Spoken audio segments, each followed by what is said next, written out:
Hey guys, how are we all doing today? It is boiling hot in the UK.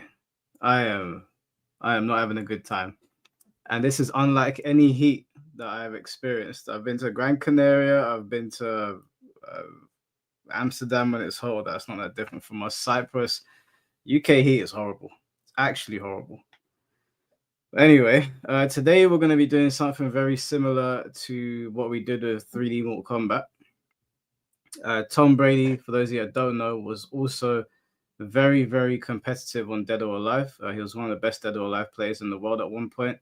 And he is going to be on here to go over the history of Dead or Alive and basically introduce you guys to what Dead or Alive was like back in the day and work his way through the competitive history. Now, I don't know how much competitive history he has on 5 and 6 because I think he kind of checked out at 4. I'm not too sure, but yeah, we're gonna go for that. Also, if you guys didn't hear, there's a player called Slips that was part of the Mortal Kombat community and Tekken, and he unfortunately passed away. Now, I didn't know Slips myself. I'd never seen him before. I'd heard the name before, but I couldn't put a face to the name. But Tom knew him, and Tom actually used to play with him on Mortal Kombat. So Tom's gonna come on here and talk about Slips for a little bit before we get on to Dead or Alive, just to show a little bit of respect, honor his passing, and inform everybody on who he was, because apparently he was a great guy. So R.I.P. Slips. But yeah. So what's going on, everyone in the chat? And Tara, history of fight horny. What's going on, Densetsu? Man's is glistening, bro. Listen. I got to the gym, right, and I don't usually sweat very often. Like, I don't sweat heavy like that. I'm not a sweaty guy. Yeah, I'm not. I'm normally, my body temperature is quite like I'm good. Even when I work out, I'm all right. Bro, I couldn't believe it. It was, and they had the fans on like crazy in there. It was kind of disgusting, to be honest with you. Proper disgusting. So not enjoying the heat right now. It's not nice heat like you get in Cyprus when it's a nice breeze. It's like that. It's the heat that makes the air feel like it's a presence, like you can crash into it. It's horrible. Slips is the only player to win an MK9 tournament with your boy Scorpion. Yeah, I heard that he was a very, very, very strong. We've actually got a clip of Slips playing Tom Brady, which I'm gonna play when Tom gets here. So yeah, we'll talk about that a little bit. Like I said, I didn't really know Slips. I'm not gonna pretend like I knew of him. I knew of his name, but I didn't know of him like that. So I'll let Tom do the talking on that. For me though, this is pretty exciting because I have only just gotten into DOA like a lot of you guys. And even though there's nothing going on with the franchise right now, I think it's really cool. So it's gonna be fun to listen to Tom talk about the competitive side of it. And because I don't know anything about it. Like, he gave me a bunch of DOA games, which I went looking for on YouTube to get footage of for when he's talking about them. And half of them I couldn't even find them. Like DOA 3.1, 3.2, plus this, plus that. I was like, what the hell is all this shit? I just thought it was 1 to 6. Did I see the 3-month bans for those involved? I did see the 3-month ban. Umisho's one just seems like a vacation because it doesn't look like Umisho's points are being revoked from Combo Breaker, so it's a bit like, okay, this is whatever. I mean, a ban is a step in the right direction, but it should have been a lot more severe than that, in my opinion. But I mean, it's more than we can expect from these people, right? I wasn't really expecting much. I hate the phrase core values denier. Why not just a fighter instead? Bro, you need to lighten up. Yeah, you need to relax. Okay, it's just a joke.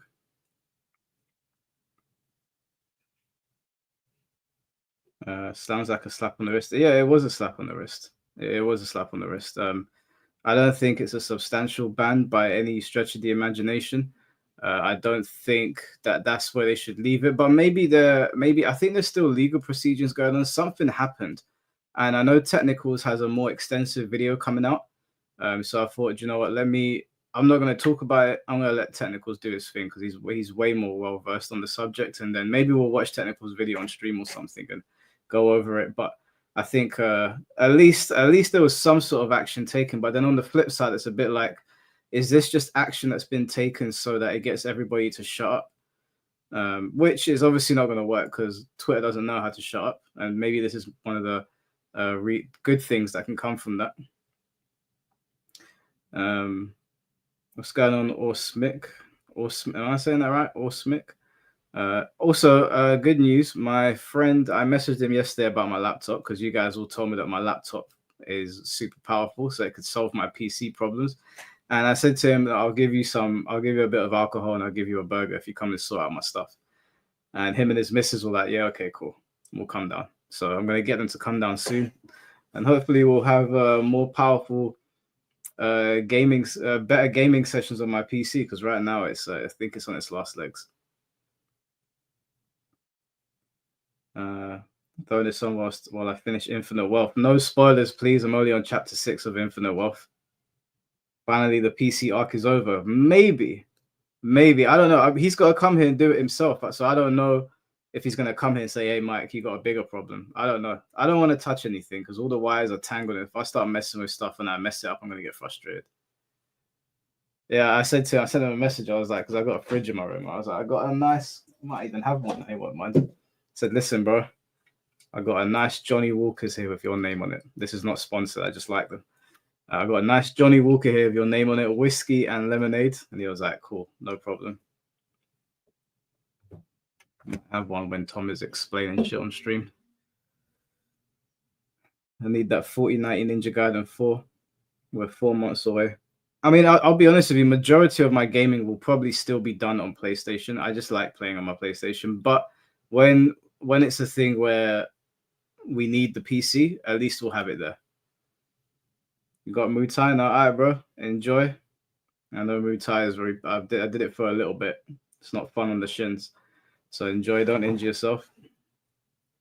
You've never seen that. That's because these are unreleased. So I went to the Isle of Wight and they were giving them out. And they said, hey, Mike, do you want some for free? And I said, why not? I'm not going to pass up on some Scotch whiskey. So they gave me a whole case of them. I got loads in my fridge. Got loads down here. And you guys want a Scotch whiskey? I got more down here. Might go for a couple of them. So they gave me loads of them. And yeah, it's not coming out until August, which is yeah, it's a really good drink.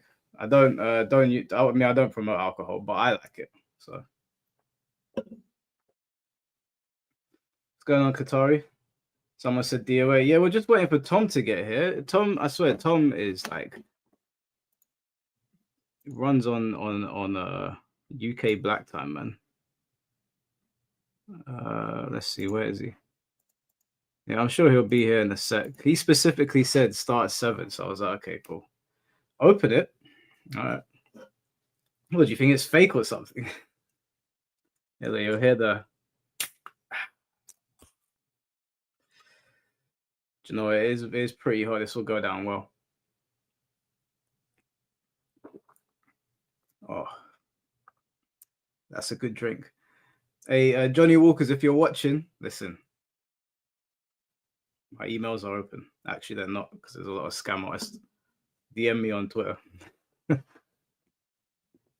can didn't hiss. Describe the taste. It tastes like Scotch, whiskey, and lemonade put together. I don't know how else to put it.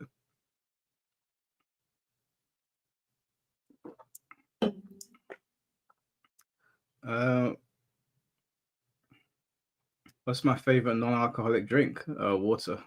I know it's a boring answer, but water is my favorite drink. I mean, when I eat, I like to have orange juice. But outside of that, I just drink my. Always got a bottle of water with me. BDX was competing in Street Fighter 6. Mike Hollow, yeah, sure. Try to pretend you're not a degenerate basement dwelling hack. Are you the guy that's messaging me on Twitter right now? Are you the guy that's been sending me unhinged messages on Twitter? I swear, some people, man. Why? Because I told you to relax because the core values thing is in my name. Water's so boring. Hey, man, water's good for you, man. It keeps you young.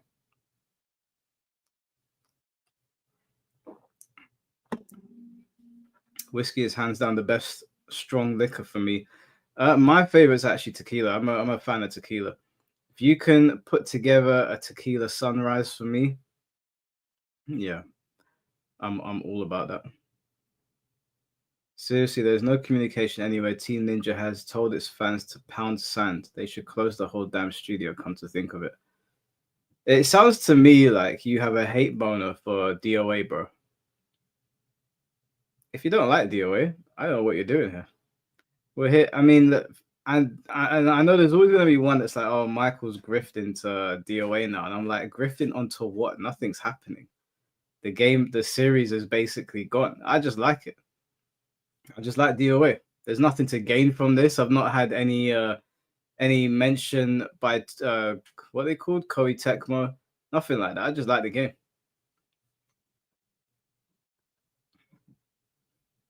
Tequila tastes like feet. I do like rum. I like rum. I like rum as well. But tequila don't taste like feet, bro. You crazy? What kind of feet you been sucking on, man? That's crazy. That's a crazy thing to say. Never heard that before.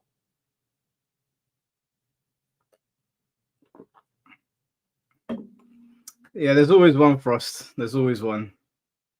Anytime you show interest in a game, anytime you start talking about something, oh, ain't you a Tekken player? Oh, ain't you a Mortal Kombat player? What are you doing over here? It's like, shut up, man. Your country is swarming with illegal migrants and you're worried about video game boobs. Get real. Well, okay, listen, Sunshine. This is a gaming channel, yeah? On a gaming channel, we talk about games. I'm not going to talk about politics on here with you. And if we got into a political discussion, I'd probably dog walk you anyway. But no one came here to have a political discussion. No one came here to talk about migration or illegal migration or immigration. None of that, okay? So just relax, okay? We're here to talk about games, okay? If you want to go and talk about migrants or you want to talk about Andrew Tate or Bonnie Blue, go and do it somewhere else. Okay, it's not the place for it. I love that. You always get someone, they'll jump on your video going, World War III is about to start, and you're here talking about Dragon Ball Super cards. Yeah. It's a fucking gaming channel. We talk about anime on here and shit. Do you go onto Netflix and turn on a TV show and you're like, why is this Netflix show showing me Stranger Things when Trump is in office? Why are they not talking about Trump? Like, bro, separates things, okay? You can be interested in multiple things and you can understand where you are at the time and place. Yeah? I think you need to learn that. Where's Brady? I don't know, bro. Like I said, he's running on UK Black Time. Let me text him. Bro, where you at?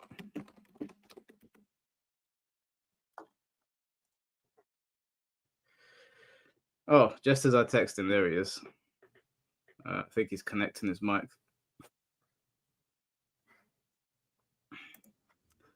Fashionably late. Can you hear me? Yeah, I can hear you, bro. Perfect. How you doing, man? You all right? I'm busy day, man. Busy day.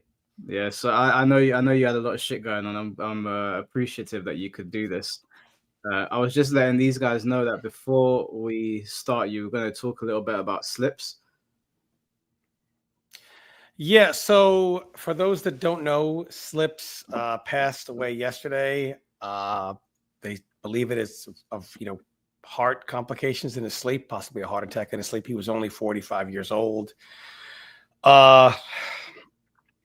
Slips, I knew of him in the late 90s when Tekken Tag tournament scene was going on, and then I met Slips in Tekken 4 days, early 2000s. Met him at one of the electric cancels, and I've always had a good friendship with Slips, even when he was working at NetherRealm. But I spent good amount of time there during Injustice, and then him as well there as a tester during MKX. Was able to play him in the first ever relevant Scorpion versus Sub-Zero tournament set, which was really cool. Just, I think the term FGC legend gets thrown around a lot. It's like, I wish these words were said about people while they were still here. I think what this really teaches us is the FGC holds on to the most pettiest of grudges, right? And then when you see the passing of such a legendary figure, you realize, just let all that shit go, man. It's so, we get away so much from, playing games and having fun, that when we lose someone like this, we realize, like, wow, I mean, they were just here and now they're gone. Slips, not only was he a Tekken Tag legend, one of the greatest, those early days of Tekken 5, 6, one of the absolute greatest, a true NRS legend as well, a true Scorpion fan. Nobody in MK9, I know Mike was playing, but nobody was, Mike, this guy was traveling to tournaments with that Scorpion, going up against the best characters in the game and beating those players. I watched the video that you sent me of you and him playing. Yeah, my Scorpion was not even anywhere close to this. Yeah. Slips is just 3 years younger than me. I believe here I was in past my mid 30s, Slips, early 30s. And there are so many sets, like I would love to, I would also send you, if anybody ever wants to see it, you can look up Slips versus 16-bit. Even though he lost Slips versus Perfect Legend, just Slips playing at such a high level. He's just a true legend in every sense of the word. And he played fighting games for the most important reason. Not for money, but just because he loved his characters, he loved the game. Known for his Eddie in the games like Tekken Tag and things like that. He loved his characters, known for Scorpion in this game, didn't really deviate from it, just played the characters he loved, regardless of how good or bad they are, because his intentions were not to play for money, but to play because he loved the game. And I think that's something we all forget about.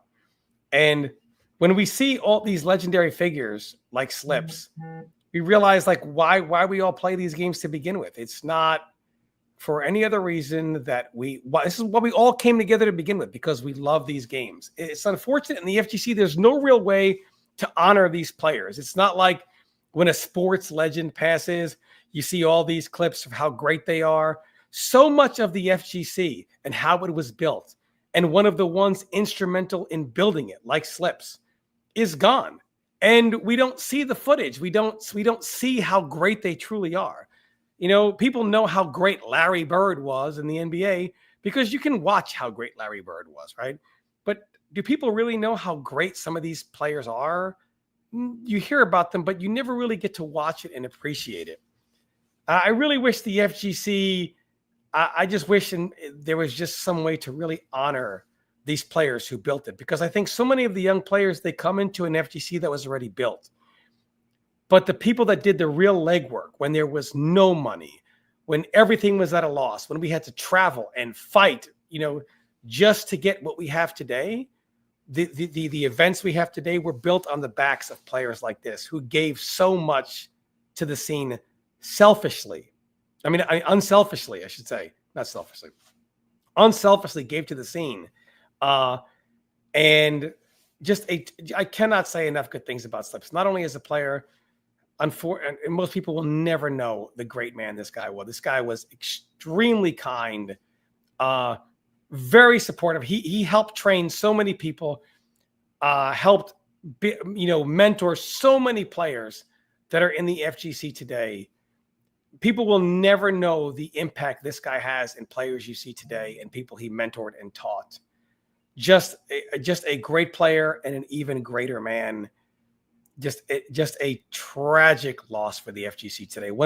I had the honor of playing this man in this set here for the lore, Scorpion versus Sub-Zero. It was such a big set, and no one, you give Scorpion and the two poster boys.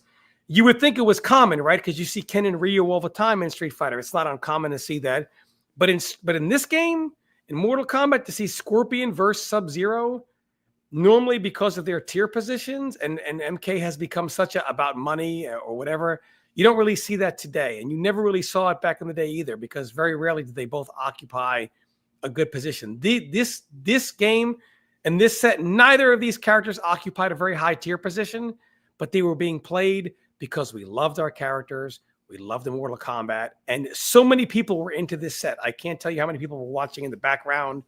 The viewership of this set was great. Just overall, very sad to see him go.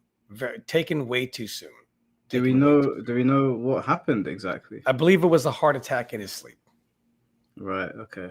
But did he exhibit? Was there any like warnings, or was it just come out of the blue? I'm not sure. I mean, once he left NetherRealm, we didn't keep in contact as much. But from what I knew of him, he was in pretty good health. Yeah. And sometimes you just don't know, man. You don't know. You really don't. That really sucks, man. Well, rest in peace to Slip. His Scorpion. I mean, you've heard of him in Tekken also. I know you've heard of Slips. Bro, I'll be completely honest with you. I did not hear of Slips. Maybe I didn't. It's like slipped my, no pun intended. It's like slipped my mind. But this is my point, right? Remember. Such a legendary figure who has such a big legacy in even games like Tekken, and you don't even hear about it. That's the problem with the FGC. It's like the FGC has spent so much time tearing down its past. Who was garbage? Who wouldn't win today? Who this? Who that? There's no appreciation for those that built it on its back, on their backs, and for just these legendary figures in the FGC. Unless you're someone like a Valle, and even probably a lot of younger players don't even know Valle. You might have heard about him, but how much did you really hear? But everybody hears of like Daigo, Justin Wong. But there are so many people that are just legendary figures through their games. And you who play Tekken, you had no idea who Slips was. Yeah. And just Slips is just such a big part of the FGC, such a big part of fighting game history. And it's unfortunate that we have no real way to honor these players when they're gone. Yeah, it is a big shame, but I guess this is the best we can do. And you're right, because I was even a Scorpion main in MK9. I didn't even know who Slips was, so it sucks. I mean, it just sucks that the person is not here. Aside from him being a good player, people have lost a family member. So yeah, rest in peace to Slips. I hope his family is okay. And is there anything else you want to say about it? Just rest in peace, Slips. You are such a great player and an even greater man and a very good friend. And you have mentored so many people who are all mourning your passing right now. And we all miss you, buddy. We all miss you. All right. Well, yeah, that sucks, man. All right. Well, I'm sure we'll speak about it a little bit later on, but let's move on to the DOA part of the stream. This is an interesting show because I thought about it last night when you and I were kind of going back and forth, and I thought, of all the mainstream fighting games, I think this game has the least known about it, right? How it came to be and really its history and its legacy, because the DOA scene is really split into two eras. Pre-DOA, before and after the arcade. So it's kind of like it started an era and kind of ended after the DOA 2 series. And then it had to slowly crawl its way back after Dead or Alive 3. Yeah. Okay. Well, do you have knowledge on DOA 5 and 6? Because I noticed in your message you didn't mention them. But I do have some knowledge, but not as much. So if we want to bring in PL, he might be able to speak on those two games a little better. DOA is still DOA, but as far as the history, I know a lot of the changes and how it affected the gameplay. But as far as how it was received in the community, PL might be better to talk about that. If we and I called him earlier, and he said we can bring him on when we get to that point. Okay. All right, awesome. Just before we start, I'll just read out these super chats real quick. Dan Setsu, thank you for the €5. It's always sad to hear something like this. May you rest in peace, and thank you as always for speaking up. It is, man. It sucks. It does really suck. Tom, thank you for the $5. H34, I'd rather be washed up later than have an unwashed ass crack to cradle to the grave smelling. Okay, basically, this is because there's some heathen in the chat that was being disrespectful whilst you're talking about slips. I will say this before we get started.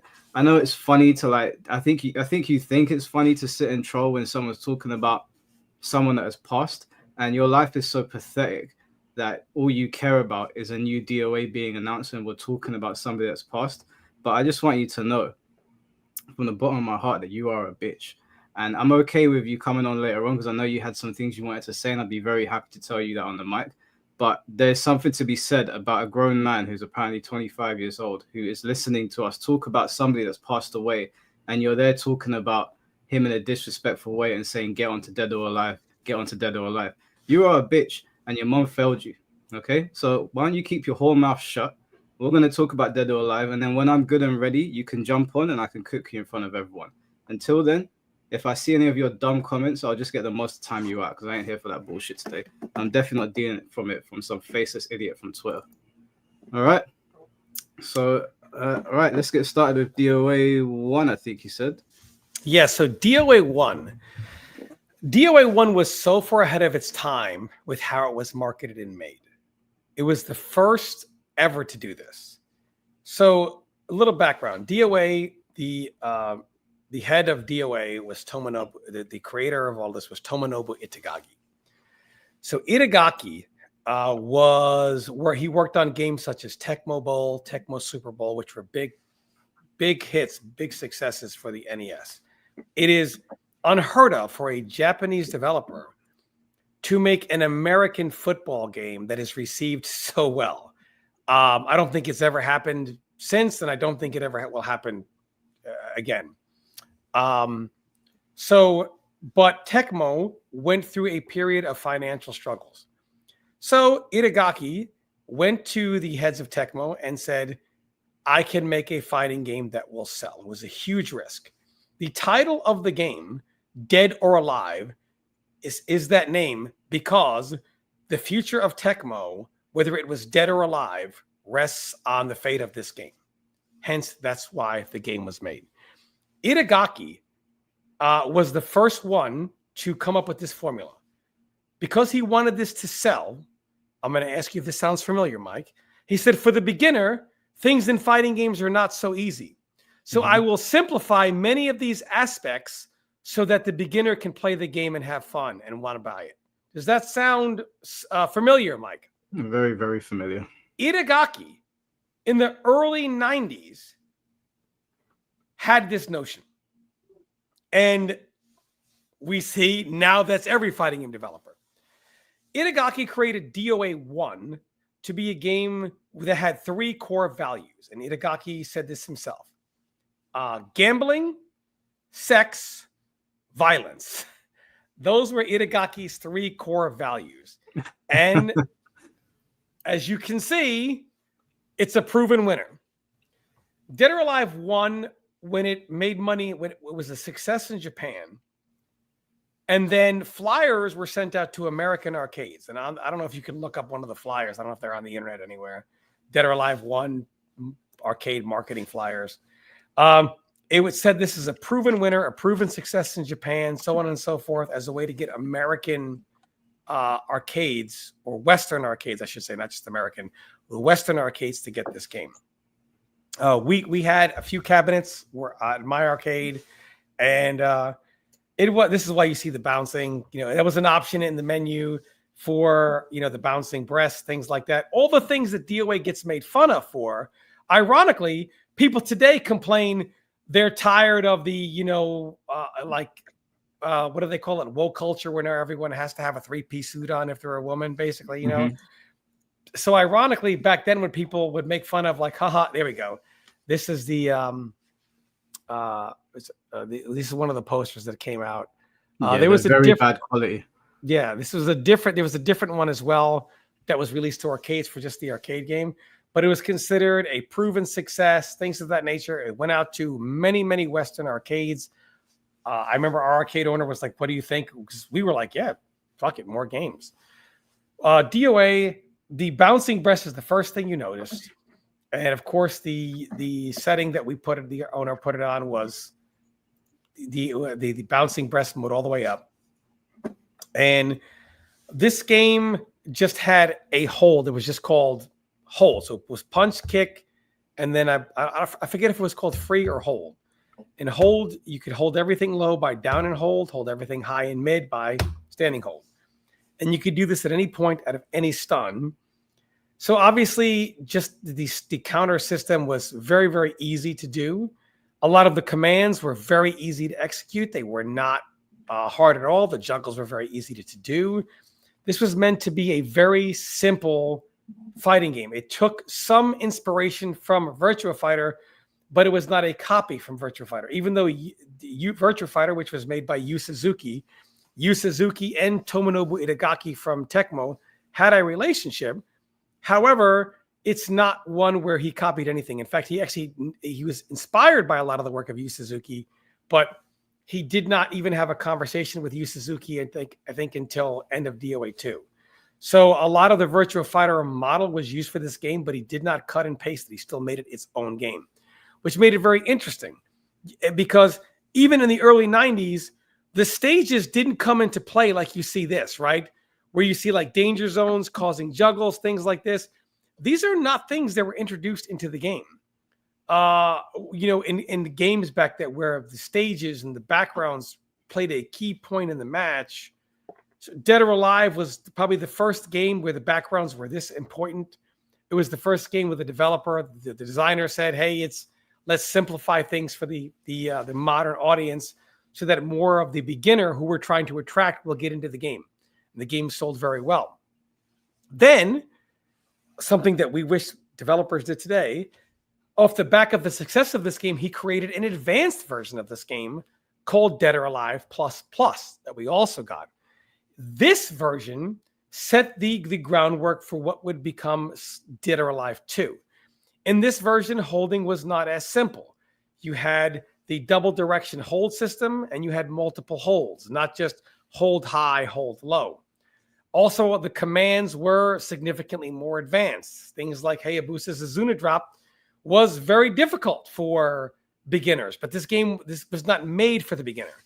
So Dead or Alive Plus Plus, a more advanced version of DOA, which if your arcade was lucky enough to have it, really took off. We also got the DOA Plus Plus upgrade.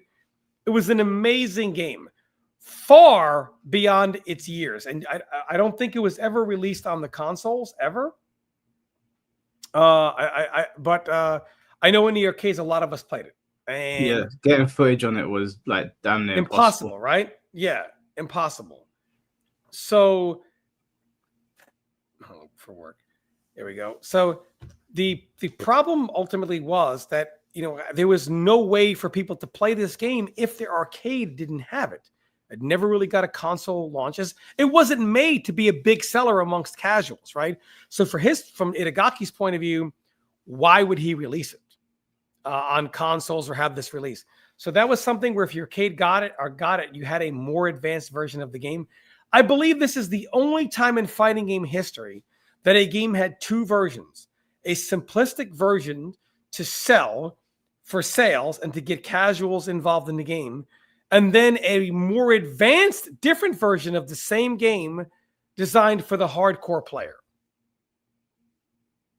I mean, unless you can think of an example, I've never heard of this ever. No, there's nothing like that. I've never heard of that before myself. Yeah. In this game also introduced an obnoxious amount of skins. This game was available from the consoles, and I think every character had, 15, 20 or more skins, which gave casuals something to do. Like this is not the online era, right? So if you didn't have friends to play, what were you going to do? Well, each time you go through the game, and I believe beat it, for that character gets a skin until the character skins were maxed out.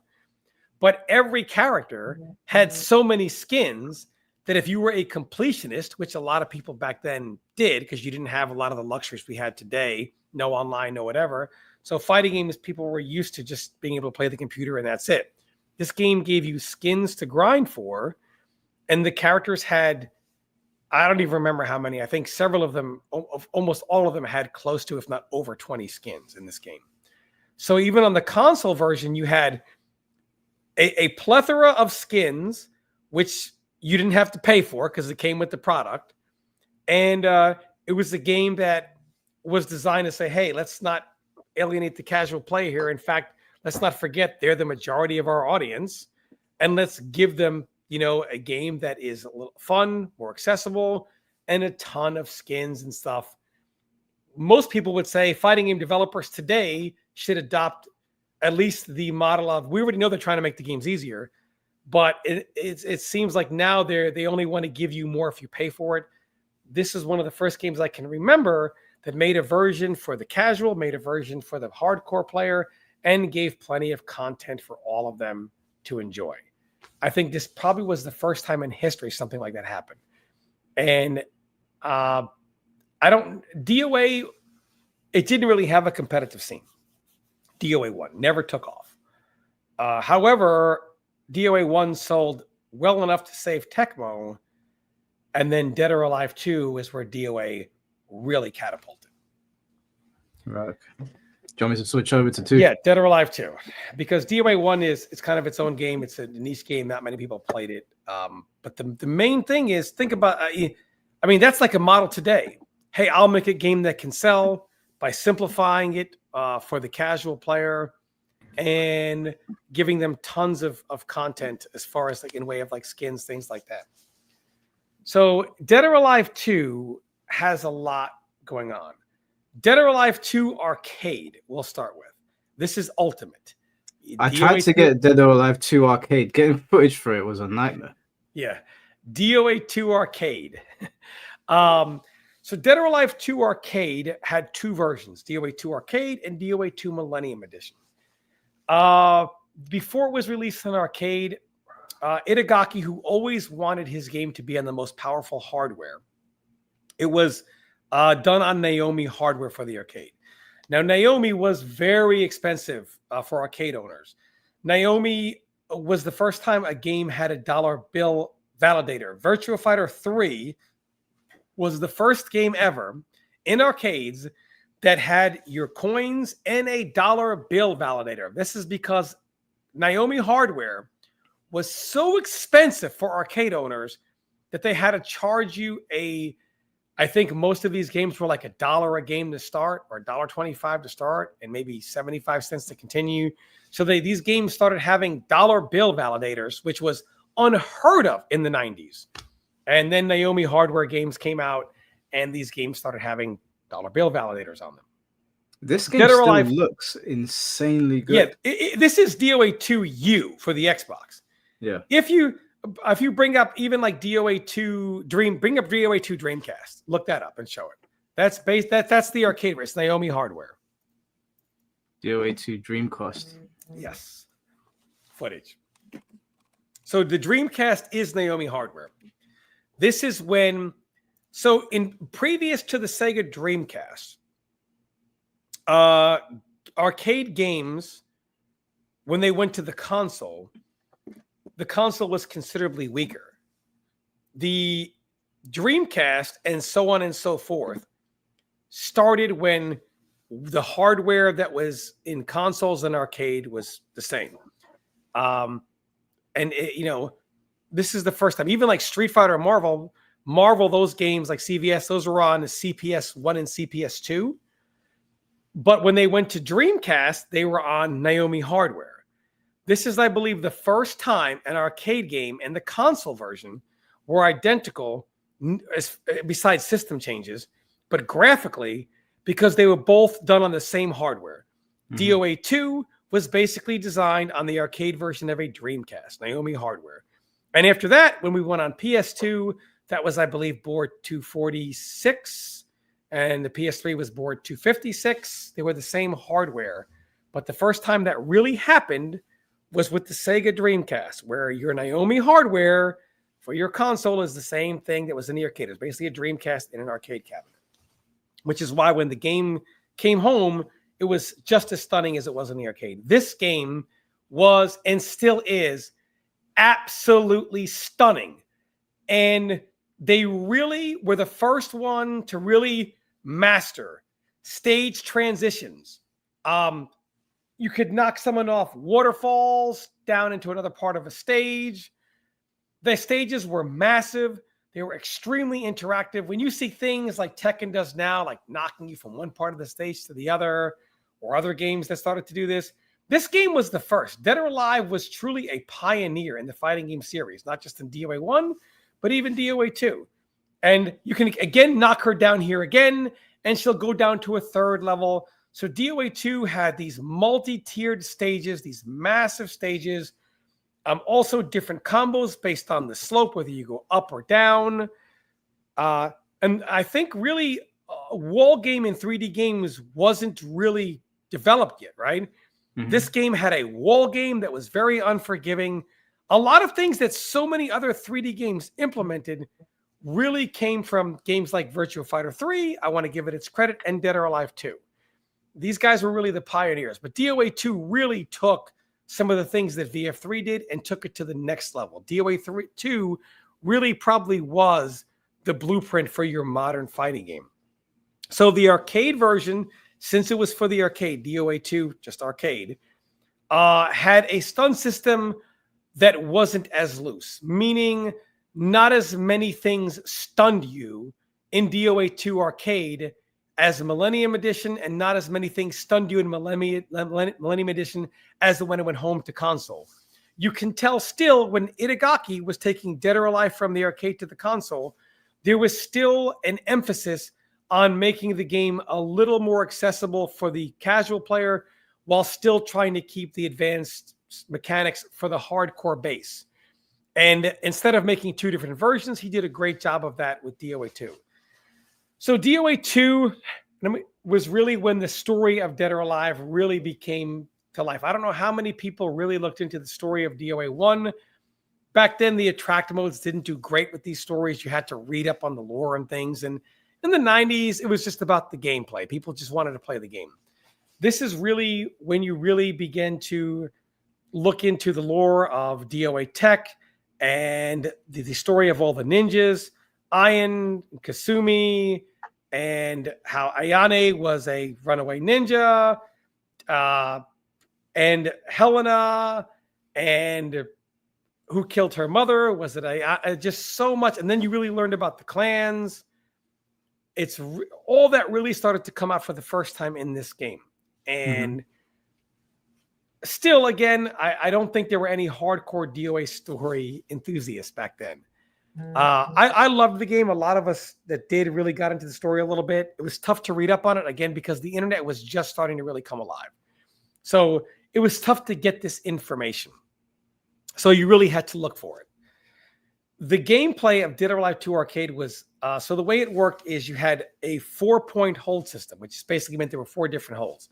You can hold highs, all lows, and then mid punches and mid kicks were 2 different directions. So it's a 4-point hold. Highs, all highs, mid kicks, mid punches, and then lows. This was a double direction hold system. The simple single direction hold wasn't even a thing. It was not possible in the arcade. So to hold all highs, you had to hold by doing forward and then up, back, and free. To hold all mid kicks, it was back, forward, and free.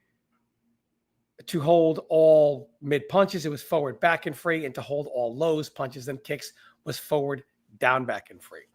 And then you also had characters that could have parries, such as Genfu and Lei Feng. They could do parries like highs would be, all highs would be back, up, forward, I believe, in free. And mids would be forward, back, down, forward, and free. And I don't believe that they could parry lows, only highs and mids. So the game, Dead or Alive, unfortunately, gets a bad reputation for its counter system. However, at this point, just by the very nature of the double direction hold system, it was very difficult to machine gun out defensive holds. You really had to commit to holding, which is something that you really don't see to a point today with the single direction hold system. The single direction hold system also would ended up exposing several flaws of DOA that are a lot more difficult to expose in the arcade version of the game. Dead or Alive also works on a rock, paper, scissors system that you only really find in games like Virtua Fighter, at least at that point, in which it's triangle system, strikes beat throws, throws beat holds, holds beat strikes. So it's a triangle in which none of them are greater than the other. They all lose to that. It's a rock, paper, scissors system. Probably one of the Virtua Fighter sees this as well. Only Virtua Fighter didn't have the defensive hold. So the way to, this is also very similar to the punishing system of Virtua Fighter, where if you would have these quick recovering strings that were still barely minus, you could punish with command throws that were unbreakable, breakable, forward and back throw, which are, I believe, 6 or 7 frames. Back then, I think 6. DOA 2 is very difficult for me to recall the exact frame data. Most characters would have either a forward or a back command throw, so it was unbreakable. And the regular throw would also punish. However, regular throw was breakable, even if done as a punish. Then characters would have more advanced throws, such as Iron. He is 3-3, which is just, for those who don't know directions, is down, forward, was a very damaging throw. And the properties would change based on the environment. So if he did an environmental throw, it would do tremendous damage, bang you into the wall, and then slam you on the ground. If you threw someone who did the counter system of DOA, which is unfortunately what gives DOA its bad reputation in the FGC, because at this point, most of the FGC was used to guaranteed damage. Not I hit someone and stun them, and then they still had chances to counter me. So Dead or Alive 2, as the DOA 1, but DOA 2 gave you stun launch, which means you could do a single stun, and then if you launched someone right away, you would get a high launcher without having to use the stun system. This meant you didn't have to play the rock, paper, scissors game outside of once. One hit, one stun, and then launcher, and the launcher would launch the same height as a counter hit launcher. So you would get a full combo. And the way this game would work is, so basically if you hit someone, obviously certain hits, if they hit you, whether you were crouching, like a certain mids would stun you.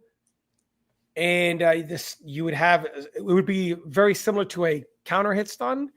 And some hits had to be a stun only on counter hit. It was, and later on, some water hits were added. I'm trying to recall the differences because there were so many versions of DOA 2 and they all had differences. So for example, if I catch someone ducking with Iron's down forward punch, it would lift them and cause a stun. But, if I caught them standing with it, it would not lift them and cause a stun. So if I caught them on counter hit with down forward punch or ducking with down forward punch, it would have a similar reaction in which they would then give you that lift stun. So you would have, it was kind of interesting how moves would have effect on normal hit based on the way they were caught. And a lot of times that would mirror the counter hit version. Then you also had crumple stuns, which were either on counter hit only. Some of the crumple stuns then were added to be on water also. Just so many different stuns in this game. Limbo stuns. The stun system was quite advanced. Limbo stuns in which you could hit someone on the back and they would go backwards like they were going under a limbo stick. So the stun system in DOA, which is unfortunately looked at as like a scrubby mechanic, was a very advanced mechanic in this game. There was nothing scrubby about it. And there was, it wasn't scrubby because while holds did a good amount of damage, and if you held someone on a tighter timing, like you could have a counter hold if you within a certain window of when the attack was going to make contact, and then a high counter hold, which was almost a just frame, you held the move right as the move made contact. However, you had to time it properly if you were to do a defensive hold to get the extra damage. If you were to punish a hold, though, there was no timing required. Any throw on a hold was automatic high counter, and the damage a lot of times was devastating. So to get more damage on your hold, you had to be more precise on when the attack was making contact, but to punish a hold was always a high counter. So you were always more rewarded for guessing the hold than they were for actually trying the hold. It was meant to be the advantage. That was a limbo stun there as she went backwards. It was meant to be so that the attacker is the one that has the advantage, not the one who has been hit and trying to defend and get of a combo. There were also certain holds, obviously, where super launchers like Ayane's mid kick hold would be mega launching. It'd be a super launching hold. So obviously you'd have to have some strategy and the risk reward. Obviously, mid kick being there was the mind game, mid kick being the one most beneficial for her to hold. So if you stunned him and you wanted to launch, you probably, if you wanted to keep yourself a little safer, could do a mid punch hold or a high that would circumvent the mid hold. This way, if she does the mid kick hold, you're going to combo her. And if she does a mid punch hold, even if she guesses right, you're not going to lose anywhere near as much damage because you don't get the super launcher. Mm-hmm. Just thinking about this game, there's just so much that's advanced in this game. I almost forget. Now I want you to go back a little bit. Because I just want to draw this attention here. So I want you to notice when Ayane does her down back punch. This is the Dreamcast version. Yes. Mm-hmm. Yep. Okay. I want you to notice she's going to do her down back punch on water. And in modern Dead or Alive, you know this, Mike, that would stun. Mm-hmm. But I want you to notice here, because DOA gets such a bad reputation for being this scrubby and stun and counter. And it really was not like that at all. It was a very advanced game. And so here we are on water, right? Now, right here, see how that stun there? Mm-hmm. That did not stun in Dead or Alive 2 Arcade or Millennium Edition. That was only added these low, like Ayane's down back punch, things like that would stun you on water. Some of these water stuns, the slippery surface stuns, were not in the arcade version.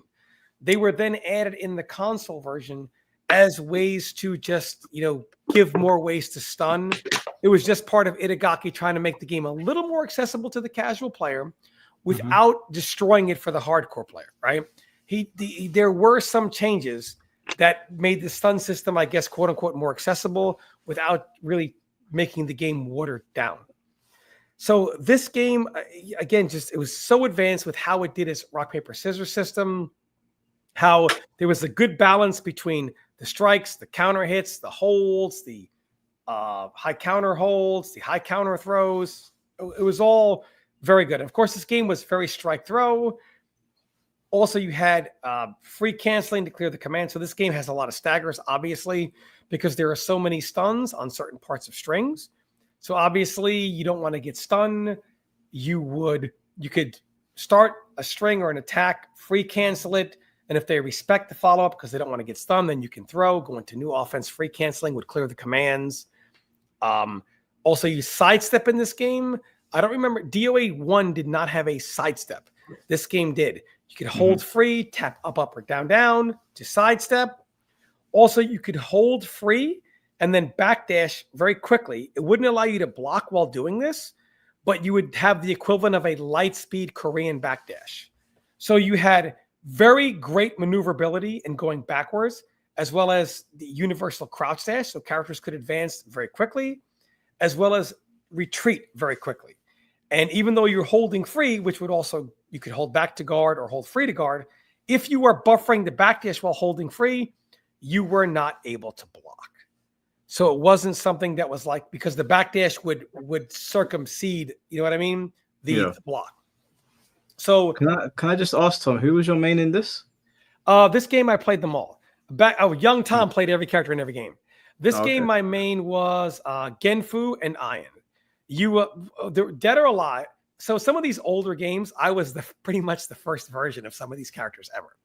Believe it or not, I was the first Iron ever. I absolutely loved this game. Loved this game. I traveled all over the place for this game. I mean everywhere. Even other countries. There's so many. One of the first times I ever went over to the EU was for this game. Where would you say DOA 2 stacks up against like newer DOAs? DOA 2 is one of the greatest games ever made.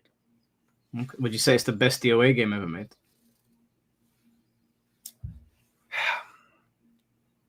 I would say DOA 2 Millennium or maybe DOA 3.2 are the two greatest games ever made. Two good DOA games ever made. Is DOA 2 Millennium like the latest version of DOA 2? It is the latest arcade version. Oh, okay. I had the arcade machine in my house. One time when I held a DOA 4 tournament, people were able to play Millennium Edition in the cabinet I had in my house. Mm-hmm. And so this game also had a ton of skins, great backgrounds, amazing character models. And this was just the start of the internet era, really. There was a message board called fighters.net, and you would have fighting games would have subboards. The DOA.fighters.net was ran by a guy named WindX out of Texas. He ran that, and the thing it was very difficult to have any type of high level conversation for this game because outside of a very niche crowd, if you went on these DOA sites, they just had no idea how to play DOA. I mean, I would hear them complain. I would read posts of them complaining about, when Tekken, a character that does moves over and over and over again, you just couldn't do that in games like DOA. And they just didn't realize that that's just a fighting game strategy where you can condition your opponent. And if you're a very high level player and you have opponents conditioned, a lot of times you can do certain things over and over and over again. It's all mind games. But they just thought, the hold was there so that you couldn't do X. Well, they didn't even realize high level DOA at this site. This game, one of the best things this game did, the stun launch system is something that was very good with DOA. I really wish they would have kept it and went away from trying to work the stun system, unfortunately. This game, again, single stun into launcher, and the low holding that you see in DOA. We all know this, Mike. You've played DOA. It's a very reaction to low hold a lot in DOA when you've been hit, right? Mm-hmm. Let me tell you why we started low holding. We started low holding now it's kind of like a panic hold. You know what I mean? People just low hold all the time. Mm-hmm. Low hold was there to concede the launcher.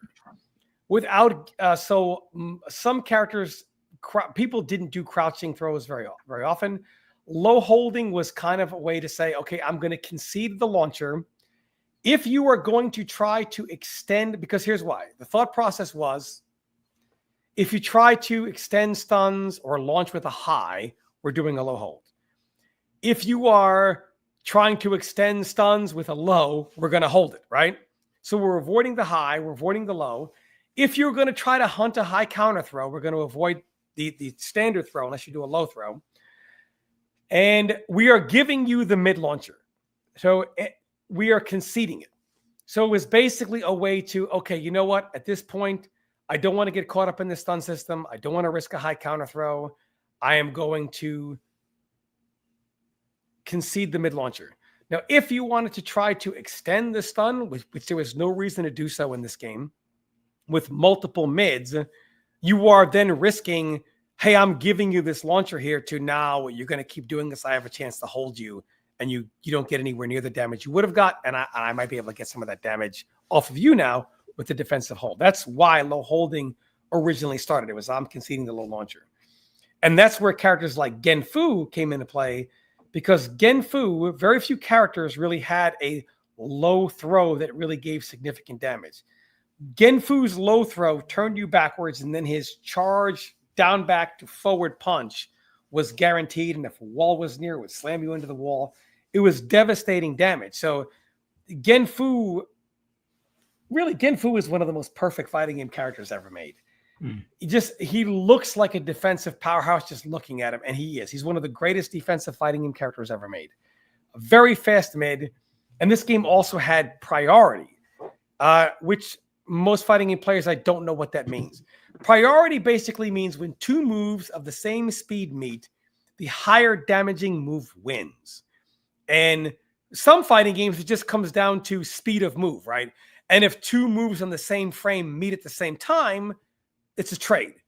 Dead or Alive had a priority system in which if two moves, same frame, meet each other, the higher damaging move wins. And this is why Genfu's forward punch was so devastating. It was an 11-frame mid that did more than your average mid damage. So it was fast and it had priority. So Genfu had a devastating quick mid up close. All of his strings were good. All of his moves were good. He had a parry. He had a mid kick hold that would, you know how the camera does in DOA, Mike, when you'll hold a move, sometimes the camera will switch and it will find a wall or an object and throw you into it. Yeah. It did that as well. And he had a devastating high counter throw with his super launcher, which back in this game, Genfu's super launcher did devastating damage. You could super launch someone, and even like heavier characters, you could do very good damage. Mid characters, extreme, high, very high damage, and light characters, Genfu would do devastating damage, especially if he launched you on a slope where you were going downhill. So he literally had everything.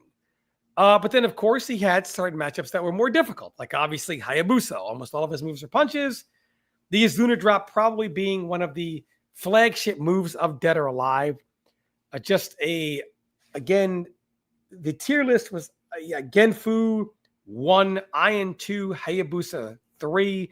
You could swap Hayabusa and Iron if you know, obviously, but they're both extremely good characters here.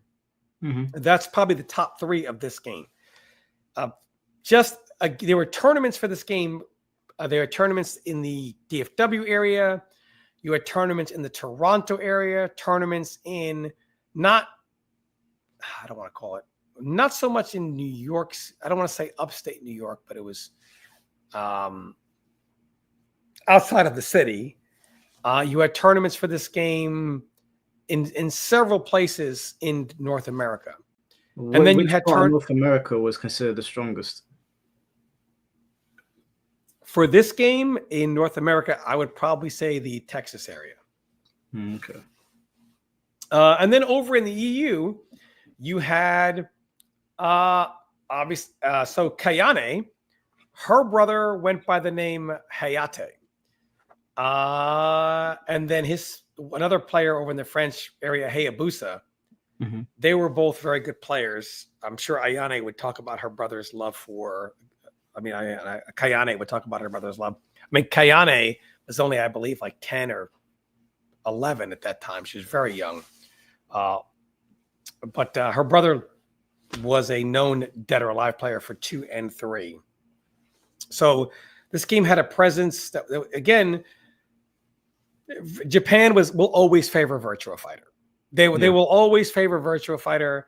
This game did have a decent Japanese following. However, Virtua Fighter was the game that they played there over this game as far as the 3D game.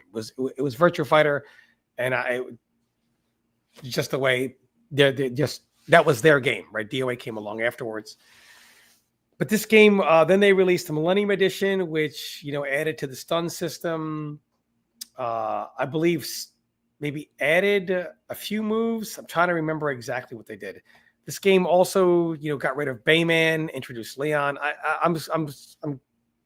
So the original DOA cast, you had Raidu as the boss in DOA 1. And then you had your, Jan Lee, Hayabusa, Kasumi, Ayane, Zack, Bayman. And this game pretty much brought everyone back except for the boss, Raidu, and did not bring back Bayman. Instead, you had Leon. So they brought Leon instead, who had shared a similar moveset as Bayman, but also had his own original moves as well. Mm-hmm. And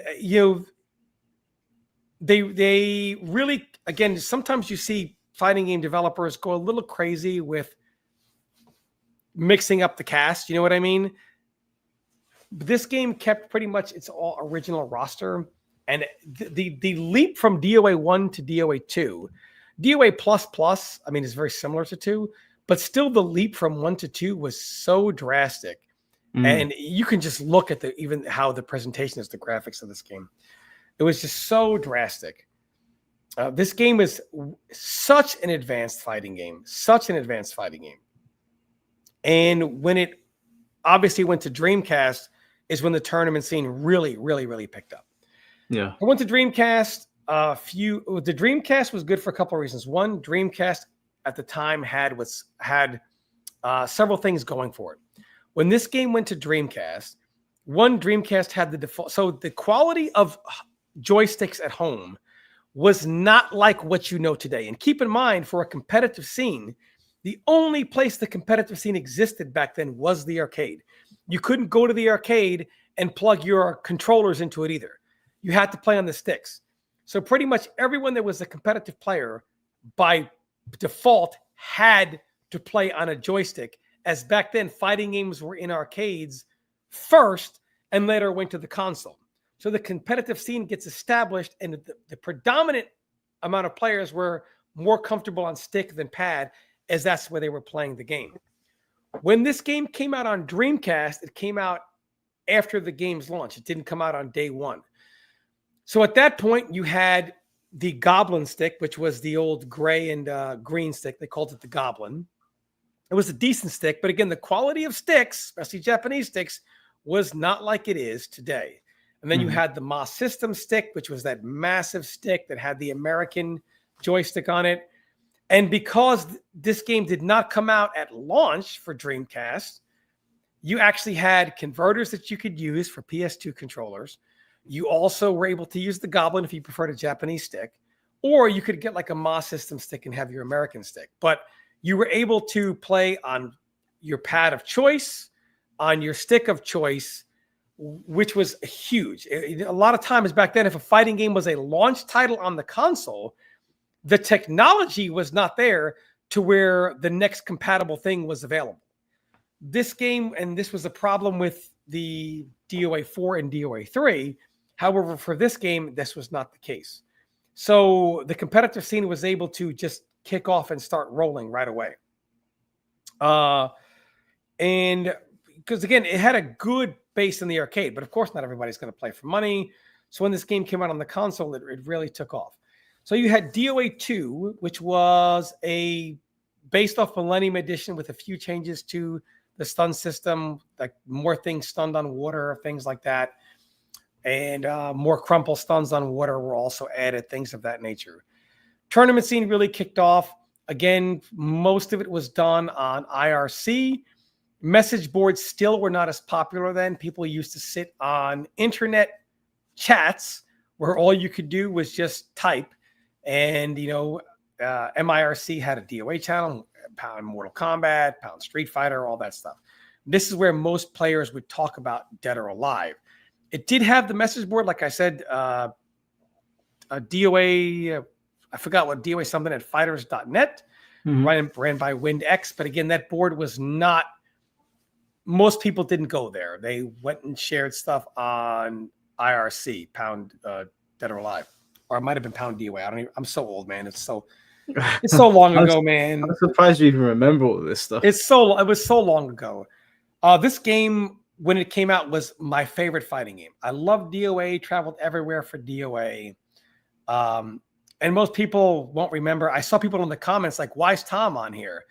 Because, again, back in the day, when I know you guys were like, oh, scrubby Tom Brady, your number one guy was this guy right here. Number one in DOA 2 arcade.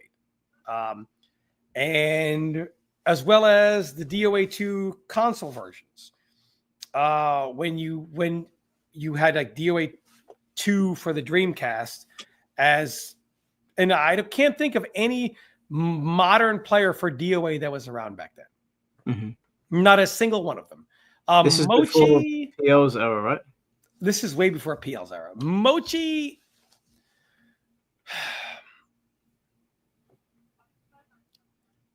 I don't know. I don't know how serious Mochi in Japan took this game. I never really even heard of him until at the end of DOA 2's life into DOA 3. But apparently he was one of, if not the top players in Japan. More on him later as we get into DOA 3.1's story. But this game,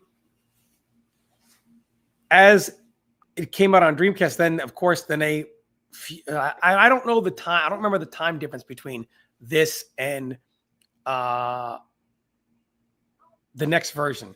So when PlayStation 2 came out, their version of Dead or Alive 2 was going to be called Dead or Alive 2 Hardcore. So what happened is for Dreamcast, then they created a version available in Japan only called DOA 2 LE, DOA 2 Limited Edition, which was available before the PS2 launch and DOA 2 Hardcore. However, you had to, and it was very easy to trick the system to play Japanese games. So you had to import DOA 2 LE, which we all did, and that became the new tournament standard. So DOA 2 LE is basically the Dreamcast version of DOA 2 Hardcore, which also adds characters like Bayman. There's so much to DOA. The boss, Tengu, was not playable in the console version of DOA 2. That was not, I believe he was playable in Hardcore and LE, but not in DOA 2, the original console version. Also, how could I forget this? I'm leaving so much out. DOA 2 console version gave the option for 3-point holds.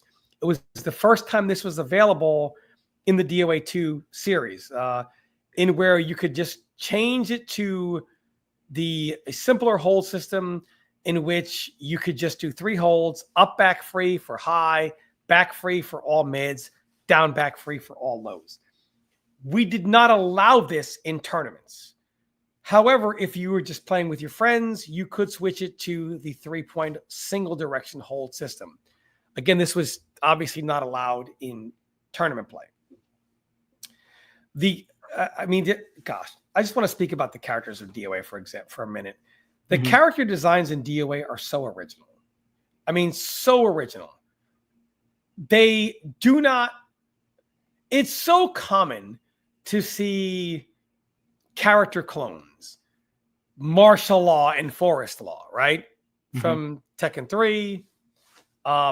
Every Ken and Ryu clone that has come around that has a fireball and Dragon Punch and other fighting games, right? We see so many similarities in an archetype. DOA doesn't really steal any of that. It doesn't steal stuff. I mean, I guess in how it plays, this is the Prairie stage, by the way. It steals certain things with how it plays as far as like some ideas, but doesn't directly like copy and paste anything, which it just keeps it so original. I mean, because it had to separate itself out. It couldn't be just a Virtua Fighter clone, or couldn't be, just like Tekken. In its character designs, they're so original. Genfu's design as a defensive powerhouse, Jan Lee's design as a very offensive character, Hayabusa's design, he's a ninja, he's very elusive in how he plays, has a lot of moves that are can go under mids or high or over lows and things like that, high crush moves. So he's a ninja, right? That's what you would expect. And he has obviously one of the most devastating moves in all of Dead or Alive, the Azuna drop, if not the most devastating. You have Ian, who's more a balanced type between offense and defense. Kasumi, who's a very fast, very speedy, very aggressive ninja. Then Ayane, who is also very elusive, meant to be more, elusive. I mean, just their fighting style really matches a lot about their story, and they're all very original, all very original in how they play. Bass as a brawler, and DOA's multi-throw system is like you have characters that have multi-throws. It was obviously found out that Lei Fang has the only Lei Fang is kind of also like a very hybrid. She's a grappler that is also she's a Tai Chi fighter, also a very defensive character, but also classified as a grappler. Her command throw, I believe, is the only one. I mean, her three-part throw is the only one where if you you can input the command window faster than the opponent can input the command window to break it.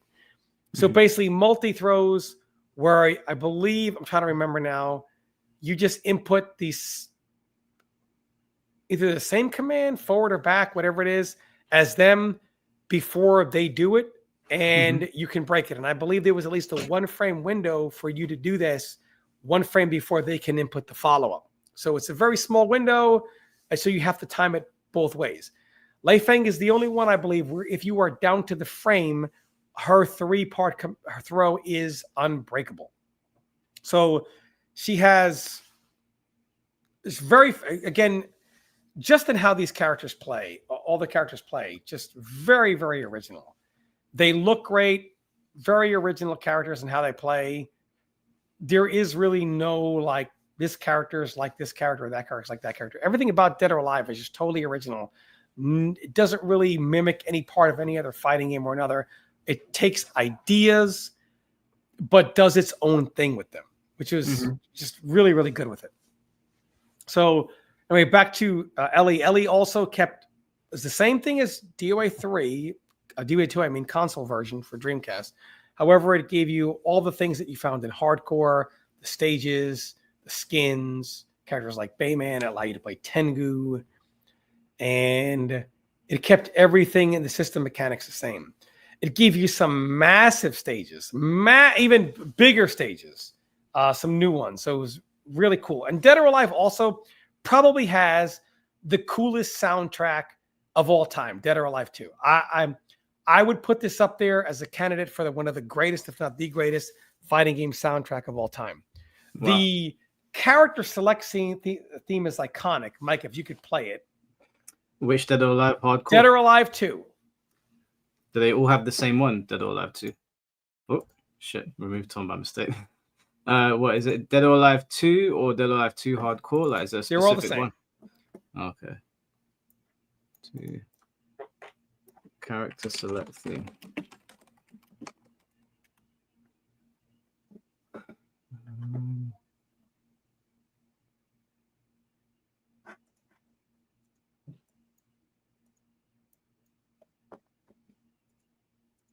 Okay, here we go.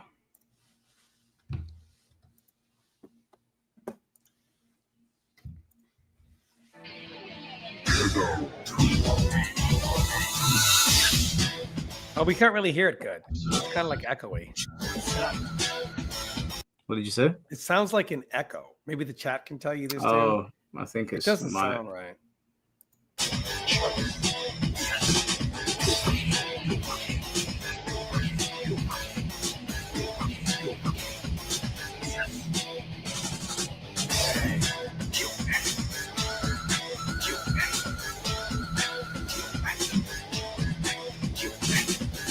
That is a really good thing.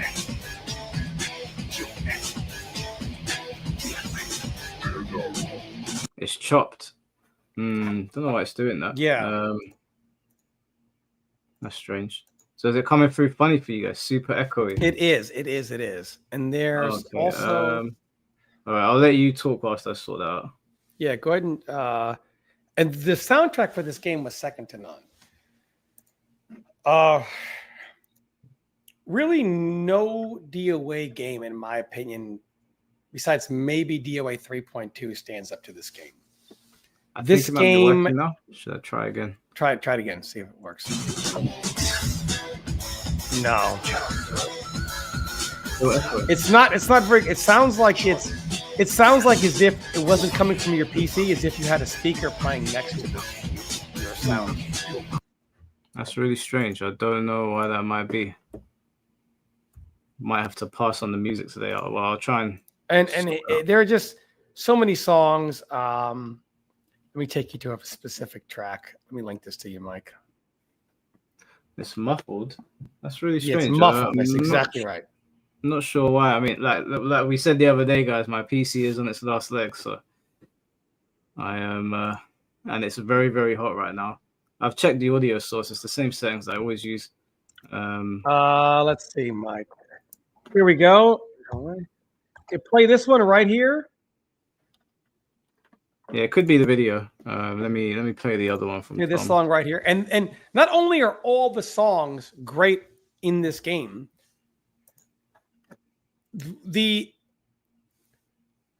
when they gave you things like DOA 2 Hardcore and DOA 2 LA, the content they gave you was very high quality.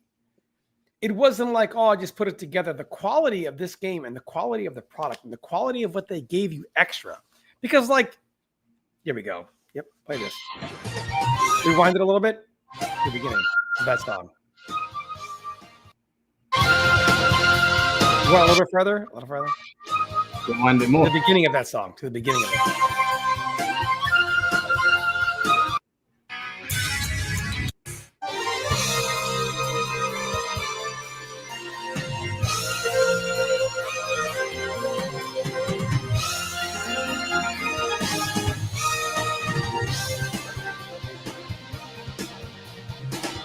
Yeah, this is a nice jump.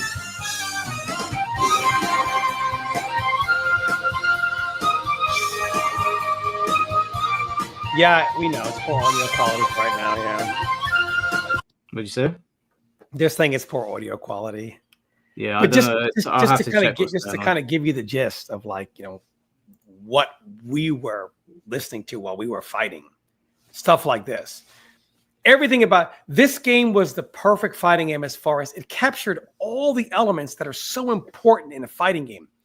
One is, I mean, I wish that Mike could hear the sound. Because if any one of you guys look up DOA 2 character select theme and crank the volume up, you guys will say, holy shit.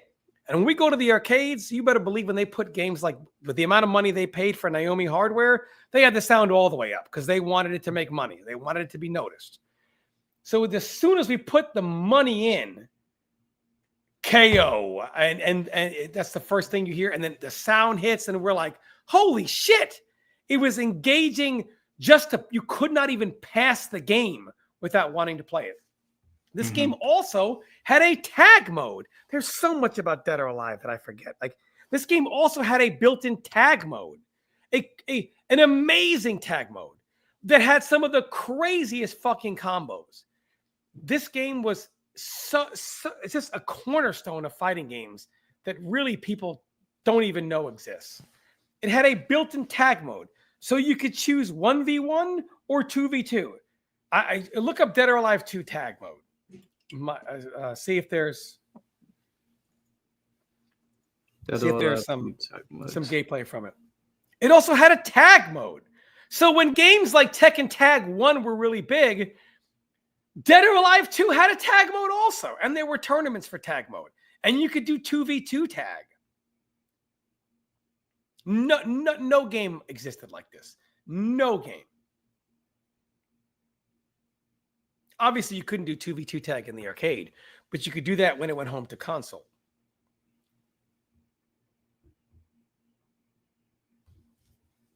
I think it says Dead or Alive 2. Oh, this is PS2, yeah.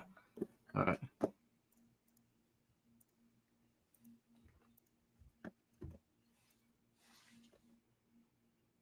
Right, so then you have tag mode and all kind of crazy tag. Dude, this was the tag mode. Do you know what year this game was made? It was made in like 98. And this is tag mode. This game was way ahead of its time. They had special tag mode. And this game was also extremely fast. It was a fast, high-level game that had crazy combos, a tag mode, a billion skins, crazy stages, the best stage interaction at that time. It was a pioneer in stage interaction for the way it did them. There is really nothing wrong with this game at all. Nothing at all. This action is really fun. I'm just surprised that all the way back then they've got all these really like specific tag throws and they're flowing together really well. And none of this is Team Ninja. Itagaki does not get enough credit for. He was very prideful in his game, and nothing was a low production value for him. Nothing at all. And I think more developers should aspire to be like Itagaki. DOA 2 was a smash hit. It sold extremely well by those standards, obviously, or they wouldn't keep making more of them. It's not like they're NetherRealm here making an expansion and then, put the kibosh in the game. And look at this Leon skin. Bro, look at this guy. Look at how awesome this thing is. This guy looks like he's out of The Professional. Like right? I'm serious. Just such a cool game, man. Wow. Look at how fast this is and how well it flows together. It's seamless. Right? So the tag mode was really cool. It was really fun. So we would have tournaments for tag, tournaments for one-on-one. You could have 4-player tag. And it still looks great. Look at this game. It's gorgeous, yeah. I don't know. I think DOA 2 LE, is that on Fightcade? Does anybody know where it is? I still see people playing it online. I don't know where they're playing DOA it. 2 LE. Guys, I know it was on SRcade. Is that on Fightcade? Does anybody know? This is what MK1 should have been. MK1. Does anyone know if this is on Fightcade? I know it's on SRcade, but I don't know if it's on Fightcade.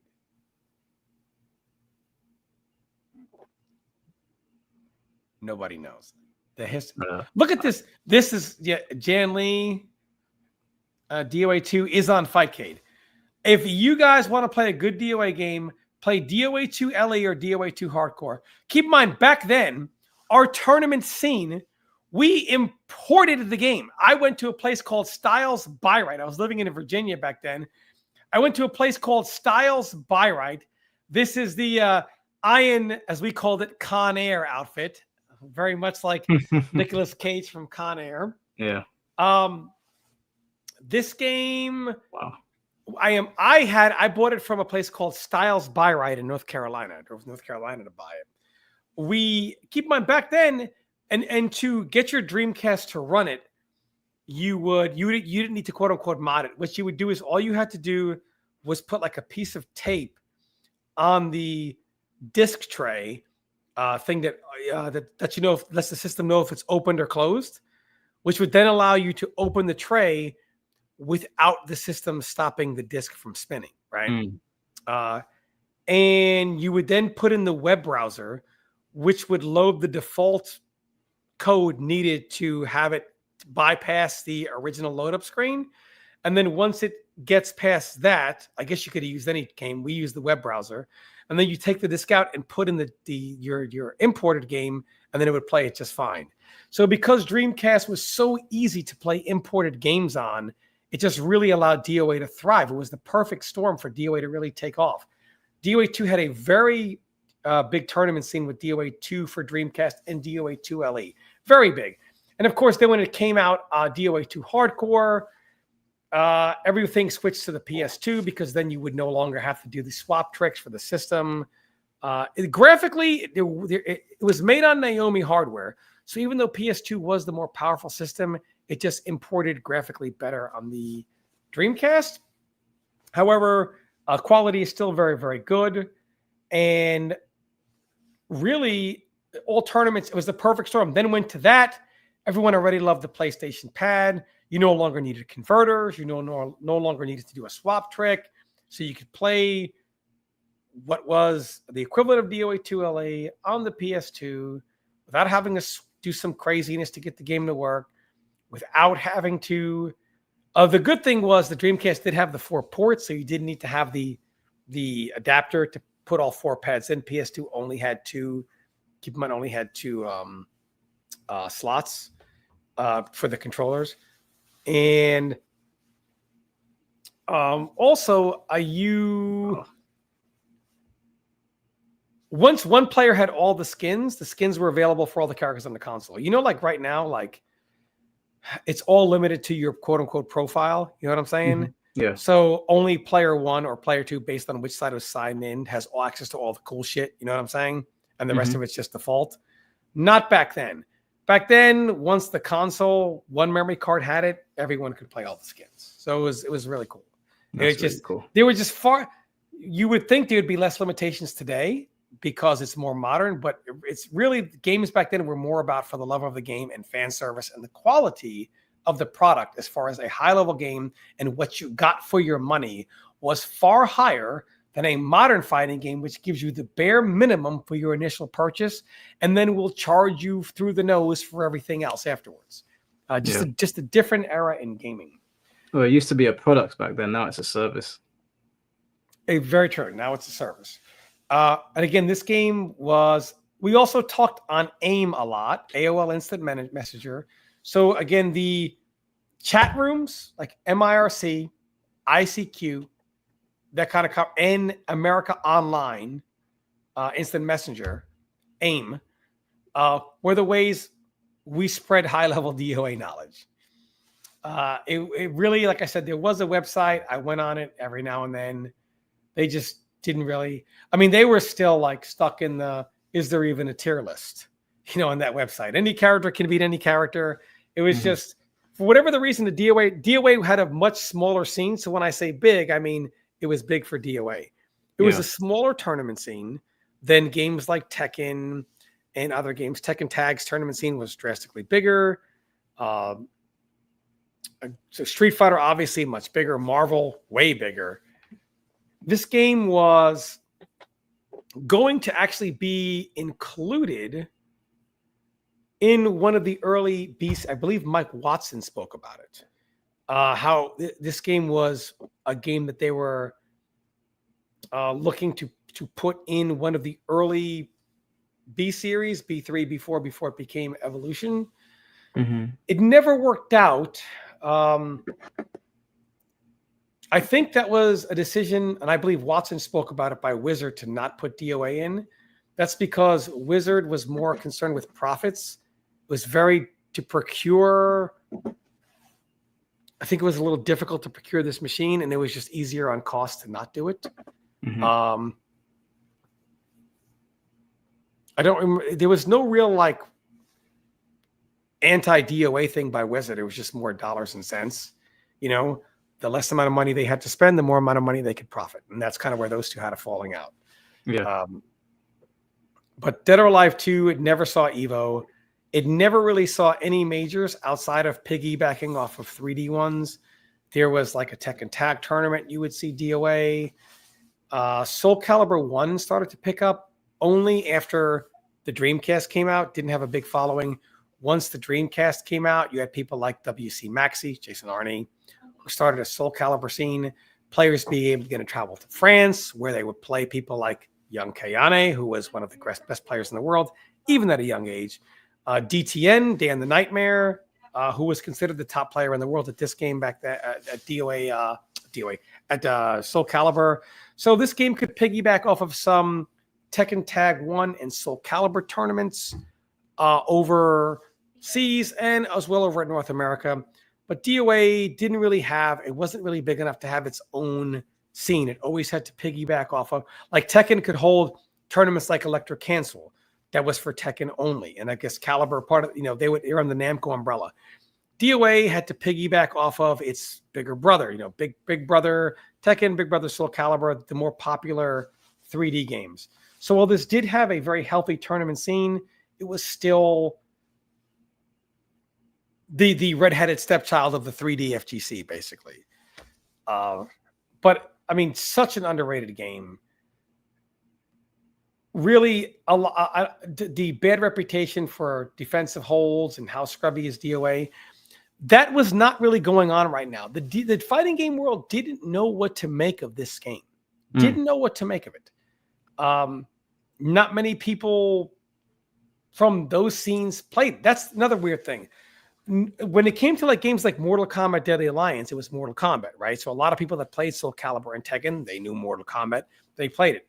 This game, almost nobody from that Soul Calibur and Tekken scene over here in North America really picked up this game. It was just kind of like its own community. Wait, hold on, Mike. I got this work call. I think I might know why that is, chat. Because I've just got into Dead or Alive.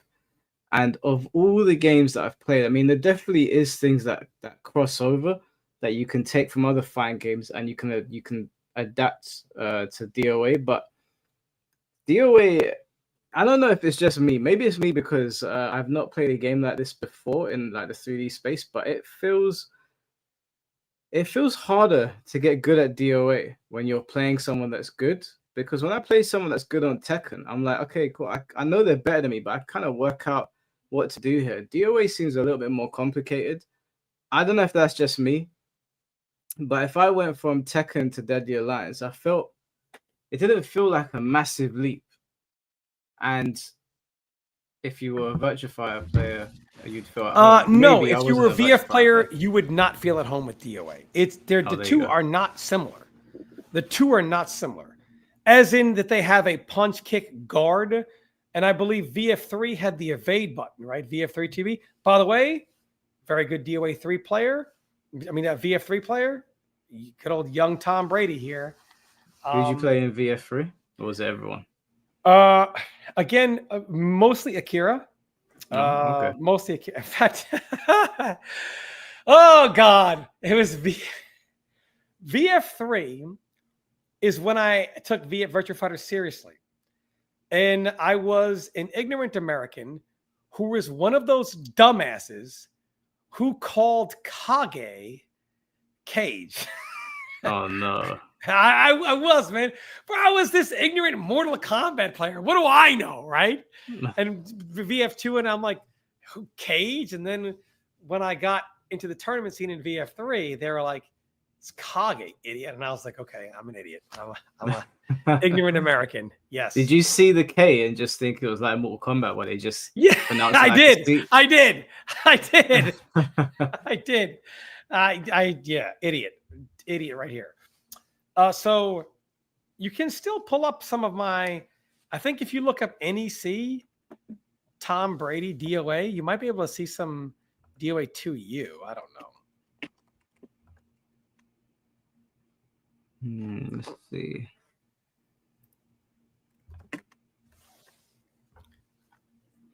There was also DOA 3 tournament there. I know there are definitely tournaments to pull up with me and DOA 3.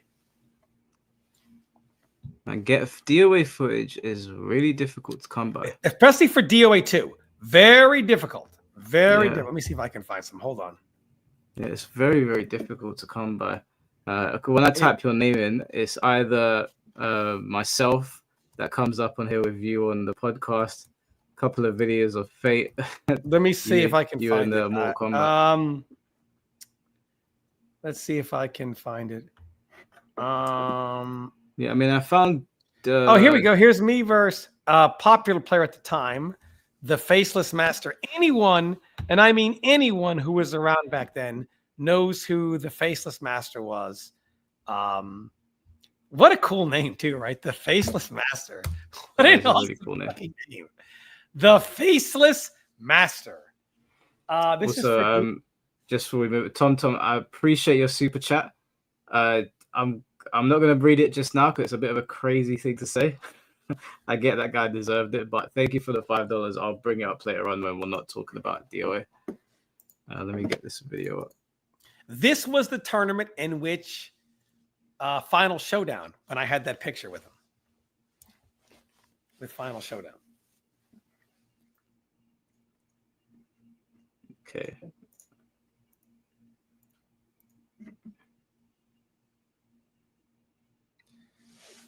So this is, and it's very blurry. Is that the best quality they have? Yeah, because StreamYard's on my computer. No, it's not the best quality they've got, but if I turn the quality up, it's going to start lagging. Oh, man, this does not do the game justice. I know. It doesn't. I mean, if I turn it up a little bit, it might be. Oh, no, their quality is not even that good anyway. No, it's not that good. That might be a little bit better, but yeah, that's as good as it'll get.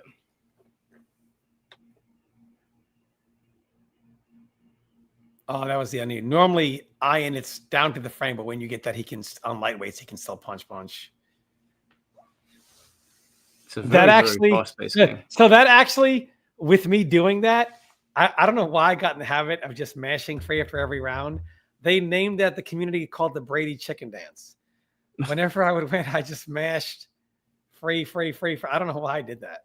Was it because like you're anxious to get into the next round? Yeah, it was just a fast-paced game. I was just trying. This was kind of a weird stage how they did this stage because the flooring is a little uneven. You see between the grate and there. That's not something that was in DOA 2 arcade. So it's very strange. It was very weird because that wasn't like that in any of the well, this stage wasn't even in this was a new stage. This wasn't even in the arcade version. What am I saying? Did But it's it very really weird. affect the match? So back there, go back, rewind it a little bit. So that's something that we used to do a lot. When I had him on the wall, you could do a short hop, a quick hop, and then you could do a wall landing, which would be a sweep, or I could land and do a mid that either hits them back into the wall or just do a mid punch for a stun. Or I could land from the short hop and do a crouch dash throw. You see what I'm saying?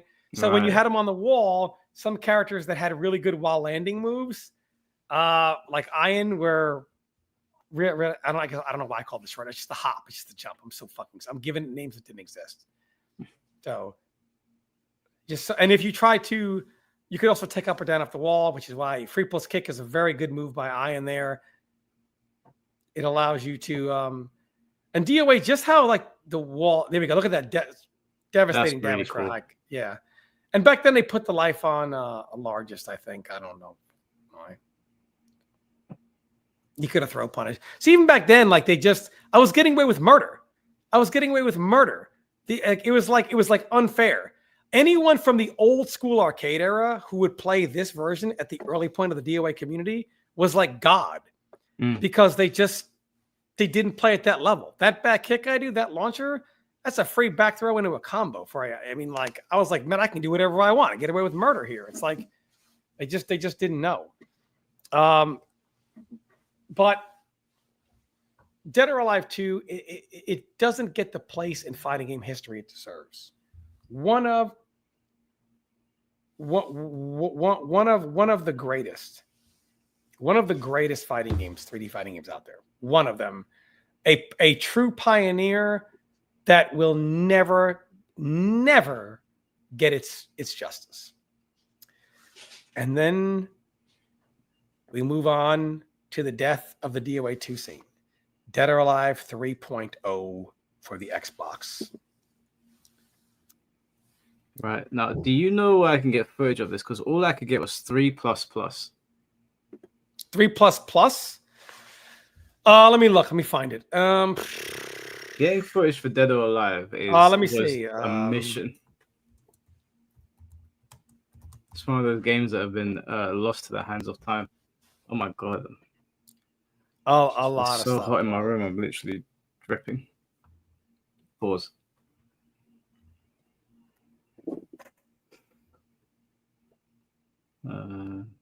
It's such a shame that it didn't get its due. I mean, I always played them on my friend's Xbox, but I never really paid attention to DOA like that. I'm just looking for any. Let's see.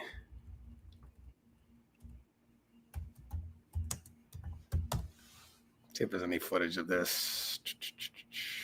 Did you say that this caused the death of DOA, the DOA community? This game was a meteor that killed the dinosaurs. It caused a reset. Damn, that bad. Yeah, it caused a reset. See, it's difficult to get footage on this shit. I've got Brooklyn Arcade up. Akaki, eight. How can I say your name? I want DOA 3.0. Yeah, I try. I've got 3++. There's loads of footage on 3++. I've actually got Brooklyn Arcade up on my screen. But yeah, 3.0, I don't know where to find it. I don't know where to find it. No one's got anything. I'm just looking for.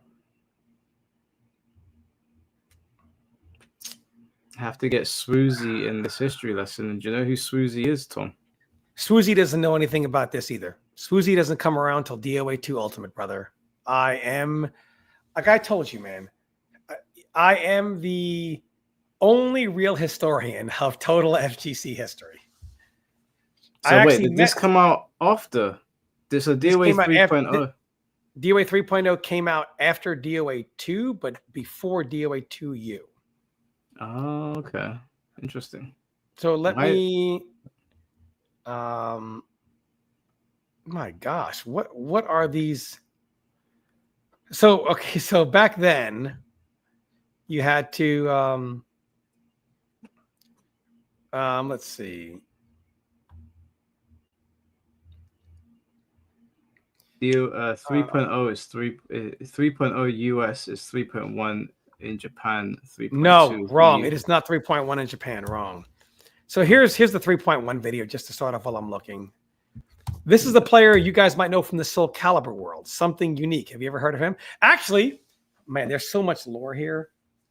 This is me versus Unique in 3.1. I was using Genfu. This guy was using the cartwheel, and because I'm me, it doesn't matter. The 3.1 cartwheel was devastating. Let me look for.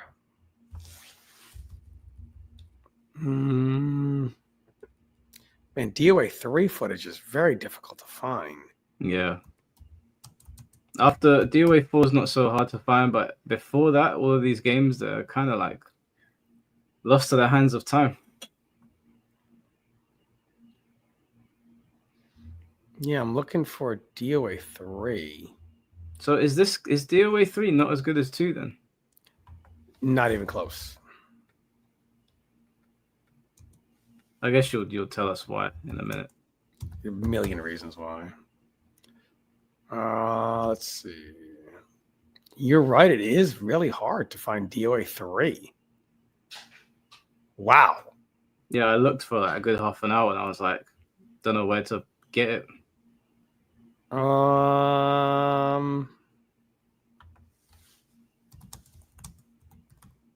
If anyone knows where to find DOA 3 footage. What is that cartwheel, man? What the hell? Yeah, you can't really hit it. You can only throw it. Who are you? You're Genfu? Yeah, Genfu.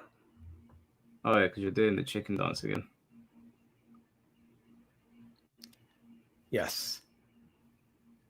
Psycho Rarity has DOA 3 footage. Here we go. I got a whole playlist for it. I got a whole playlist. Oh, nice. Here we go. Go DOA 3. It's all from an NEC tournament. This is DOA 3.0 and only DOA 3.0. So DOA, while you pull it up, DOA 3.0. I don't remember what year it came out. Well, it was the launch title on the Xbox.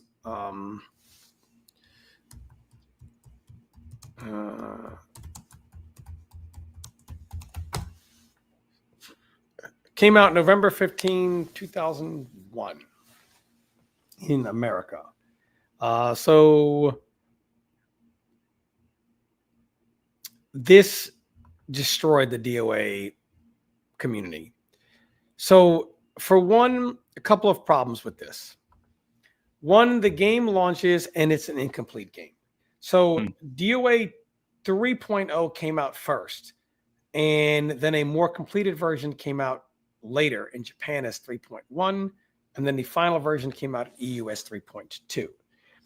3.1 is missing so much. A lot of the things like moves that guard break, give plus frames. A lot of the move properties are not present. Some moves are not present. Just a lot of things are just not present in this game. So not only did it seem like weird, but then the 3-point hold. This is the first time by default they went to the single direction hold. So we're all used to the double direction hold, right? 4-point hold system, double direction holds. You would know it in the current DOA, Mike, is what's called a quote unquote advanced hold. You know what I mean? Yeah. Everything was an advanced hold back then until this game. So not only was it a 3-point hold system, so one mid hold held everything, held punches and kicks, but then it was a single direction. So up, back, free for all highs, back free for all mids, down, back, free for all lows. So first for us, we're like, what the fuck is this scrub shit, right? Like that's just the first thing we're saying. And then the wall system was okay, where you couldn't hold off the wall, which we love. That was the only good thing about this. You couldn't hold off the wall. Couldn't slow escape, couldn't mash, couldn't hold, guaranteed combo. So we loved that. It was a very unforgiving wall system. We absolutely loved it. But there was just so much. I mean, we didn't know what was missing, but obviously it wasn't the vast improvement that we were expecting. Because you look at DOA 2 to DOA 1, and then even, just the product was just so much better in LE and hardcore from regular DOA 2 Dreamcast. They were just constantly going up in quality. And then this game, while it gave you the great graphics and the awesome stages and just, there's so much. Like Bass didn't have his back throw, his super launcher throw. There was just so much in this game that was missing moves, missing frame changes, missing several things. And then this game launches on what is probably known as the worst fighting gamepad ever, called the Duke. The original Xbox One pad. The S-Pad, and no version of an S-Pad was even created yet. So you're playing on the worst pad in history. There is no stick available outside unless you grab the DOA stick from and import it from Japan. It's a launch title, so there are no good converters except for bootleg ones that don't work very well. And no Japanese sticks that are, they're even ones that are good are not compatible with this system yet. No converters that were good to make them compatible. And even like MOS systems still did not have the technology was not out. So day one, you have stuff ready to go to be compatible with the system. So we're stuck playing on the Duke. I believe there was a stick available, but it wasn't very good. We're stuck playing. So keep in mind, we're used to coming from, you're playing on Dreamcast, where by the time it came to Dreamcast, you have converters for PS2 pads, you have MOS sticks, you have the Goblin, you have the DOA stick. I believe there was a DOA stick as well. I don't even remember. It was so long ago. I played on a MOS stick. All these customizable choices by the time it hits home, to now you're stuck with this thing, which is absolutely garbage. So the game, which was just not enough of a jump from 2 to 3, and the things that were changes were not accepted well. The 3-point hold instead of the 4 was not accepted very well. The what do you call it? The not a double direction hold. And then we were like, where's the option for the double direction hold, right? Because you could turn double direction holds on, or they came on by default on DOA 2, but you could turn them into a single direction 3-point hold system. So we were like, hey, where's the option to make this a double direction hold system? Doesn't exist. So we're looking at it like, this game is not enough of a jump. We don't like a lot of the changes. We don't like what we're playing on. And then Tekken. Keep in mind, games that are coming out now, the stiff competition. Tekken 4, Soul Calibur 2. And Soul Calibur 2 was very well received. Very well received. I would say it was more received than Tekken 4. And wasn't Tekken 4 wasn't it negatively received? It just, a lot of people played it, but people were indifferent about it, right? They played it because it was Tekken and they were competitive. But I think it is seen as the black sheep of the series. Oh yeah, definitely. Whereas Soul Calibur 2 is seen as like the start of the modern era, right? Yeah. I mean, like basically. Then there's VF4. So it's got stiff competition. Tekken 4, which already was just piggybacking off of the larger Tekken following, Soul Calibur 2, Virtua Fighter 4, and then there's this. And this just crumbled and fell. Wait, one more second. I got one more call, Mike. No problem. I remember when Soul Calibur 2 dropped, and I was still very young, obviously. But I remember people not liking Tekken 4. I liked it. I thought it was a bit. I didn't appreciate the atmosphere the way I do now, but I just remember Soul Calibur 2 was just like out of this world. All of us were just like, "What the hell is this, man?" The music was amazing, the characters were amazing, the stages were amazing. It was graphically, to me, it was just ahead of everything. Yeah, Soul Calibur 2 was untouchable at this point, in my opinion.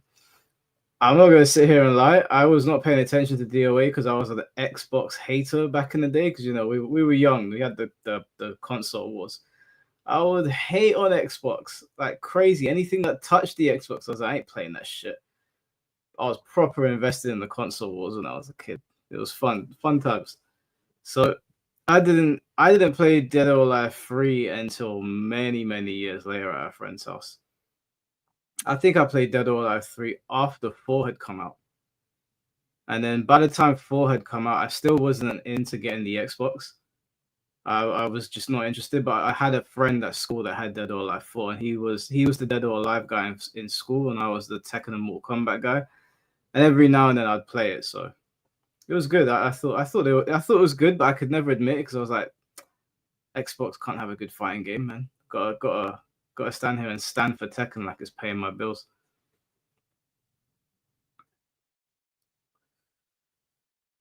Hey Jaton, how you doing, bro? Hope you guys are enjoying the DOA history lesson. A lot of this is new to me as well. DOA, I'd say, is probably the one fighting game that I just have probably minimal idea on. Dead or Alive 5 is definitely my favorite one, though. Like, although I don't have the experience of Dead or Alive 2 for me to really be like, oh, I know for certain. But Dead or Alive 5 is wicked, man. It's a really good game. Glad I got into DOA. Yeah, it took a while. I am back.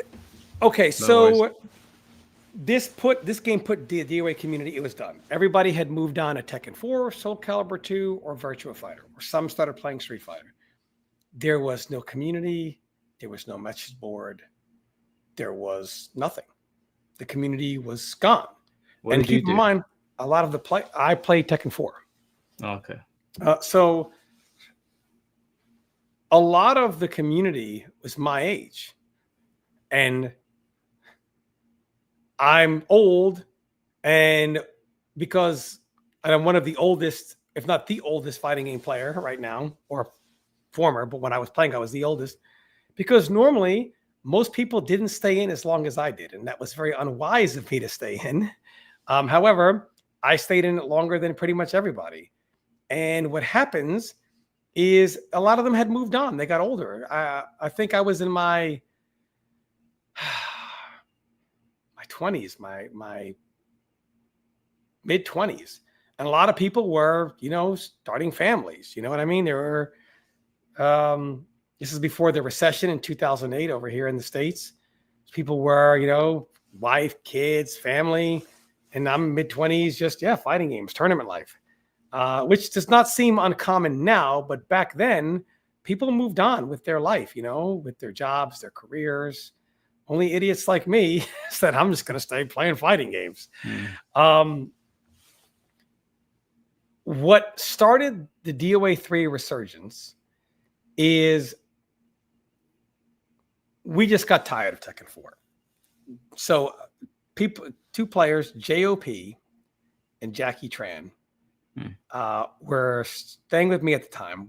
They came to my house for a tournament. They were staying with me for a little bit. And we were in Walmart. And we were just so tired of playing Tekken 4. Burnt out on it. Because, just jabs and circle and jab and walk around in a circle and jab. So Jop finds in the bargain bin Dead or Alive 3. and it was like $5.99. And Jop goes, "Hey man, weren't you good at this game?" Or like one of the top of the top. And I was like, "Man, that was in DOA too. I don't know whatever about this shit." So we were bored, so we started playing it, and just to take a break and trying to kill some time. So we said, I wonder if the DOA world ever recovered and resurfaced. So we found DOA Central, a site that was up that we had no idea existed because DOA was, and it was pretty much no one had any. There wasn't that many people there. Let me just see if I can pull up this footage here real quick. They're asking how old you are in the chat. I am going to be 49 in April. And there's anyone older than you actively playing right now? No. How old is Sakonoko? I know he's getting up there. Is Sako older than me? Some people say he is, but I don't think so. Yeah, I don't know if Sakonoko's in his 40s or not, or his 50s. I'm not sure. I'm looking for this. DOA 3. Damn, how old was I when this game came out? I was Dead or Alive 3. I can't find it now. Wow. This is when the cartwheel first became known to the world. I'm assuming they nerfed it. Yeah, in 3.2. I can't. It was so. Here's what happened. So Mochi, I cannot find it. I cannot find it to save my life. So in Japan, Tecmo held a tournament, and the grand finals was a Hayate player who had just picked up the game maybe a few weeks prior for the tournament, and he beat Mochi, who was their top player, who was playing Hayabusa with the Hayate cartwheel. Mm-hmm. And let's see. Not a good look for the game. No. DOA 3. I can't find it anywhere. It's probably lost. It's so hard to find footage of this. Which, by the way, the footage you guys are watching on stream right now is from what we had to do. We had to plug the system into a VCR and then run from the VCR to the TV so we could watch, record it, and then go back through the tape and take capture software and break it down match by match. And we couldn't do a whole set because the file would be too big. So we had to say match 1, match 2, and then you had to download these obnoxious files to watch it. That's the only way that you could get video footage. It was, a crazy thing. There must be so many good moments that they were never recorded because of this. Never recorded. Nope, no stream, no nothing. So I can't find it. I can't find the footage. So what happens is so Jop found this. He found this footage, and he was like, "Hey man, look at this! There was a tournament over in Japan," and I was like, "What the fuck is this?" Because Hayate is doing this wall throw into a combo. I was like, "What? We can't do that!" And he's doing this cartwheel, and I was like, "What? Why is this? We don't have any of that." People are able to sidestep a little better. The tracking is a little looser. So the sidestepping is a little better. And we were like, what is this? No idea what this was. And that's when we did some research and we found out there was a 3.1. Now, we didn't know how to get our hands on it yet. But what we did, we said, hey, let's start a tournament scene for Dead or Alive 3. So the great Eddie Pistons, who was hosting a legendary Tekken tournament at the time called TIT, Tekken in Texas. It was a very big Tekken major in the early days of Tekken. He decided to put Dead or Alive 3 there. And the thing is, when we were on Dead or Alive Central, so we were discovering how to play the game, like how dominant Bass was. Bass was Omega S tier at this game, Hayate super top. We were discovering the tier list and how these characters were. We would go on DOA Central because they had no idea. They were stuck in the any character can beat any character. It depends on which your style. So you could just tell these are people. The community was being reborn from the primordial ooze of, DOA. So we started breaking down DOA 3. The EP held the tournament. Eddie Pistons held the tournament. And the guy from DOA Central was there. Morris was his name. He went by Dalzim on the DOA Central forum. And tournament was held. And they had no idea. Even there was no knowledge, nothing on his site. And we were trying to tell him, your site is complete garbage. It has no knowledge on it. We wanted to start a DOA scene. So what happened was then good old Tom Brady started traveling on the road to New York, to Texas, to other regions to play in these garbage 5 and 10 man scenes. Now, that was, by the way, a counter hit down jab. Hayate counter hit down jab would guarantee a elbow into the wall. Mm-hmm. Just DOA, little guaranteed thing. If only Mortal Kombat could get if down jabs could counter hit in Mortal Kombat, that's the only thing you would see. It's the best move in the game. Down one. In Mortal Kombat, that is. Mm-hmm. There was so many little things in DOA that are good. I just thinking about the down jab in DOA too, just reminiscing the good old days. So we're trying to hold this tournament scene. Now, the modern player, of course, would laugh and say, your 10-man tournaments. It's like they all say somebody should start something. And then when that person does, if he wins, he's vilified. As if, oh, you just want to show up and win. I was winning in plenty of games back then. I didn't need to travel for fucking garbage 10-man DOA tournaments. But we wanted to build the scene. We wanted to start local offline scenes, which is where a player called Rakuto comes from. So Rakuto, one of my favorite players, I'm a huge Rakuto fan. Rakuto did this big thing on the website who says, man, this guy Tom Brady is garbage. All he's doing is taking these guaranteed, obnoxiously damaging wall combos when he could be restunning them and resetting them for more damage. So I said, you know what? I will pay for Rakuto to go to a New York City local gathering and play. And I paid for his way there, paid for his whole way there. And for fun, it was only 5 people. They held a 5-man tournament in which Rakuto got 5th. So after that, he realized, okay, I'm an idiot. And he was on his road to becoming, the player that he is today, which is one of the greatest Dead or Alive players in history. And also an exceptional Soul Calibur player as well. Rakuto is, became a very good player. He was born on that day. And I was always trying to educate players on DOA and not trash talk like, hey, you know what? Why don't you come to this gathering and kind of see how your ideals play out? And normally when that happens, people will say, boy, was I wrong. So this DOA was starting to then pick up steam again. But there's only so much we can do with 3.0. It just wasn't an advanced enough game. So before 3.1 could really be circulated, you needed to have, you couldn't just put it in your system like 3.0. You couldn't just put the game in. You had to get a modded Xbox, which at that point, those were not cheap. It just was not easy to play this game. Then you had to track it down. By the way, all the frame data back then was available. You could buy a book. The DOA 3 book had all the frames, all the frame data, everything. So when we were looking for DOA 3.1 stuff, we found the frame book and we were like, what are these frames? This move plus, this move plus, this move, this. We're like, what is this? Different game.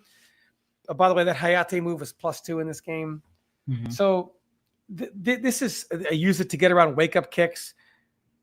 But in general, this game, we're like, how do we get our hands on this game? And we could just tell it wasn't easy to circulate, right? It wasn't like today. Whenever you had to mod a system and then download file, it just wasn't easy to do. Yeah. So unfortunately, it just people didn't really play it. Now there were a lot of skin modding, which were really cool. Players could make their own skins and upload it. All the cool things with modded Xboxes, but you couldn't have a tournament scene where somebody had to have an expensive modded console. It was not easy to do. So DOA 3 had a very small run, but then came DOA 2U. So more on 3.1 later. And this is how the history timeline went. 3.0 was here, had a resurgence, only went so far, and then came DOA 2U. Now, DOA 2U was the first time Dead or Alive went online. And your first look at a lot of modern players, such as Black Mamba, Offbeat Ninja, Master, who at that time the original name was DOAU Master. A lot of these players, the great Ninja CW, rest in peace, my friend. Just Onin. I don't know if people. Lopedo. This is where Lopedo. Man, honestly, Lopedo could probably be good at anything he wanted to. He's just such a talented gamer.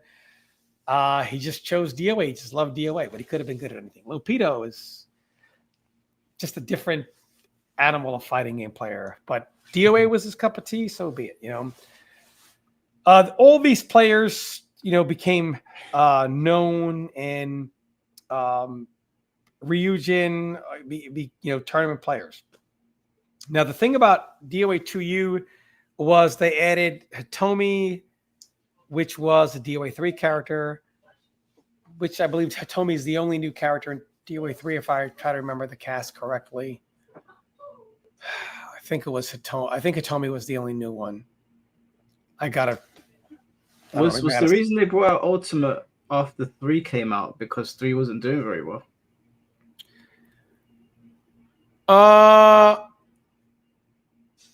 I think 3 did well. I don't know why they chose to go to Ultimate instead of bringing 3 online. I think they just wanted to, for whatever the reason, bring back DOA 3. DOA 2, I don't know. I couldn't blame them. DOA 2. They wanted to bring out DOA 2 and modernize it to play like DOA 3, right? Right. But still under DOA 2's rules. So you don't see the DOA 3 wall splat. You don't see the DOA wall combos. You don't see the DOA. This game looks immaculate. Beautiful game. Even to this day, you look at this game, it looks great. Yeah. This game still ran by DOA 2's rules. You could not use the double direction hold anymore. It was now a 4-point hold system, single direction. So up, back, free for highs, punches, or all highs, back free for mid punches, forward free for mid kicks, and down back free for all lows. So it brought the 4-point hold of DOA 2 into a game like this that plays like DOA 2 with kind of DOA 3's look and movement, so to speak. That's such a cool stage design, and they started on a bridge. Yeah, it is a cool. Yeah, it is weird. And it doesn't even have DOA 3's movement. It's everything with DOA 2 with a more modern look and Hitomi, basically. And the single direction hold, but it's a 4-point hold. So this game was received very, very well. This is the first time really the modern world had online access to DOA. And it's when the community really began to grow. And it's where the DOA community really began to thrive. And of course, like any scene that finally gets access to online, most people didn't want to travel to it. They didn't, why play offline tournaments? This is back when idiots would say, oh, I see no lag. Now, Mike, playing any online game back then, saying I see no lag means you're a moron, right? Mm-hmm. Like, let's not lie here. But this was back in the day. The connection was okay, so, nowhere near offline. It was delay based. It wasn't rollback based. So it was okay, but it was not the best gameplay experience. But for the first time, the community could actually play the game with each other, around the world. And everybody can play everybody. Connections being what they were, so obviously you had to be within a certain distance or region of someone to actually get a playable connection. But it's the first time that all these personalities that were now developing on the now DOA Central were able to meet up and play with each other. And this was the kind of start of the modern Dead or Alive community. It took a while. Tournaments didn't become prevalent in this game until near the end, because this community was kind of stuck in, like every online game, first it goes like, casual games, then clan wars, right? There were clans, right? Clan battles. And then I feel like every fighting game, when they're kind of restarting, that's kind of the fate they go through when they have an online for the first time. Yeah. And anyone that talked about online, was seen as the devil. Like, oh, he just wants people to go offline, because to me, I'm like, I already played DOA 2. Like, I don't want to play DOA 2. And then it was here where Perfect Legend came around. And it was when PL first contacted myself and JOP, and he believed in himself. He wanted to, he's like, I know I can win. I know I can be great. And PL played this a little bit, but he really wanted to get into 3.1. And it was PL that helped make 3.1 accessible for people, and with helping people how to soft mod their Xbox, so you no longer needed a hard mod. You could soft mod it, and then helped circulate the 3.1 files. So really, it was Perfect Legend that helped people get access to 3.1. At this point, I already had it. And if you play 3.1 or 3.2 and then you go to DOA 2U, it's just not as good. It's just not as good. And it's missing certain things from DOA 2 Arcade that I felt were very good. It was okay, but it's just not something I wanted to go back and revisit because to us, 3.1, 3.2 were new. We were like, what is this version of DOA 3? If the game were released like this, my God, the game would have exploded. But so we wanted to get players out to tournaments. So I'm trying to think the first offline DOA tournament. So we held a offline tournament for multiple games. I held a pretty big one. Tekken, a lot of people showed up for Tekken. Bronson Tran, Insane Lee from California, Jin Kid from Texas. They were all there, man. Clint the Beast. I mean, they all a who's who of players were there. It was a major for multiple games. I held one, and I held one for DOA 3 and DOA 2U. And the big thing was no, my mistake. First, it was a 3.1 tournament, NDOA 2U, held at a tournament called TIT, Tekken in Texas, in which Perfect Legend endured a 16-hour bus ride to get there to. Young PL. In which a young PL got second. He didn't really care about DOA 2. He was there for DOA 3. Got second.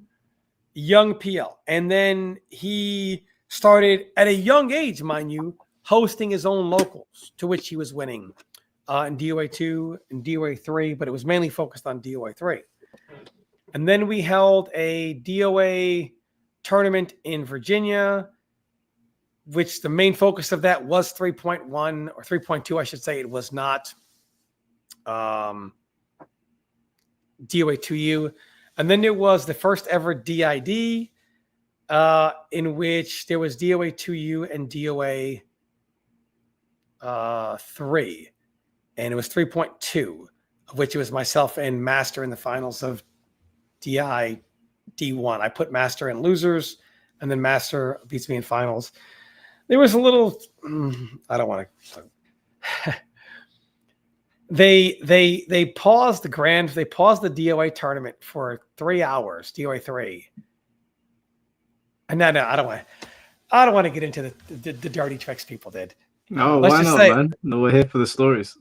They paused DOA 3. PL will tell you about this for like 2.5 hours to run DOA 2 tag. And I had just put Master in losers, and I'm like, man, let's get it over with, right? So after I'm ready to die on the floor, unconscious, 3 hours later, after DOA 2, you tag. I don't know why they couldn't run them simultaneously. Then we're going to finish DOA 3. So it was just Onin against DOA Master in losers finals. Just Onin playing his legendary Hitomi.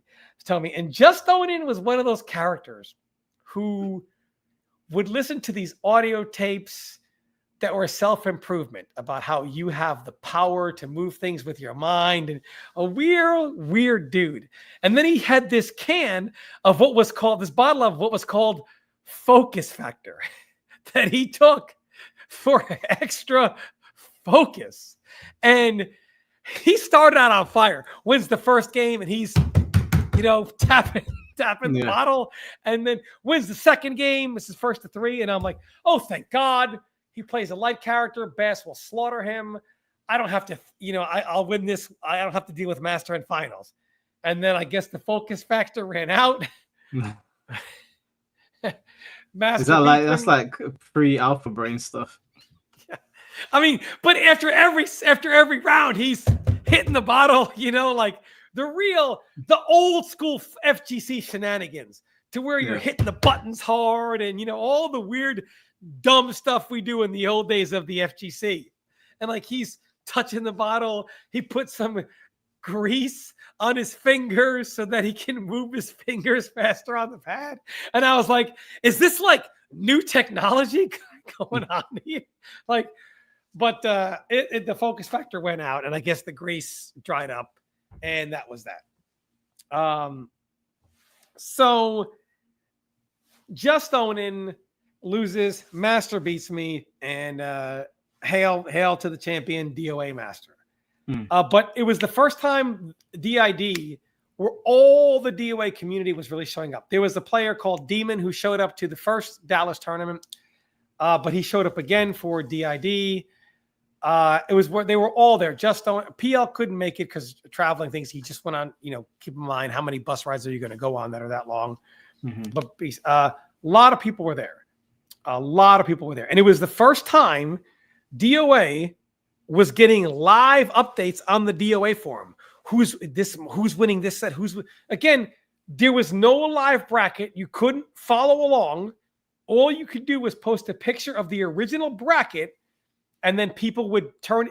It was called the results and aftermath thread. So at that time, every game had a results thread that had live results ongoing throughout the course of the tournament. And this was the only way people would sit at home and refresh, and no footage, but just hear who was winning and who was doing XYZ. It was the only way to get updates. So it was the first time that we were seeing this for DOA. A live updates, and PL was updating. Like, I was giving updates to PL, and other people were giving updates, and people were talking about them in the threads in the bracket. And it was the first time since the arcade days, or since the Dreamcast days, that life was in the Dead or Alive community. Many people during this time would contact me on the boards, come to my place to play, go to gatherings in New York to play, go to Sorawa's house in Maryland and play. This is when a lot of the leadership really started to develop in the DOA scene. And the DOA 3.1 after that was the main focus up until DOA 4. Then everybody was mainly playing DOA 3.1. The tournaments for all 3.2, all 3.2. You can go back to 3. There's no footage on 3.1 either, right? Yeah, there's no footage on any of this, right? Yeah, it was super hard to combo. The only one that I could get was DOA 3 plus. Hold on, let's see. Yeah, DOA 3.1 and 3.2, they were pretty hard to find. Saying that guy. Let me see if I can find any of this footage. 3.1. Man, this is just so weird. It's lost to the hands of time. Yeah, I'm just trying to find.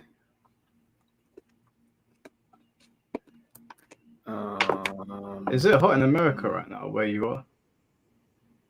Yeah, very hot. Oh, okay, it's not just me. Yeah, Man, I don't know. I mean, I could just play 3++ in the background whilst you're talking about it, because It's wow. It really is hard to find this footage. yeah, it's lost to the hands of time. I've got some 3++ footage here. Wow. But the quality is these games are old as hell, guys. So I apologize if they come out looking like shit. But yeah, this isn't choppy. Wow. It's just some footage of me versus Master, but it's one game at a time. There's no real like long footage. This is the choppy one. There's one video that has a full set, but it's I guess play plus. Yeah. Yeah, we'll just play it. They'll get the gist of it, and then we'll go through 3. Yeah. So DOA. So the differences between DOA 3.1 and 3.0. Genfu's up or down punch now had sidestepping properties, and it would guard crush, not break but crush. His down forward punch plus kick was +2, which was his launching chop. Bass had his running catch throw, and also had his back grab, which was his super launcher throw punish, which is so many things that were different. Hayate had his cartwheel, which was devastating in 0.1 because you couldn't really hit it. You had to throw it. It was very risky to do. And I don't think he had his super launcher throw in 3.0. I don't remember, but I know maybe he did. But I know that his regular throw by the wall became unbreakable, and in 3.1 and 3.2 he recovered in time to launch you. So in 3.0 he just does his regular wall throw. You just hit the wall and he can't move. You hit the ground. In 3.1 and 3.2 he recovers fast enough to launch you off of it. So he gets a launching throw that I believe becomes unbreakable near the. And they were also DOA 3 also for the first time introduced what's called 2-in-1s or 3-in-1s, which unholdable situations. So like Genfu, his punch plus kick, punch on, I believe, counter hit or something. There was somewhere in there where it was a 2-in-1 where you couldn't hold one part of it when the other part hit you first. Zach, his down forward punch, if he caught you crouching, was a 3-in-1.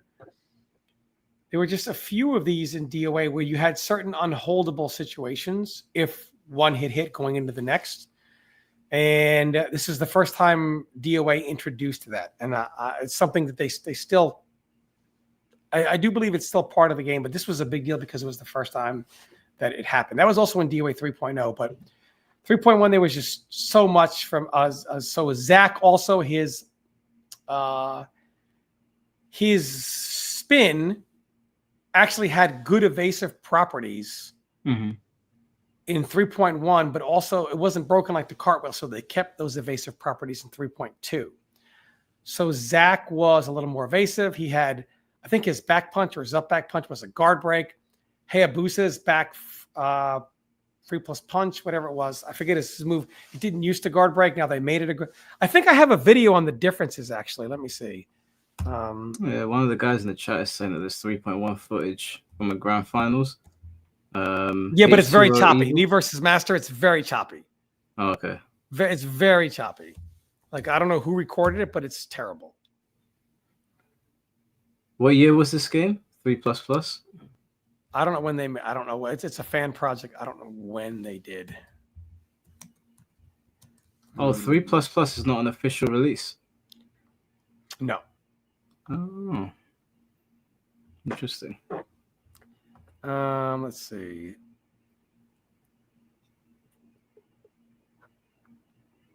Damn, Genfu looks very irritating. Let's see. And I don't know. There were some things that had differences. I don't know where it is. There were videos I made that had differences between DOA 3 and 3.1. I have no idea where they are. Lost in time, unfortunately. It'll pop up one day. Yeah, lost in time.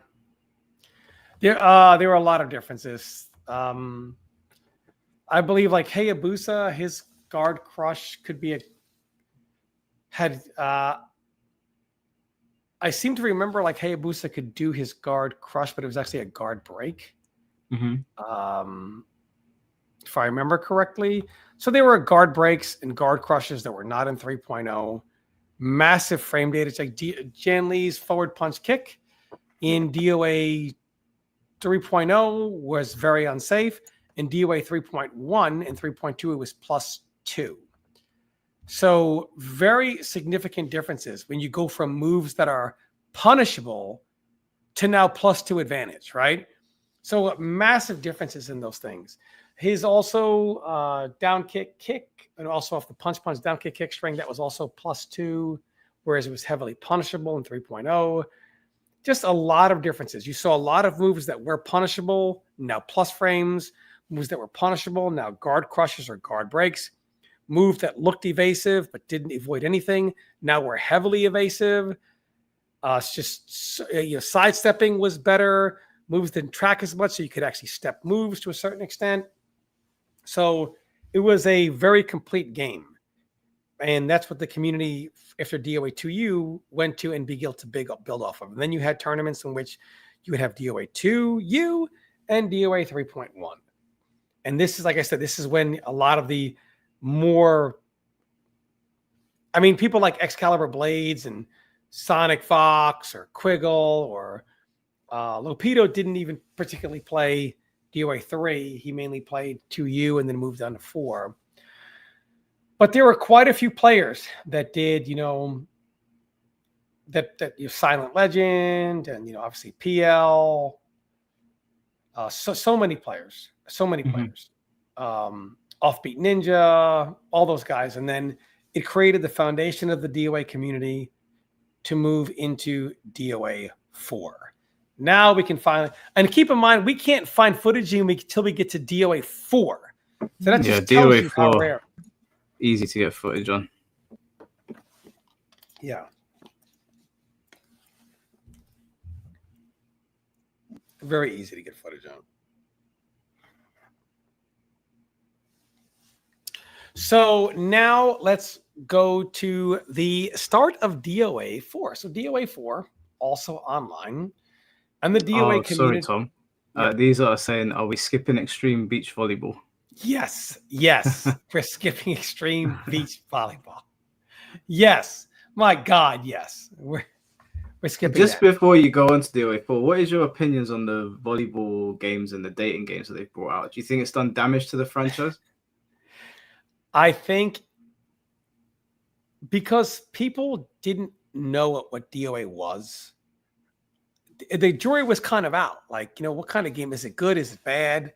Because before DOA 4, the modern FGC really didn't get into it. It was more a niche thing, right?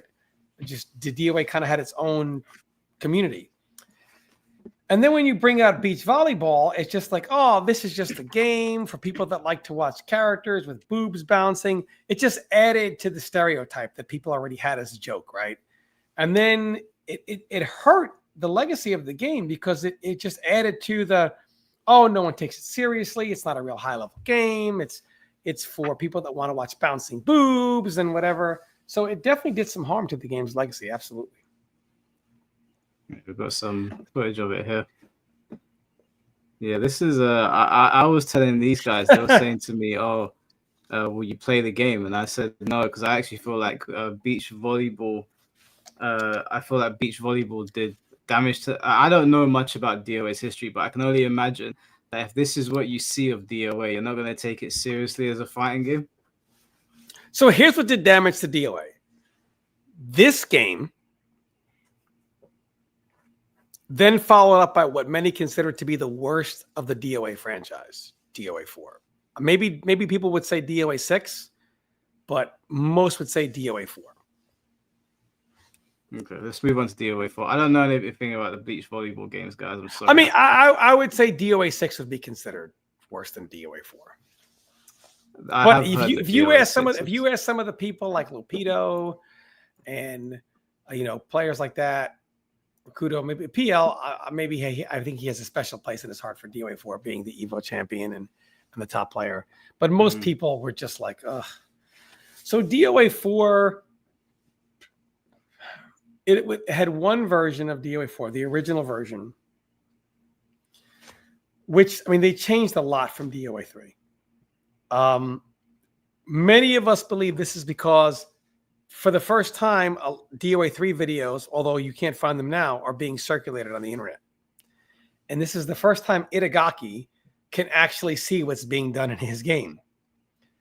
A lot of guaranteed damage situations, because obviously as high-level players, we're going to try to find a way to circumvent the gambling aspect in lieu of guaranteed damage, right? So this was quite a change from DOA 3.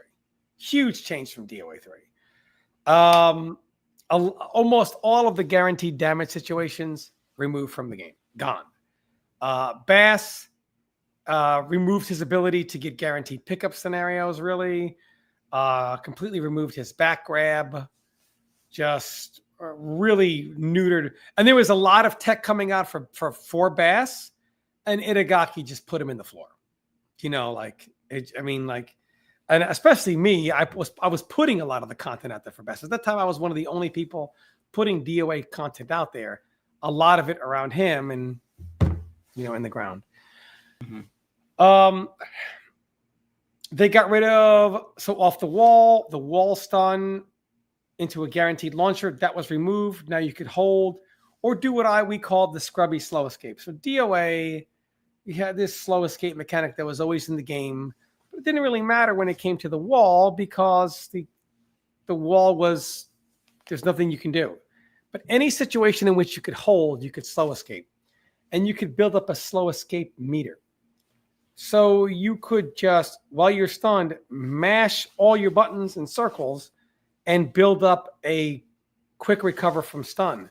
The problem was on the wall, when you got wall stunned and your slow escape had been built up so much, you got wall stun, you could fall off the wall before they even had a chance to even play the guessing game. So they also revamped the stun system. So stun launch was a real big deal from DOA. Real big deal. It really kept the defensive hold system in check.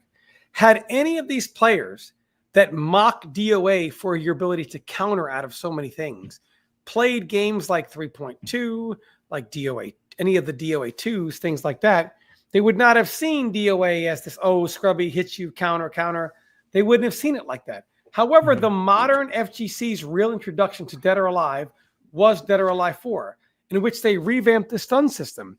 And they made stun launch completely garbage. Now, if you stun someone and try to launch right away, the launcher would be extremely low, if not sometimes too low to even get a combo. And the combo you got off it was minimal and it did very little damage, which encouraged you to then play the stun system. And the more the stun meter got built up, the higher your launch was going to be. So now you have to play the stun system to get the combos you normally got in past DOA games. You could no longer stun and launch them. Also, punishment was toned down in some areas. Characters like Genfu, who could do his super launcher grab for massive damage, that was toned down. The gravity was increased, so you couldn't do the same combos you used to be able to get for him and things like that. So they the wall system and the new stun system where you were forced to play a gambling system, a lot of the people that were into games like Tekken and Soul Calibur and Virtua Fighter, when they went to this game, they didn't like it. Hit you, and then I've got to hit you again, and maybe one more time. And they're like, well, I have to guess three times right to get a combo worth it. And you could just do one high counter hold, and I've lost all that damage back. Like, this is stupid. A lot of people did not like that about this game. I didn't like that about this game. It was, to say the least, what gave DOA its reputation of being a quote-unquote scrubby game. And if you ask a lot of the players who are top in DOA 5, who are also top in DOA 4, they will tell you this game just that formula just was not good. Being forced to use the stun system, not good. And then it toned down some of the stuns. So there were certain moves that would do like deep stuns, like Hayate's down forward free plus kick would give you a guaranteed deep stun. And because it was a deep stun, he could go right into launch or throw. See, the cornerstone of the game, what made DOA great is off a single stun, the low holding wasn't that bad because of a single stun, you could just do a mid launcher or a throw. So it was still mid or throw. In fact, Dead or Alive 3, when you had games like 3.2 and 3.1, even though they had a 3-point hold system with a single direction hold. So you would think surely that would be broken, right? Just one direction for a hold and the mid hold holds all mids. No, you saw less holding in DOA 3 than you did in this game, which gave you a 4-point hold system. In fact, DOA 3, I would say you saw the least amount of holding because of just how high the punishment was. So the fact that you had stun launch or stun, you had to commit to stopping the launcher immediately was a huge part of the game because stun, take my launcher. Oh, you don't want me to launch you? I'm going to throw you. Then it became to invoke that same mind game. First, I had to hit you 2 or 3 times after I stunned you. And then people are low holding, which are removing the ability to stun you with a high or a low, which then meant I couldn't launch you with the mid. I had to stun you with the mid. So it was just dumb. It was like you're doing something that automatically pigeonholes me in how I can continue the stun before I can launch you. And then you have a chance to say, okay, I think I get a better read of what he's going to do. Now I'm going to hold him. Now I'm going to hold mid or whatever. It just was not received well. And it really kind of broke the foundation of by removing stun launch, it really broke a lot of the foundation of what made DOA not this, scrubby counters or whatever. All and DOA 4, I wouldn't even still call it a scrubby counter game. But the fact that people that came from Tekken, came from Soul Calibur, came from Virtua Fighter, the defensive holds was such a new nuance, and their first brush with Dead or Alive, they were like, fuck this is stupid. As opposed to, and the whole DOA as a whole got paintbrushed with, this is what DOA is. When really this was the first time DOA had ever become that. Unfortunately, because, and this game is visually a masterpiece. This is the Kyoto and Bloom stage, a visual masterpiece. The stages are really cool. Very cool. Also, because of the way this game was, look at this, Azuna drop. The most devastating guaranteed damage in the game belonged to Hayabusa. The high counter hold Azuna drop and Azuna throw were the only real forms of high guaranteed damage, which coupled with Hayabusa had so many ways to be safe, was still very evasive. He catapulted into, S tier. He was always S tier, but he was like a standalone in that tier. He was just the best. Wasn't this the DOA that had the stage that had cars on it, like cars driving also past stupid. you? Also stupid. That did look from a casual perspective, because I was just looking. Or at a it, cheetah that ran through the jungle and would hit you and super launch you. Just absolutely stupid. So this game, the community was building off of it, but this game was also the fall of DOA, and DOA to this day has still not recovered. Mike, what do they call the root of all evil? Money. Oh, I thought you were going to say Ed Boon. The old, no, be after Ed Boon, then money. and the root of all evil is money, and that was the root of evil in the DOA scene. Money got introduced to a scene that had paid no dues, and there was so much sketchiness and so much. First, let me just talk about the game in general. Everything could be pretty much holdable. Even early on in the game, where we found some really cool stuff to where So you could mash out holds so quickly, short stuns that were not high frame stuns, you could hold and recover and block right away. But we realized that there had to be a small window between one hit and another in which you could not hold.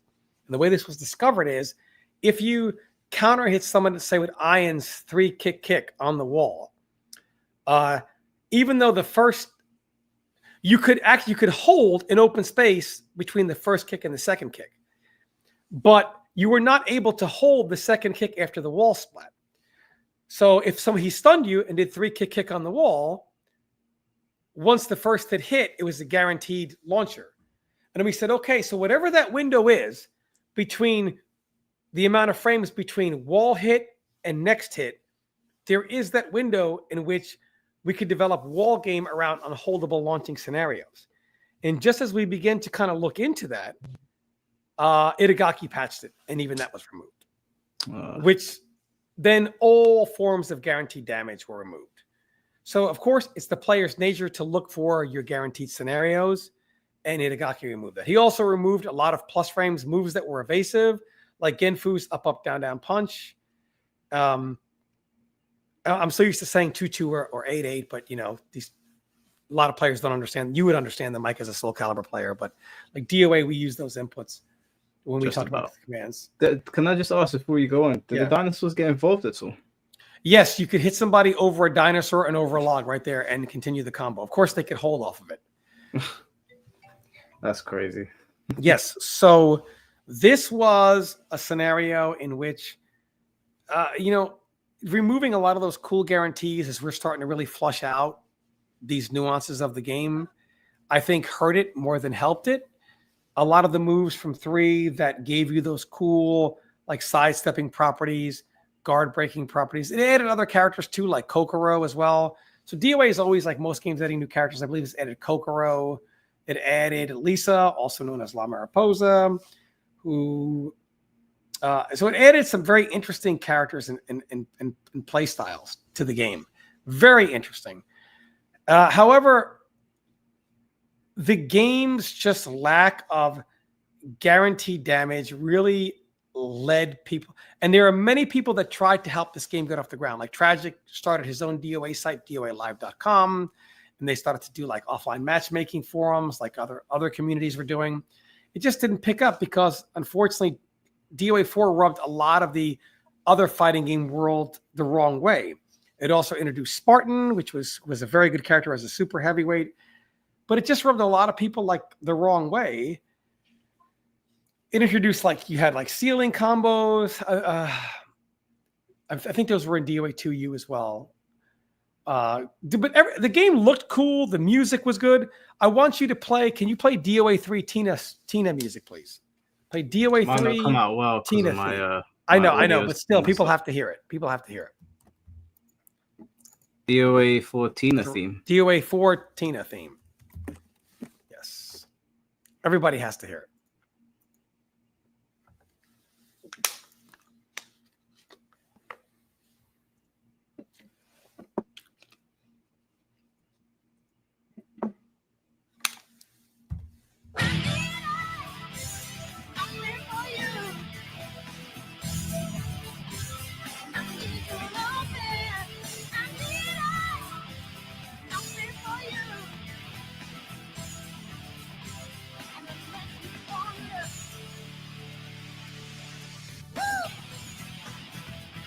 It is a pretty good theme.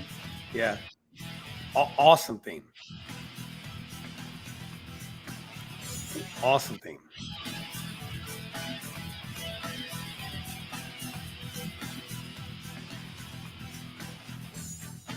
Such an awesome theme.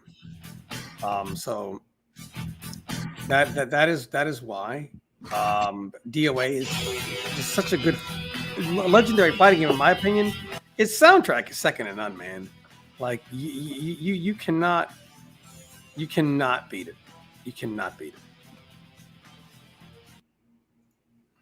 Yeah, they're saying the audio is yeah, it's not. I don't have speakers on, guys. It's nothing like that. It's something wrong with my computer. Don't know what it is, but yeah. Yeah. So then,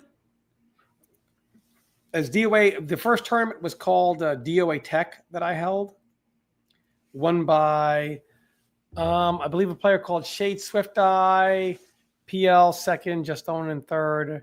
Just Own won the first online tournament, but the community was at that point really gravitating toward offline. And it was being held at every major going forward. It was being held at NEC. It was being held at ECC at the break, while the break was still doing the East Coast Championship tournaments. It was being held at every major tournament was then having DOA at it. So every major had DOA at it. Mm-hmm. And then the shadiness of DOA happened. Shadiness. So the owner of DOA Central, there was a league, DirecTV wanted to do a fighting game. And they had a league called Championship. There was the Championship Gaming Series, but first that, it was called CGI, kind of a test run to see how it would do, to see if they could get more funding. Championship Gaming Invitational, which had several games at it, one of which was DOA 4. No one knew this was happening until all the players that were in. By the way, let me just say, give some Swoozie lore here real quick. I want to go back. So someone who mentioned Swoozie, I ran into Swoozie for the first time in Dead or Alive 2. And you know what? I've been waiting years to call this guy out. And you might know him from the S-Arcade forum. Gimme them shoes. There was some wretched, worthless piece of garbage. I've been waiting 20 years to blow you up, scrub. And then I held it in for this long. I'm in some room, and this guy, and I think I was playing Bass and DOA 2 other characters. I'm not saying anything. And I'm just like, hey, man, can you fix your connection's a little dodgy there, man. And he's like, yeah, took great Tom Brady. Shut up, bitch. Shut up. All this stuff. And he goes on the SRK, and he's like, yeah, Tom Brady, garbage. Give me them shoes. Slap that bitch around. Well, I caught him the next day, and I beat that man 20 straight games in a room. Swoozie was there. Swoozie back then used to use a microphone on his mic. He had the pitch on, so you couldn't hear his voice. And he used that ultra annoying high-pitched voice. This was everyone's first brush with Swoozie. No one even heard Swoozie's voice until maybe a year and a half, as people, and no one even knew this guy was like an Omega content creator, on YouTube. We didn't even know. DOA it's too much history to put into one video, because there are so like Vanessa, which I'm going to have some choice words for her. But beat the stuffing out of this dude. This was back when people would dog me. They would play me. I'd be playing like regular characters, and they would beat me like 3 or 4 games. I wouldn't care. Then they would go on the sites and be like, yeah, smack that guy Tom Brady up. The difference is, when I would smack them up on the regular, I wouldn't go on the sites and brag about it, because who cares, right? But and ironically, part of the legacy of Tom Brady's a fraud came because people would ignore my results in tournaments based on, hey, didn't this random say he slapped him up online one day? When people just want to believe you're a fraud, they'll always believe it. But that's when I first ran into Swoozie, and Swoozie became a staple in the DOA scene. And I'm going to blow Swoozie up a little bit when it comes to DOA 4. Oh, there was the cheater that you're talking about. It just ran past. Yeah, the cheetah. Yeah. That is absurd. That would drive me mad. Yeah. Juggle both of them. So also, this game was at this is the first time the game was at EVO. So how come I forget this? So DOA 4 was held at EVO. And DOA 4 was this was the first EVO in which it was guaranteed payout, $5,000 for every game. Now, the rest of the FGC started to pick up DOA 4 because they were like, DOA 4, no one plays that. It'll be free money, including Justin Wong. Oh, free money. No one plays DOA. Even if I get like top 8 at EVO, I'll still win like, $500, right? And of course, nobody who had that mentality made it to top 8. It was all DOA players. But this was the first time DOA was at EVO, and it was a main stage game, and it had a guaranteed $5,000 payout. It was there in which Perfect Legend would go on to defeat DOA Master. But I'm trying to remember my history. I don't remember if CGI happened before EVO or after. We'll have to bring PL on and after. I don't remember if the first. I think it was CGI, then EVO, then CGI 2. Either way, and then he can join if he wants. Yeah, let me get into the filthy politics first, and then we'll bring PL in here. So, when the Championship Gaming Invitational was announced, this is when we were hearing players were getting sponsored. We had never heard that sponsors were even shopping for DOA players. Master was sponsored, and he was in cahoots with then the owner of Dead or Alive Central to make sure Master had rigged tournaments in his favor to profit. So Championship Gaming Invitational was handpicked, and it was a handpicked cast of all people not on Master's level to ensure Master could win $10,000. It was, I made a video one time called the Truth About DOA, and Inkblot, one of the canons, put it on SRK, and they vowed that DOA would never be at EVO again. And DOA was never at EVO again. And I can say the truth of what I brought out was largely responsible. When Mortal Kombat 9 came out, many of the DOA community came to me and said, hey, man, you're one of us. You have a big platform now. Like, you've got to just make a video and expose all the crooked politics. So I did.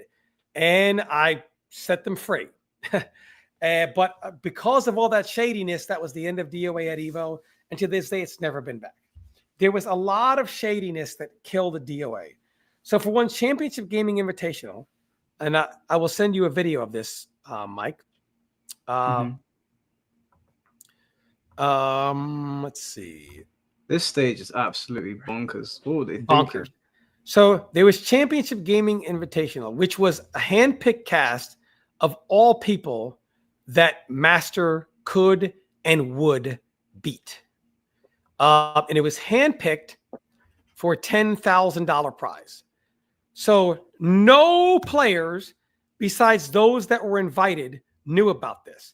And supposedly they were under NDA. Can you imagine in the modern fighting game world, a $10,000 tournament that nobody could talk about, of a hand-picked roster, hand-picked to make sure the guy, DOA Master, who had the owner of the site, who, of course, the sponsors were like, where do we go to find players? Let's go. They Google it. Let's go to DOA Central. Get in contact with the owner, who hitched himself to Master, and they became like Ted DiBiase and the owner, Virgil, standing behind him, counting out his money. It was disgusting. And so many, this is the final. Now, at some point in this final, Master turns to the owner of DOA Central, who's standing behind him like this. And it says, it's so easy, you try. Hand him the pad. Like, can you imagine a finals for $10,000 where the player goes, it's so easy. Here, you want to try it? Instead of a player on his level. How does this happen? A hand-picked roster to guarantee that no one that was on his level was there. This is Kasumi-chan. God bless you, Kasumi-chan. We love you. You were an okay DOA player. You have no fucking business at an invitational for $10,000. This guy got on a plane. Keep in mind, to win 10 grand today, you have got to win a Pro Series qualifier, and you still don't win 10. It's a pot bonus where you only win 5 of it. This man got on a plane. Look at the owner. There's no one standing behind her. Why is the owner of the website standing behind him like Virgil behind Ted DiBiase? What is happening here, right? Wait, they're saying he's the community manager now? And now we know why DOA is the way it is. On top of that, more on that later. So this was hand-picked for him to win. Hand-picked. And it rubbed a lot of the players the wrong way. Like, what is this tournament that nobody knew was happening? And now all of a sudden it comes out the week prior. Hey, guess what? These players are picked to go play for $10,000. And everyone's like, Of course, Master's going to win for free. No one in his skill level is there. What is this? Well, it was really hush-hush. We couldn't tell anybody. Do we not believe that the owner of DOA Central could have picked all like the top 6 or 8 players to compete there, as opposed to these people and Master? No offense to Swoozy. We love Swoozy. But Swoozy ain't in that bracket. He ain't in that tier. Not at all. And I believe it was either before or after EVO. If it was after EVO, why wouldn't you put some finalists for EVO there? Nope. You put Master and a bunch of people who's never seen a top 8 in their life there. So Master is just, doing what Master does. And at a certain point when he goes up, so it's the CGI format was 5 1-round games. So it was one game was 1 round, but you had 5 of them. No idea why they did that format, right? More on why that's important later. So when Master goes up 4-2 here, he's dominating this girl. In the final game where he beats her like 5-2, dominates her. He turns to the owner of DOA Central and gives him the pad and say, "Do you want to try?" How is that not demeaning to the level of competition that is putting put on display here? Yeah. Right? This was not a fight. It was a slaughter. So can you imagine how this rubbed so many DOA players who were legitimately at the top in the world? Perfect Legend, Black Mamba, Offbeat Ninja. So many of these people, Just Owning, Ninja CW, Lopedo, all these people who were like top of the top players. This guy, High Guy, was top at EVO. He made top 3. I would be very upset if I wasn't in this, if I was not on the top 3. If I was in the top 3 at EVO, why am I not in this? And I don't remember when this was held. I don't know if it was before or after EVO. So don't quote me on that. But he's just, High Guy, the Zach player, Zach and Lei Fang. So, I mean, Master right here, honestly, he's not even paying attention. And then you'll see when he gets 4, he's like ready for that $10,000. Ready for that. You haven't even won yet. It's a foregone conclusion. He's going to win this money. He knows this. She's not punishing anything. She doesn't know the game like that, letting him get away with murder. And this is, again, for $10,000. For someone like to win $5,000 today, you have to go to a pro qualifier and beat someone like Nee and Arslan Ash for $5,000. Think about how hard that is. Yeah. And this was just easy money. Just throwing moves out, easy money. All smiles. Yeah, baby. Watch this, right? Watch this. He's $10,000. He's doing it. Watch this. Watch this. Watch this. He picks his pad up. Look at the owner back there. Hey, you want to try it? Hey, so easy. You want to try it? Can you imagine how this looks? That is so humiliating. Can you imagine how this looks? This was a huge problem. Then there was a Championship Gaming Invitational too. Masters sponsor, Jax, was choosing the matchups and the stages. Master could not beat PL. He could not. And he did not. PL beat him pretty much every time.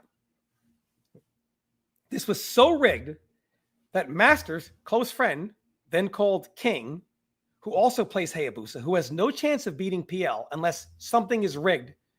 Myself and PL before this championship. By the way, CGI 2, the cat was out of the bag. So they had more high-level competition. Offbeat Ninja, PL, and Master were the 3 like top players in the world. And then you had like Swoozy. Why? No offense to Swoozy, man. He just wasn't on that tier. Even he'll tell you he wasn't on that tier.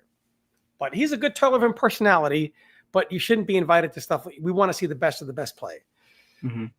King, and I think, I don't know, Mystic maybe? I don't remember. Or Kasumi-chan again. I don't remember. Either way, they had PL, before PL left, we were talking, we said, listen, you have to be ready because they might rig it against you and have you play King, who plays Hayabusa on the bridge because they choose the stage first. So you've seen how devastating the Izuna drop is, right? Mm-hmm. 5 one-round games, Mike. So when you knock someone off the bridge, the next round is a new game. Where do you start again, Mike? Start at the bottom. Top of the bridge. On the it's a new bridge. game. One Azuna drop will do 70 to 80%. So if PL gets a single punch held in any round, he loses 70 to 80%. That's some bullshit. How is that? And guess where you go to the next round? Back to the top. And that's how King beat him. And I'm going to see if I can look at it. It was rigged. It was totally rigged. Master ends up winning again. It was some of the most unfair garbage you're ever going to see. Has Master ever addressed any of this with the DOA guys? He just ignores it. As he still, these guys are saying that he's the community manager now. What is he doing exactly? Because DOA is not really around anymore. Destroying DOA. Oh. Damn. Let's see. Championship Gaming Invitational, Perfect Legend. That match is not on here anymore. So it's then set up for him to, so he loses. And then, of course, then there was the Championship Gaming Series, which, again, was also kind of, again, large sums of money, right? Mm-hmm. It was down to DOA male, DOA female. And this rubbed a lot of the top DOA players the wrong way because they're like, well, I think there was like 4 teams or 5 teams maybe. I don't remember how many teams there were. One had a DOA male. They all had a DOA male and a DOA female. Now, listen, I'm not here to say women cannot be as good as men in games. But what gives girls a bad reputation is when there are women who don't work as hard as the legitimate top of the line, highest level players, right? And they are given opportunities that weren't real, right? Mm. So what happens is you had a lot of them in there, and they're like, well, these are not top players. Why are they there? Just because of, chromosomes. And the talking point was like, well, life's not fair. Suck it up. Hold that. We get that money too. And you can have the girls trash talking the dudes. Life's not fair. Too bad. Haha. It looks like you don't get that money after all. Can you imagine the civil unrest in the DOA community? So, hey, I'm going to switch over to the phone and I'm going to call PL really quick so we can weigh in on this too, because he's a big part of this. All right. Yeah. I sent him the link. So maybe he's not seen it yet.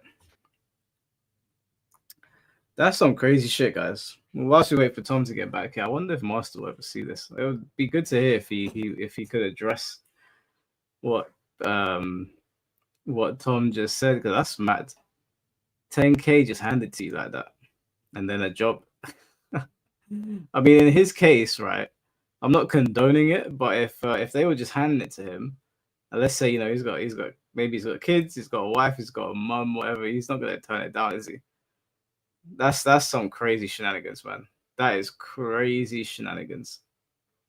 Master's gonna stay silent.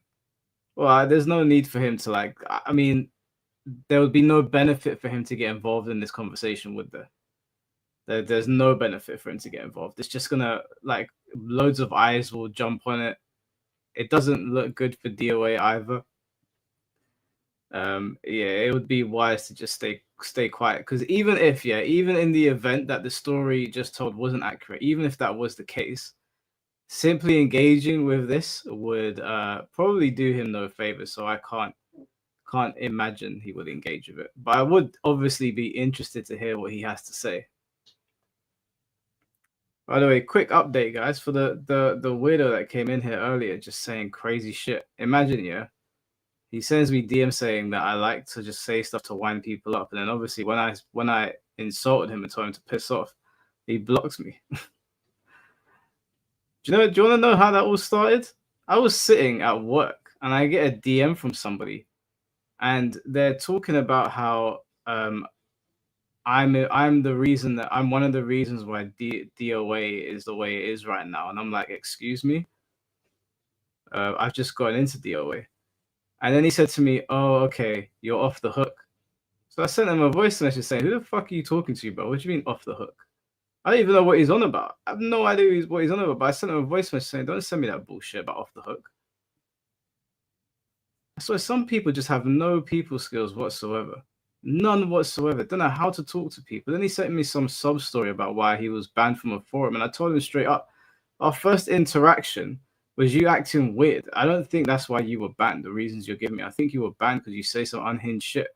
Then he said, yeah, I just like to say random stuff and see what sticks. So I was like, okay, wait, before this conversation continues, how old are you?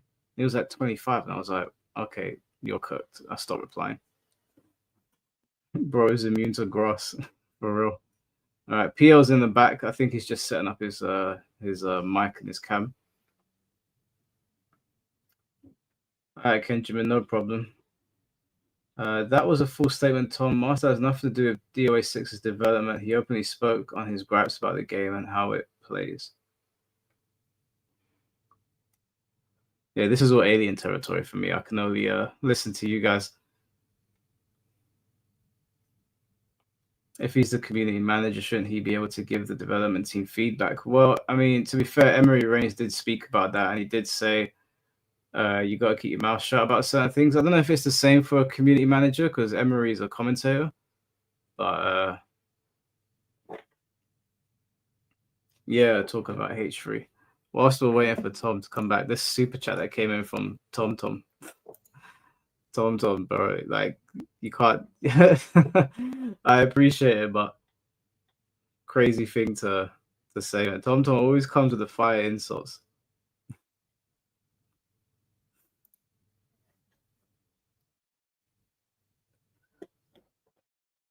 Man, I want to try DOA again, but it feels like it's not worth it until a new game comes out. No, I mean, if the game is good, if the game's good, I say just play it. Like I stream DOA 5 every now and then. We have a good time on it. To me, I'm like, because right now, yeah, DOA is one of them, but Bleach Rebirth of Souls is another one where people are like, I'm not playing it. There's no communication from the developers. I'm like, I hear it, but also if you're having fun, just play it and then play it until you're not having fun anymore. If the game doesn't have support, if you enjoy it, I'd still play it. I would still play it. Oh, sorry, I still had that super chat. All right, let me get PL in here. I think he's in the back now. Oh, no, he's not. He's gone again. All right, he'll be back. I should try Chinese DOA 2 Ultimate PC version. Well, I am getting my laptop put on here instead of my PC because it's much more powerful. So we'll be able to run some better games soon. All right, I'm just waiting for PO to... Can you hear me, PO? Oh, yeah, I think he can. What's up, bro? Hold on. I know I got this on twice. Where's damn it. Sounds good to me. Wait, okay. So all right, I'm not listening to you on a YouTube. Okay, it's on this. All right, cool. My bad. It's been a minute since I've been on this. No, it's cool, man. How you been? How you doing, man? I've been doing good, man. Like I've been touching a lot of grass. But yeah, pretty much it, and just like playing different stuff. I've been listening to Fury. Yeah, I've been listening to the whole thing. As far as like a time, I want to just address like, so CGI happened the same weekend as EVO East because I went to EVO East, and then after EVO World is when CGI 2 happened. Oh, okay. All right. What do you make of what Tom is saying with regards to Master and that whole? I mean, everything that happened was factual, like timeline stuff that happened. I ain't hear like opinion stuff, but like everything that actually happened, and it's real. I mean, all right, we got Tom back in here. Yeah, Tom, can you hear us? I can't refute like real things that happen. So it was Evo. That's right. So PL, I called him as now. He said it was Evo East. He forgot, but I went to stay with him, and me and Jim Master went to Evo East. He did. The same weekend. They went to Evo East. Yeah. But we didn't know about CGI until, so keep in mind, why would PL legitimately, who we found out confirmed at Evo, the best player in the world, why would he go to Evo East for just seating when he could go to a tournament for $10,000? Right? So he goes to Evo East because nobody found out about CGI until like one week before. And PL's like, we were like, well, what is going? PL wasn't even sponsored yet. Keep in mind, he wasn't sponsored until after Evo East. These sponsors had no idea who to find. We didn't even know people with sponsors were shopping for players until all of a sudden the head of DOA Central, Morris, comes out and says, "Oh yeah, Master sponsored, and there's CGI. We had to be hush hush because we were under NDA." We Hey man, all know that's not how he said it. You got to say it the way he was saying. Hey man. Yeah. Hey man, it was Hey, we were was on the mad NDA, funny, but it's like you couldn't give. It was rigged for Master to win, and so of course PL, since he couldn't go to CGI, they wouldn't let him. They didn't invite him. He went to Evo East, wins Evo East, and then wins Evo. Of course, PL actually had to earn his money, and wasn't it $5,000? Was it for first or split? Right? Yeah. Okay. So because I don't forget anything, I'll just tell you what the exact split was in 2006 for every game. So every game in Evo 2006 split was 5,000 for first, 2,000 for second, third got 1,000, fourth got 750, and then fifth and sixth got 500, and seventh and eighth got 250. And that's what it was for every game, including Mario Kart. And at the time they had CVS 2, DOA 4, Tekken 5, Third Strike, Super Turbo. Yeah, I think that was it. Yeah. And yeah, Mario Kart. Mario Kart Evo was crazy. Yeah, because they had a Toyota Yaris sponsorship, and they wanted to have like a racing. Yeah, that's right. Toyota Yaris. That's right. Right. Okay. So how does DOA 4 conclude then? So it concludes with then comes CGI, right? No, man, it's a couple years. CGI 2 came after Evo, right? Yeah. Okay, so CGI 2 came out, and this was when they obviously PL just wins Evo.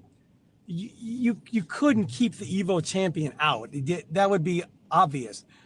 They did was they put PL in, but then of course they invite Master's friend, who also was an Evo finalist for DOA. However, like I said, he plays Hayabusa. PL, do you know where the match is? Do you still have that match? You would know where it is. Is it on the internet? Wait, anywhere? Which match? Me versus you versus King. I mean, all right, so like I don't have footage of that, but there's like a clip of it that they have online. They never, I don't think, ever posted the full. I mean, shit, let me look for it. Because I mean, it could be out there. Let's see. Yeah, DOA footage seems to be very difficult to come by. Difficult, Mike. It is very difficult.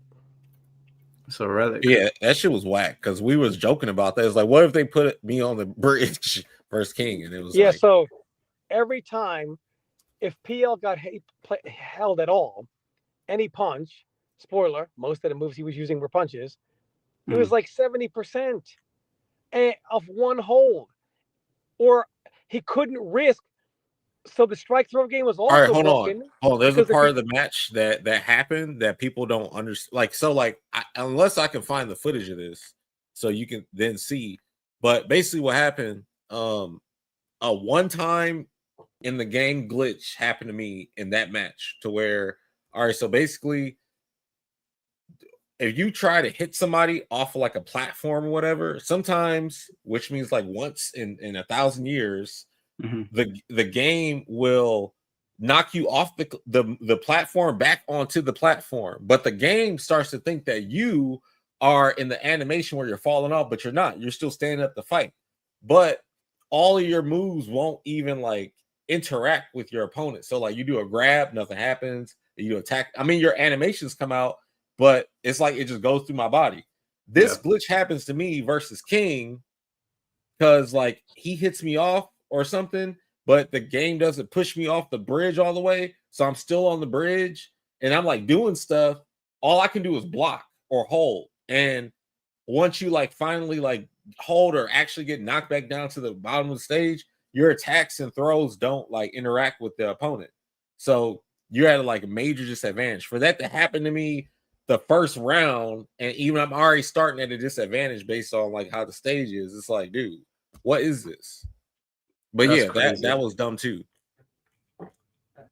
So were you the last DOA 4 Evo champion? Yeah, I was the only one. There was only one time that it was there. Oh, I guess this is the footage then from Evo. This says Evo 2000 and top 8 2006 Evo. Yeah, see, all you have for me is from this footage is like the highlights, and they have like reactions and stuff, but you'll see that we're on the bridge and you see like how I reacted to it, like when weird shit was going down. Hold on. I got the link. Where's the damn link at for this? Okay. Oh, I'm looking at it.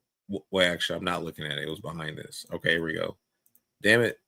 All my fingers failing me. All right. How do I post in this chat? Just post it Okay. I sent it to DM me and I'll. All right, I have it. Right. I have it starting at the exact moment where the stupid shit was going on. All right. Let's have a look.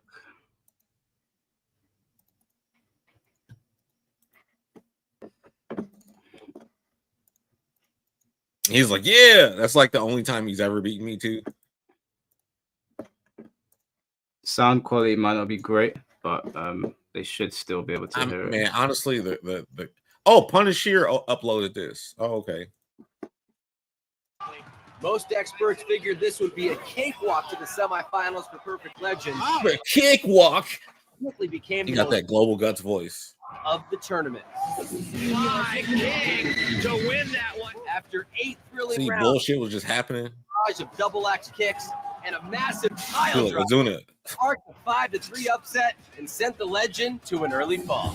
That was just a regular Azuna though. It wasn't high counter. It was a high counter. It would been like that is some bullshit, man. That is wow. I would be fuming. Yeah. And that was like the only invitational tournament. They one time they did something where I think they played with John Sally on his show that he had, and also played with Vin Diesel. They had like invitationals for that too that nobody knew about to the day of. It's guess who? That's what term is going on. Guess who's already there? Mm-hmm. It'd be like a day notice. So how did I join twice? I don't know how you did that. Yeah, so what do you want to move on from DOA 4? Or was there still more to cover? It gets even worse, unfortunately. Oh, okay. I'll let you guys take over. He loves some DOA. Yeah, so also DOA 4, what didn't help it early on, and PL can talk about this. Your camera's the original off, by the 360. Yeah, I know, I'm in the car, man. The original 360 pad was garbage. Yeah, it was trash. We hated playing on that thing. And then later on in the game, I got the S pad, which ended up playing good. We hated playing on that thing though early on. S pad didn't come out until like after the game. We were playing the game. It like after, like I'm saying, after it was over with. Yeah, that's true. But DOA 4 there was so much. It was all about money, all about Pro League. So then there was the Championship Gaming Series. Now this is where I'm going to blow Susie up a little bit. So we were into Championship Gaming Series. So of course PL didn't play season 1 because he didn't go to the combine, because he's like, I don't really trust what they're going to do to my brand or whatever. I mean, PL, if you want to talk about why you didn't play season 1, you can go ahead. Well, I don't know what we're blowing Susie up for, because I don't have any issues with it. But like, as far as like why I didn't play why I didn't play the first years, because like they was changing all the rules and stuff, and I knew they was playing on laggy monitors, and I was like, well, I was just playing World Cyber Games instead, because like I didn't want to be locked into how we had to play, and I knew I couldn't like guarantee I could win in the environment, because the game, instead of playing like, okay, we would play on CRTs and good monitors, but they just picked any bullshit. I forget what they were. It was like NECs or something like that. But they had 8 frames of the added input delay to the game. So everything that you would do, play like you were underwater online. So if you play like a really risky style and was like, all right, hopefully I won't get punished because like it's too late. By the time you do a grab to punish the person after you block it, they'll be able to hit you and high counter hit you. And it was like people relied on that on setups being whack, but that's not how I practiced the game. Like I relied on, I could block this and punish it. So, and also on top of that, just playing frame by frame where you do something before them because you can, right? But say like round one start, say I want to start the match with a jab, you can end up losing to like a launcher at the beginning of the match, even though you're supposed to win because of just how the delay on the monitor worked. It was whack. But yeah, that's why I didn't want to play in that. But I ended up going and playing on it because we didn't have World Cyber Games anymore in 2008. So they cut it out, and that's when it was like, oh, we're going to have World Cyber Soul Calibur, and then the entire league like went under because they were spending too much money. Like they expanded too quickly. By the way, is you versus Master? Is the WCG Nationals? Is that footage online still? Yeah, that footage is online still. The full thing. Send it to Mike. All right. So there was so a little quick history. DOA 2U had a World Cyber Games, but just to show how still in the infancy the DOA community was, nobody even knew it. So a player named Nefarious Sage showed up and won his U.S. Nationals. Did he win the World 2? I don't know if he did. Well, that was in 2005 when that happened. Yeah, for DOA 2U. DOA 2 Ultimate no one was even in 2005 at first. But yeah, no like one even knew. It was weird. One. Like at least here, because remember at first, like we didn't have a lot of information. It was just like, we knew about the 3-kick man and but then we found out about like Katsuninken and like Big Headed Terra. Tetra, yeah. The Tetra, my bad, yeah. But they all came in like I guess playing those games. But yeah, we didn't know about that until like later on. But I don't know, information was just kind of weird back then. Mm-hmm. So when WCG happens, first of all, during all this also, during CGS Championship Gaming Series Season 1, where Black Mamba's team won, who won DOA Male? Was that Offbeat? Are you talking about like the single stuff? CGS 1. Yeah. They didn't have a singles thing in the first. Like Season 2. Yeah, okay. Season 2. But he was considered the top. It was Offbeat who won that. Yeah. He won the DOA Male one. But it was team format and DOA Male and DOA Female. After Season 1, which was won by Black Mamba's team, and they were paying like I think $80,000 for the team that won for the season. It was Tom. Yeah, this thing cut out. I'm trying to find this, man. Like, I don't know where it's at.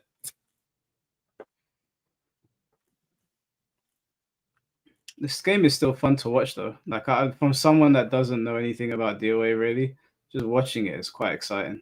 Yeah. It's really fun to play. I just wish they would bring my boy Genfu back and stop being like, oh, we'll play with Elliot. No, I'm not playing with Elliot. I want to play with Genfu. Stop like just killing characters off. So Genfu's not in 6? Nope. Neither is Iron. Tom was saying that DOA 4 is the worst one. I disagree. He said that this game almost killed DOA. I disagree with DOA 4 almost killing DOA. I just think people were super stubborn. What almost killed DOA was everybody around it being negative as hell. Like every high level player in different games was like fucking hella mean and shit and would try to shit on the game. I remember because I was there and they would never want to give it respect or whatever. That's really what it was. And Tom was saying that they changed a lot of like going for guaranteed damage or something, and yeah, stuff like that. But that didn't kill the game. I think what killed the game was just like how everybody was acting towards the game, period. Because no matter what, like DOA 3 or DOA 2, they was still like shitting on and acting stupid towards the game. Like no matter what, DOA 3 is like, oh, well, it's only 3 holds. Some people be stupid about that, and then they would complain about some of the strategies in the game, like And then there was a disconnect because players in Japan didn't like what we liked about DOA 3. Like, for example, Mochi, who works for Team Ninja 2, he didn't like that Jan Lee's 6PK was plus on block. It's the punch into the kick, the side kick. He didn't like that was plus on block. So in DOA 4, they made it minus on block, like minus 10. So like all the things like that you could use as like frame traps to really make the game more dynamic. I mean, like you can kind of look at it and be like, oh, well, maybe it was like Tekken 8 where everything's plus, and yeah, kind of. I mean, but they had counterplay. You had the hold, you had sidestep moves and stuff, so it wasn't ridiculous. It was actually really fun to me.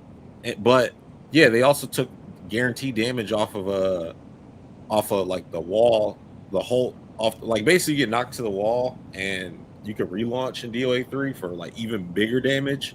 But instead they made it to where you could hold off the wall or slow escape. Honestly, looking back on it, I don't mind it because you can mitigate how much damage a scrub could try to get off of you, but you could still like max hit them for a lot of damage as long as you go for like what's guaranteed. And I didn't have a problem with that because people was not opening me up in DOA 4 because you could like struggle out of everything and stuff. Like if you kept going for the old stuff in DOA 2 or 3, if it wasn't like the basic stun launch, you would get cooked. So I like that stuff there. But what made DOA 4 annoying was the untechable stuff, because some characters got away with removing the like, so you know, like Virtua Fighter and anything, you get knocked down, you got the get up kick to keep people, you know, respectful and honest. But the untechable made it to where you remove that out the way in general, and you could just go for an unholdable throw or strike mix up. So it just really like made the game too simple for the top tiers like Helena, Spartan, Hayabusa, and even Genfu sometimes could really maximize off that. But and Kasumi and even Ayane. So even though like it was cool to remove the guess, still on the other end, it was whack. So like basically the game, it could become set play. Like when I played Master and DOA Tech 2007 that we held, because like they didn't have DOA the next year for EVO, so we held our own. And I used Helena on him and just removed his ability to play the game, like total set play, and I 4-0'd him because that's just what the game is at the highest level. Yeah. So like I prefer it to be like DOA 2 or 3 where you can't force somebody to get up without having to hold a get up kick right next to him. So like if you go for a down attack, they can still get up and do a get up kick, and you got to respect it. Okay. So was there anything else that you guys wanted to cover on DOA 4 before we move on to 5? I don't know.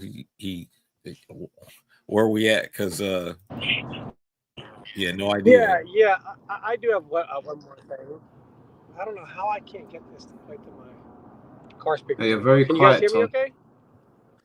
Barely. Yeah, I'm very quiet. I mean, I can Hold hear on you one okay, second. Hold on. but it's like muffled, man. You gotta get new technology, man. It's 2025. These guys are mentioning skipping Dimensions on World Cyber Games. I don't know. Dimensions was dope. It's just that it was on the 3DS, and the 3DS. I mean, who had that? Who was really playing on it like that? But it was a good game. Like I wish DOA Dimensions came out on like console or PC, because it had a lot of characters in it. It had Tengu, it had Hayate and Kasumi's dad, it had Raido, it had Gemra. You hear me now? Yeah, we got you. Hear you. Okay, so a couple of quick things about DOA 4 before we move on. One, the reason why Aerosmith is in the intro of all DOAs, DOA 2 and 4, is because that is Itagaki's favorite band. Because he wasn't sure what he wanted to do, if he wanted to still didn't make games anymore. And he was at an Aerosmith concert, and just something hit him. The music motivated him, and he said, nope, this is what I'm going to do. And that is why Aerosmith is always used for the intro songs of the Dead or Alive games made by Itagaki. One. Two, CGI season 2. So what they were trying to do is there were a couple of things they were trying to do here. One, they were trying to do this gimmick of making out to one of the females named Vanessa. Now keep in mind, listen, there are a lot of girls who can play games at super high level. And there are but unfortunately, Dead or Alive they gave in TGS, literally, if you were a woman, that's all it really took. They just picked them because, well, we just need to find a few random girls. And a few of them could play, but they certainly didn't. There were girls today who practice and grind, and they don't want anything for free, and they go to tournaments, and they put it in, and they work for it, and they get it just like any other guy. This was not the case in DOA. These were people who didn't work anywhere near as hard, were flaunted it, were arrogant about it, get fucked, life's not fair, ha, ha, ha. You remember this, PL. GG's. And the GG's. And then there was Vanessa, who they were like, this monstrous woman who cannot be beaten, just as good as any player out there. She was complete trash, couldn't beat anyone to save her life outside of some of the other girls who didn't practice. And there's nothing wrong with being a girl. There are girls. Well, I wouldn't say complete trash. Like, she could definitely beat people who are good, but not like this. She was not a top player. I just want to say, reality wise, it was like she wasn't. If you took basically above average player around, like, teeter-tottering, could be high level, but fighting against people who barely know the she was above average. She was above average. Being generous, man. Yeah, I'm not saying she's ass. No, so being generous, she was above average, and that's being very generous. But they try to make it seem like this unbeatable Darth Vader person, et cetera, et cetera. So a couple things happened. Going into season 2, there was a girl named Phoenix, who stayed to live with me. And a lot of the DOA males were like, hey, man, you got to teach this girl. We got to put an end to this nonsense of the ever dominant force. And nobody. So I trained her. She lived with me along with another player, Ninja CW. They both learned Genfu. Bia will tell you, my house was like the place people go to learn Genfu, as the original one.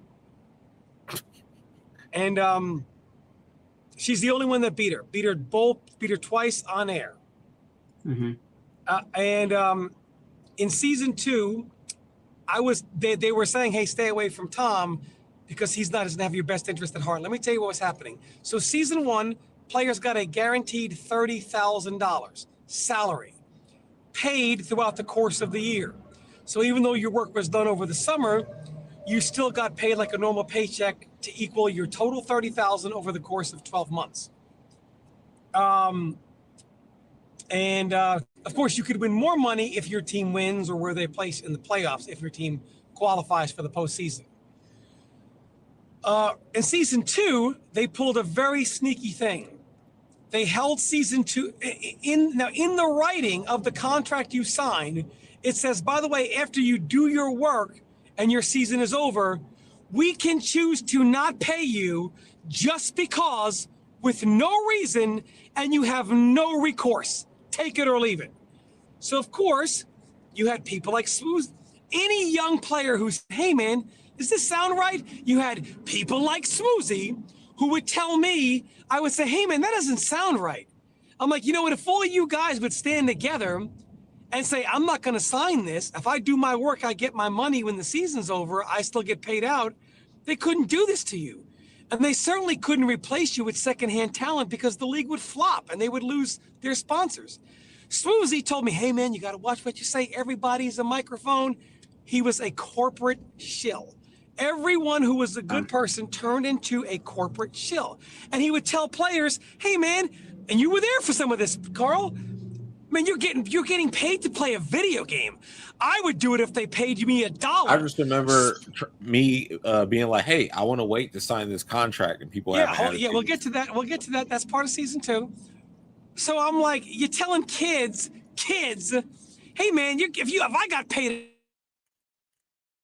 to play a game, spoken like somebody who's getting guaranteed money to work the league. And these players would ingratiate themselves like players and give them horrible financial advice. when season 2 was going to start, they said, hey, man, we're going to start season 2 early. So, as such, because season 2 is starting early, before 12 months after season 1, we no longer need to pay any season 1 player the remainder of their salary. And since PL doesn't forget a number, since PL doesn't forget anything, they then told everyone from season 1, we don't need to pay you $7,500. Get fucked. Do you remember that? Yeah. So like, because so they split the payments. I remember because at first everybody was getting the same, but then it was like, all right, we're going to have our star player, and then we're going to have season like 2 though. But that was season 2. Yes, yeah. But I'm saying like the first season they paid everybody. They didn't pay everybody. When the season stopped, you let me finish. I'm saying early. They was paying everybody a certain amount, and then they decided they was going to separate it and say we pay a star player, and then they have like 2 secondary star players, and they have like 2 people they keep that I don't know, and then they draft 5 extra players, but they all like that was in season 2. Tiers of how much they paid everybody. But my point is, people for season 1 who didn't get I'm not co-signing people are corporate shills, but yeah. Well, what I'm saying is people from season 1, once season 2, because it started early, they said because season 2 has started, we are no longer paying out the remainder of the money of season 1. Yeah, they did say so that. What then happens is everyone from season 1 lost $7,500. It's a lot of money to lose. Now, what happened was each team was allowed to keep a franchise player, which means they didn't have to be redrafted. They were guaranteed to stay. So they went from everybody makes $30,000 to we started season 2 early. You actually don't get paid $7,500 to now, instead of $30,000, if you are a franchise player, you get $30,000. If you were drafted, you only get $18,000. So I was saying to the players, I said, well, this doesn't make any sense. They're losing money. One, they're not selling tickets to anyone. And it's never good when they stop paying you what they owe you and then bring on new players and pay them less than they were the year before. I'm like, this can't possibly work. Think about the business model. They're paying people to sit in the stands. I said, whenever a league is losing money and they're paying you less and they have to pay people to sit in the stands, it's not profitable. I'm like, you guys got to wake up. You guys are young. You don't understand. And so when PL gets drafted in season 2, he didn't want to sign his contract. He goes, well, I don't really know about this. Like I want someone to look at it, at least a lawyer, before I sign a contract. No, you had to sign the contract day of the combine. If you went home to think about it, you were just done, out of the league. And if enough players banded together and say, we refuse to play, you certainly couldn't put this tournament on with secondhand players, and this event would fail. And they would have to say, okay, we'll give you what you deserve, your guaranteed payout. But what they did was they put the squeeze on players. If you don't sign it right now, you can't have anybody look at it, sign it, or you're done. Enough players were like, hey, we want the money, so we'll sign it. When PL tried to say, hey, I don't want to sign this, when he wanted me to look at it, he wanted a lawyer to look at it. They started these rumors that he was a racist. Remember that? They started all these rumors about him. No, they didn't say I was a racist. They said that I was problematic because I was like they tried to say that I accused them of racism. But that's what it was. You accused them of racism. He didn't. So he wasn't problematic at all. He just wanted someone to look at this contract, as you should, before he signed it. And they said, well, he was problematic. He accused us of racism. None of this happened. The only thing he said was, can you look at it? And I looked at it and I said, hey, man, this says that once you do your job, they don't have to pay you just because, and you can't do anything about it. So he said, hey, I want my dad to look at it. I want a lawyer to look at it. Nope, sign right now where you're done. So because he didn't want to do that, he signed anyway because he's like, listen, obviously this money could help me, could help my family, could help launch my career to be part of this league. He signed it, very apprehensively. And then they demonized him the whole time. Every shot the league could take at him, they took it constantly. Here is your EVO champion. And they're painting this picture of this overrated player who can't beat Master, and just completely false. It was like an alternate reality. playing on these monitors with 8 milliseconds of lag. And when PL's like, hey, man, you're a pro league. Can you imagine a pro league with a $1 billion budget playing on monitors? Yeah, I really can't. I've been looking for this World Cyber Games match or a set the whole time. I can't find it on here.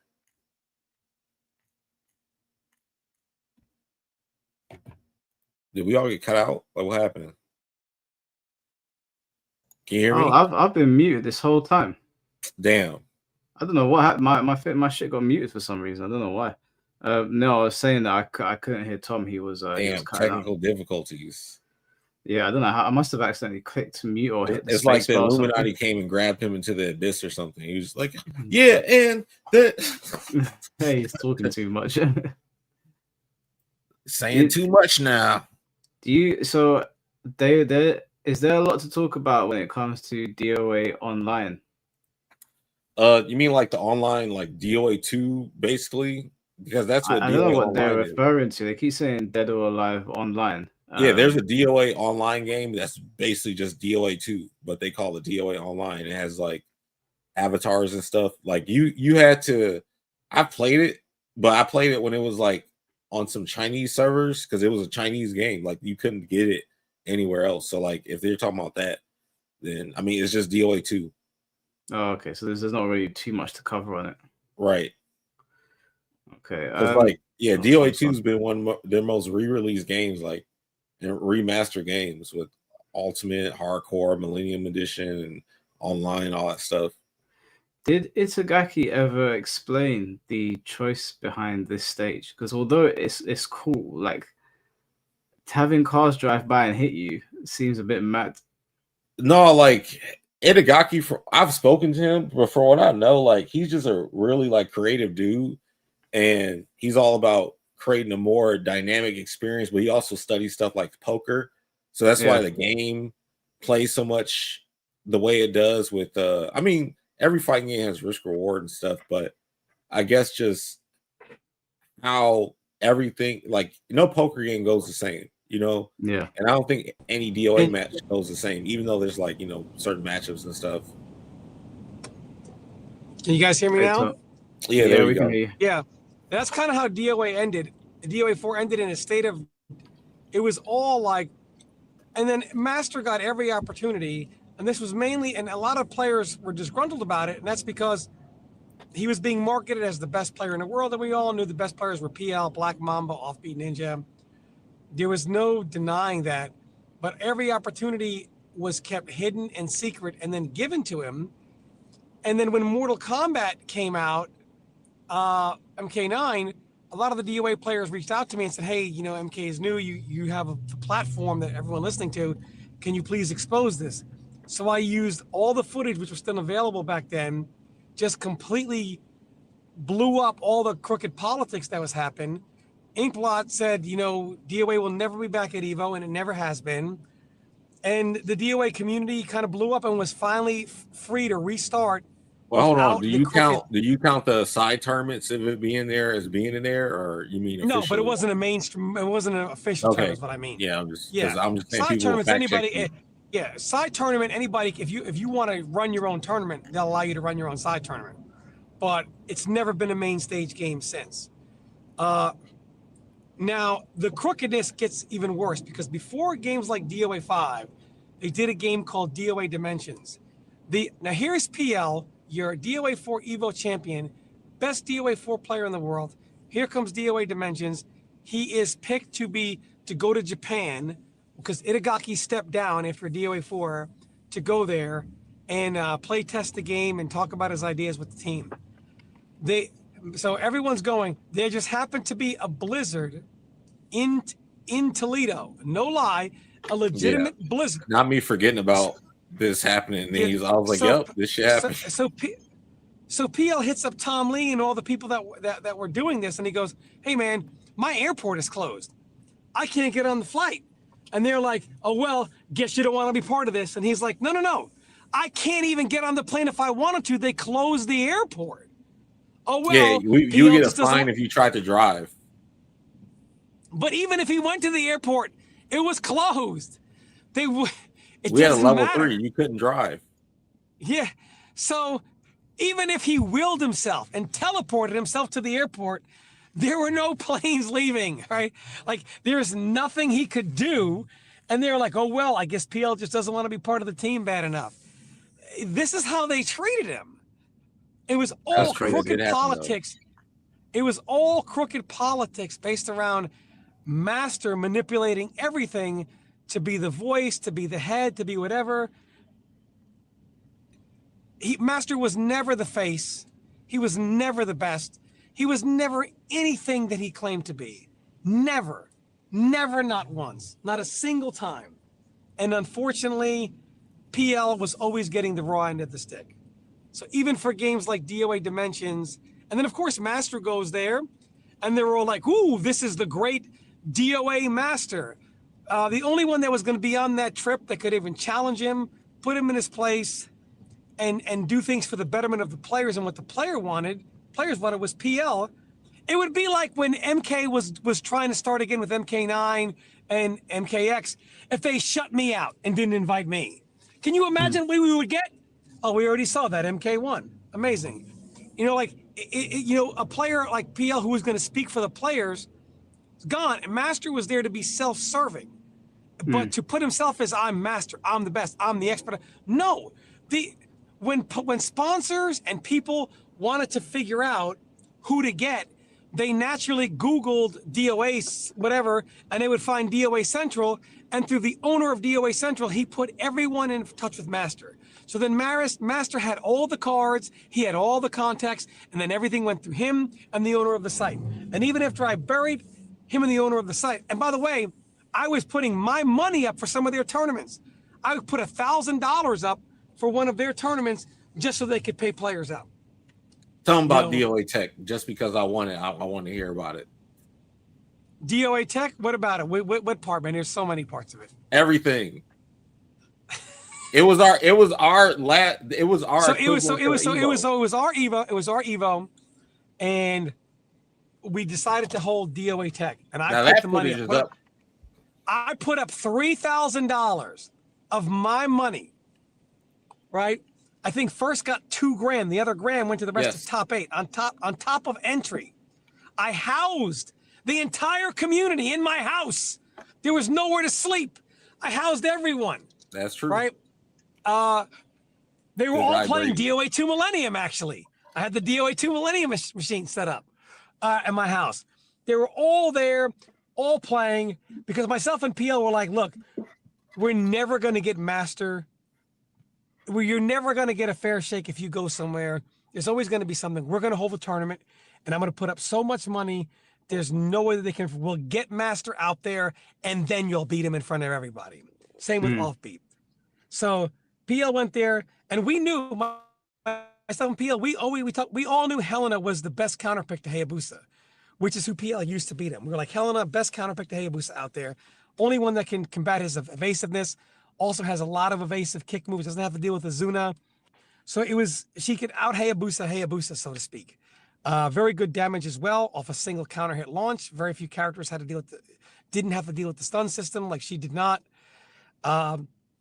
So he wins, of course, and then he gets what is it? I forget what the payout was. He wins, and then it's more than obvious that at this point he's the best player in the world. More than obvious. You want to add anything else to that?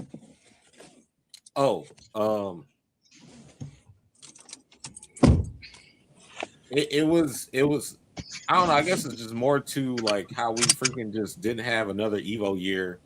And we didn't have another Evo. No. We had to do it ourselves. Like a lot of like that early days was like carried by just us hosting shit. Like V Time or even DID didn't happen. It wouldn't have happened. But that was our idea too. That was myself and PL's idea to do DID 1. He couldn't make it, and I don't blame him for sitting on 1,000,000 16-hour bus rides. So we did DID 1, and then DID 2. I had to put the money up, or it wasn't going to happen. Yeah. That's when Mochi flew out and Offbeat flew out.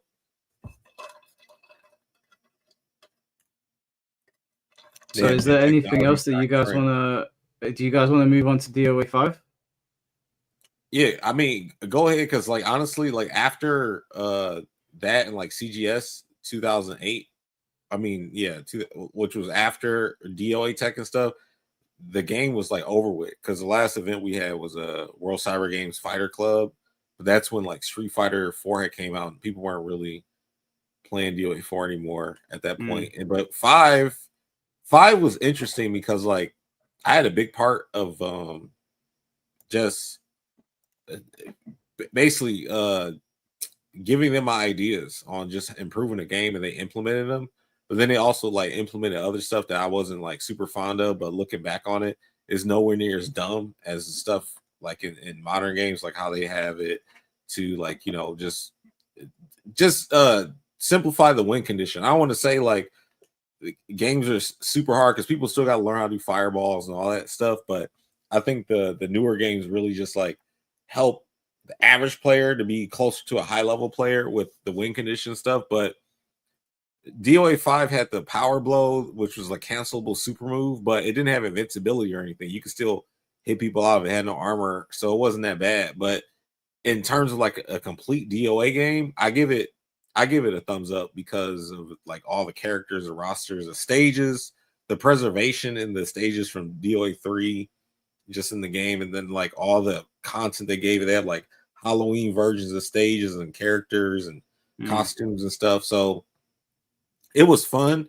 I played it a lot, but not like I didn't have as many hours in it as I did like DOA 4. Even like a lot of the games I play today, honestly, I didn't play it that much. I will only play it if Ninja CW came by, and I would play online sometimes, but I wasn't grinding that game. I would just play because like I wanted the community to finally have numbers on the game, but people didn't see it that way because at that point they're just like, oh yeah, we're trying to be the best or whatever, or expose people. But I didn't like, I was just playing it because like it's pretty much for the numbers, just to help the community. I didn't care too much. I just wanted to see it have its own thing, because in DOA 5 the league and stuff that we had for it was like, I legit started the group chat for that with Team Ninja and the TOs that ran it. And then they ran it. At first, there was like, you would just have like a biggie event sometimes, or you have like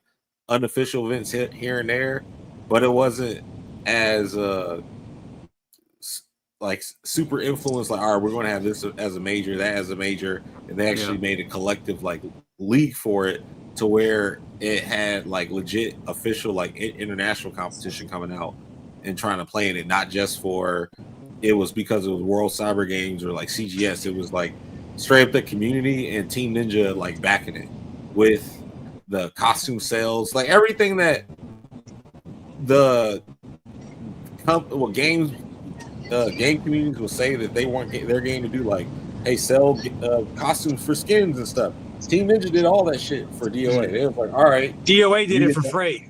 Yeah, you get your free to play game that you don't have to buy. You get 4 characters you can play with and all the stages, and then like you can just buy a character. You don't have to buy the whole game. You can just buy a stage. You like it was a great model, but the bias that people had towards DOA, like the general scene, I think we should just focus more on like, you know, getting DOA players to feel like, you know, more wanting to play, instead of trying to pander to be like, hey, a Street Fighter player, play our game. Like, if you don't feel like eating chicken, you ain't going to eat chicken. Like, do you know what? I see that a lot. Also, shout outs to Susie in the chat. I saw him pop up just now. I didn't know Susie was a DOA player until you guys make told me. DOA great again.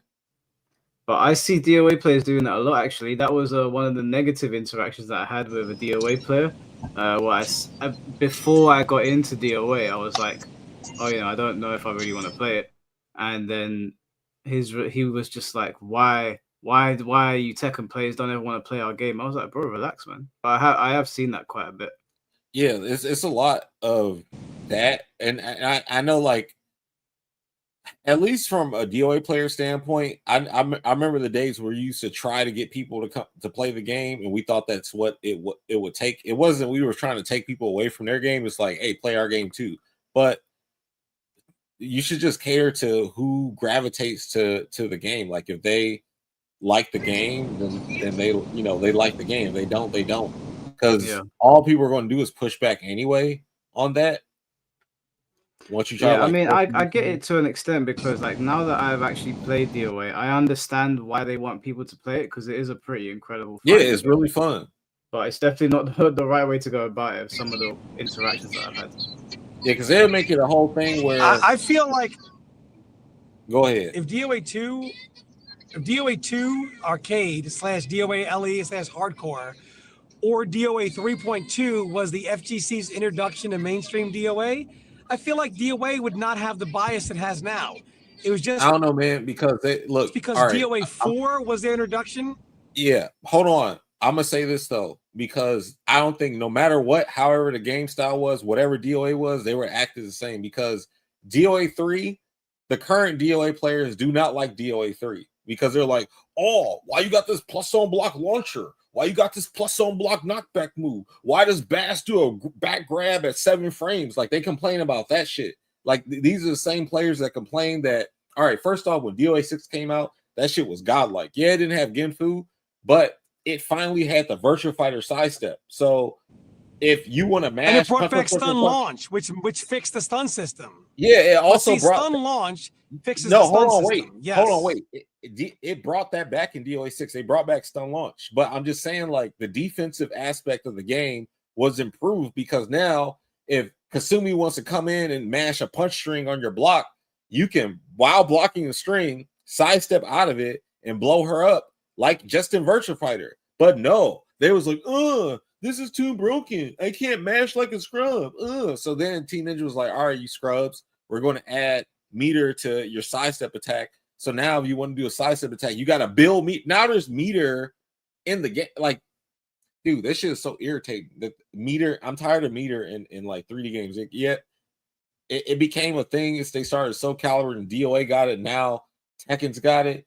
I don't want Virtua Fighter to have it, but I didn't want them to. That's an aspect from 2D fighters that should have just stayed there. But I didn't like how they did that because like now you got to spend resources for an action that should be like normal. You know what I'm saying? Like I didn't like that at all. However, I hope DOA 7 is dope because like I miss playing DOA. Oh, we getting DOA 7. You think so? I don't think so. Because the volleyball games and the beach games, all that, they're selling really well. So I don't know why they would invest in a really deep and intricate fighting system that they're probably gonna have to rebuild now that they fucked up with DOA 6. I don't know why they would. I mean, I want them to now that I'm into it, but I don't think they will. All they would need to do, because they've done this before, is take away the meter nonsense. Keep everything else. I mean, people complain about I don't mind the break blow. I like the concept because it's like you have a hold that holds everything, but if you mess up, you still get hit on high counter.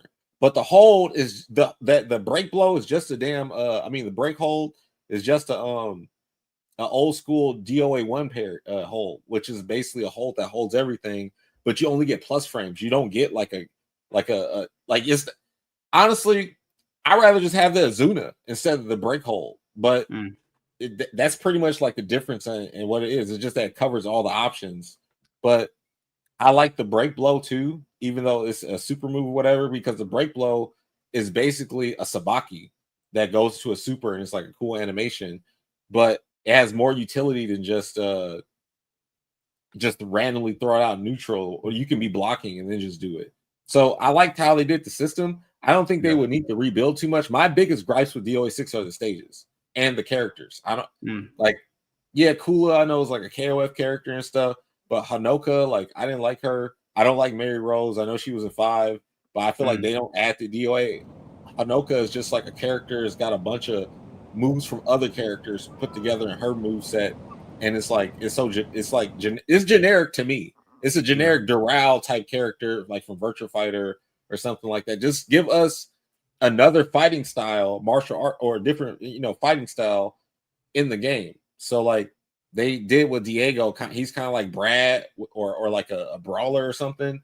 They could have just did that, and that's what I liked about DOA was that they would bring real life styles to life in the game and do a really good job cinematic wise and make it like you're watching a kung fu film basically. But the stages. Oh my I was bad. just gonna say Susie wants to jump in the call. Susie, are you on Twitter? Bring him in. I can send you the link to join the call on Twitter or on Discord. Let me see. I think this is how I think DOA 7 comes. This is how I think DOA 7 comes back. I think that the only way that we're gonna get a DOA game is if, I know this is gonna sound weird, but I think that DOA's revival rests on Virtua Fighter 6 doing well, because I think with the way Tekken 8 has been received, and there not being any other 3D fighting game other than these anime fighters, which we wouldn't count them in the same sort of vein. If Tekken 8 is doing bad and then Virtua Fighter 6 comes out and it's really bad, I don't think these guys will be incentivized to make a DOA. Whereas if Virtua Fighter 6 like really pops, I think maybe then you're most likely to get a DOA game. Discord best, but free to do so in 10 minutes. All right, you can tell me if this is could one of the mods just send Susie could you just put the link? Wait, are there any mods here? I don't know if I've got any of my mods in the chat. Yeah, so this might be cope, but this is what I think. I think with the resurgence of Ninja Gaiden, they're using that to usher in DOA again, because Hayabusa is the flagship of Team Ninja. He's like the Mario to Nintendo, but for them. And they're bringing back, they just did remastered Ninja Gaiden 2, and then they also are bringing out the 2D version of the game that was like the OG version style of Ninja Gaiden, right? And of course, you know, all the freaky deaky games where people got dressed up in bikinis still does well and is doing whatever, but I think they're going to use what they did with the remaster for that game and then remaster DOA, because it'll be so simple to do like a graphical uplift on DOA 2, 3, or whatever, 4, and bring them to like, so we can play on rollback.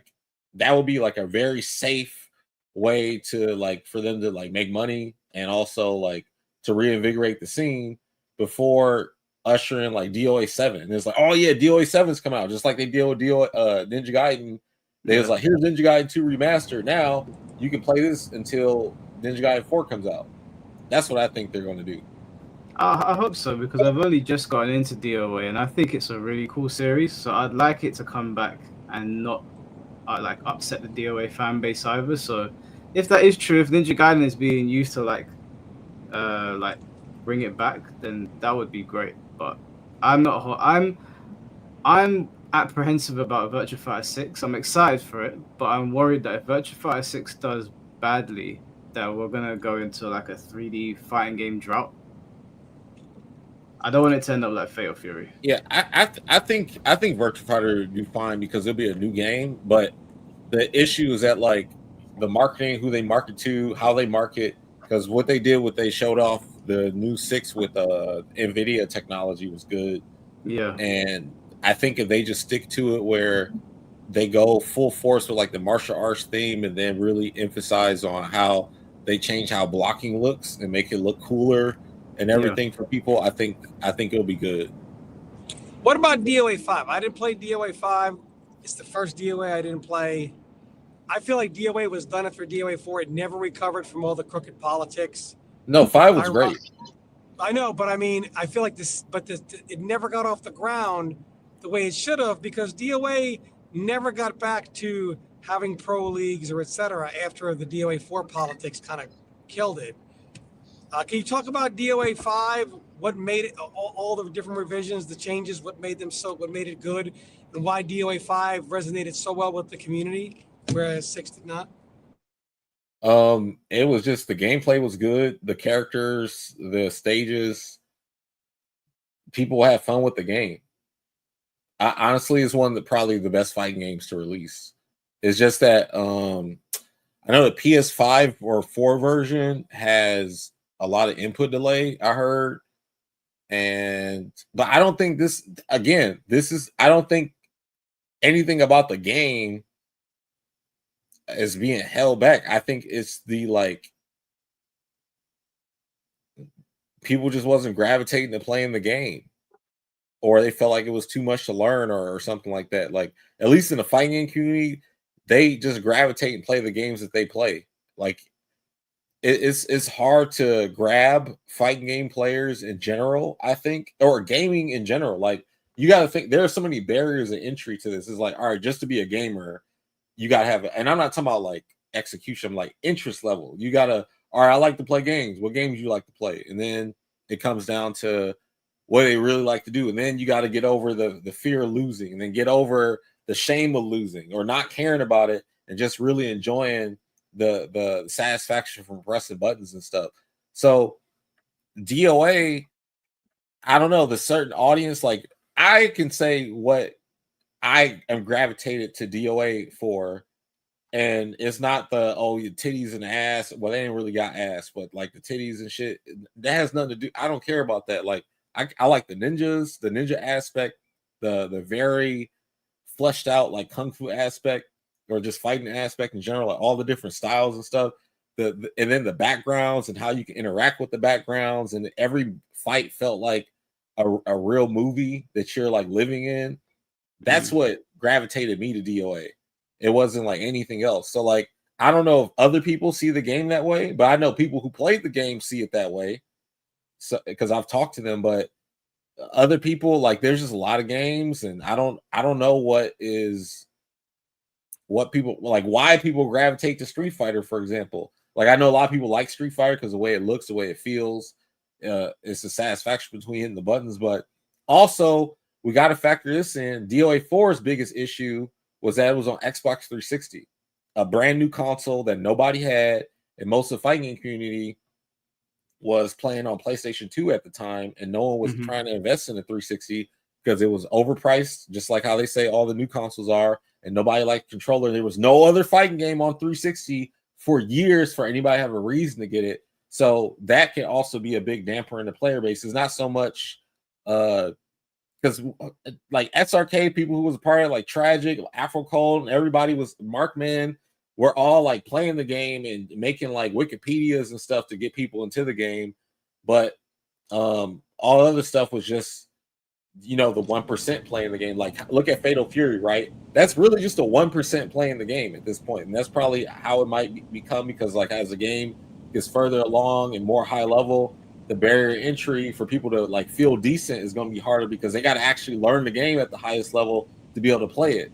Yeah. And I'm not saying it's like super hard or anything, but some people I've saw make posts saying like, well, I just hate that I have to put so much time into it to be decent. I mean, you really got to learn your character and, get comfortable doing like just defend and stuff.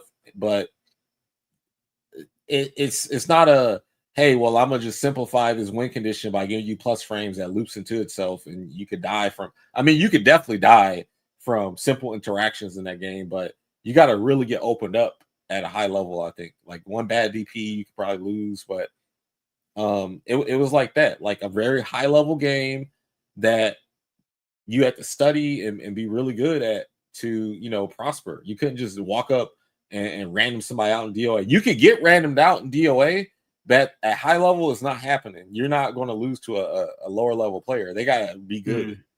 So dude, what do you think about Virtua Fighter coming out then? Because like DOA, I'm playing DOA 5 now. Yeah. And I think it's a little bit, I don't know if it's because I've been playing Tekken since the first one, but playing hi Alexis, playing DOA for me feels a little bit more difficult to learn. It seems like there's a lot more, it feels like when I play someone that's good at DOA, it's a lot more rough than when I play somebody that's good at Tekken. And I don't know if it's, again, because I've got a lot of experience in Tekken, but I'm trying to look at it from someone that doesn't. It doesn't feel like DOA doesn't feel like you can button mash in it and get away with it. It feels like it really punishes button mashers. And not that I'm button mashing, but like, when you're picking up a new fight game and you're sort of like feeling yourself out. It doesn't feel like you can do that in DOA. Like a good player really does just absolutely like destroy you.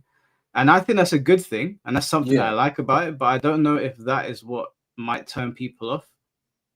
Yeah, that could be it. Because or at that level, like, you know, when you're like, I guess call people casually competitive, you're trying to get into the game, you're like, fuck, I'm getting destroyed. So as a Tekken player looking at DOA, you're looking at ways that you can just like do a poke and then like, but you're still kind of doing the same sequence. Like, say you're playing with Law, you're doing jab down 4-1, and you could like repeating this sequence kind of a little bit in a certain tempo. But DOA punishes you for doing anything that is like repeated. Like, you have to change up your patterns all the time. So like, if you do a jab, you could do that same jab, but don't do it in the same timing because you might get held. Because like, if I can feel when a jab is coming, I'll hold in that timing, and it could it can like high counter hold, and especially like if you're doing strings, you have to turn the guess around back to your opponent. So like, okay, you're playing 5. Who are you using 5? I use Mila, and I just started messing around with Brad 1. Okay, so like with Mila, she's got a lot of like gut punches into knees and stuff, and then like she's got like those uppercut jabs or whatever she's got. You can hit somebody with that and let them know that you're going to do this the follow-up, but then you could delay the follow-up to bypass the whole window, and or you can like free cancel out of that and then jab to extend it, or do a low to extend it, or another mid to extend it. So then you have to overwhelm them mentally, so then they might try to hold or they might try to stagger out. And it's all about just conditioning in that moment. But you want to be the first to initiate the neutral, so then you can initiate the conditioning first. But the game is still going to be based on what you know that other character is supposed to do in that game plan to win, like what their best kicks and punches are for the situation, and then probably preemptively hold them, or you can put them in hold traps where you do like an elbow that's like -5 and they try to jab you to take their turn back and you hold them. That can be risky because you just try to like make a strategy off that, because just like in Tekken, you know, there's offbeat timing where you don't want to immediately press because you're going to get sidestep launched or something. So you wait like just that little bit extra just to see if they do something. It's the same thing in DOA. It's just that it happens so quick and you got to worry about the hold there. That's always there. And then when you do stun somebody, you got to know the exact way to extend the stun, because you can't just do whatever. You got to do with what's within the frames that's available. And then you got to calculate if they have the highest threshold of the slow escape available to get out of it, or if they're holding immediately. So you got to be able to cover both of those timings with the way you extend the stun. And it's like that, like universally again for all DOAs too. Okay. Yeah, I mean, I gravitate towards Mila because of Marduk. Obviously, I saw Brad as well because of Lei. So, but how did DOA players receive Mai? Was she like positively received?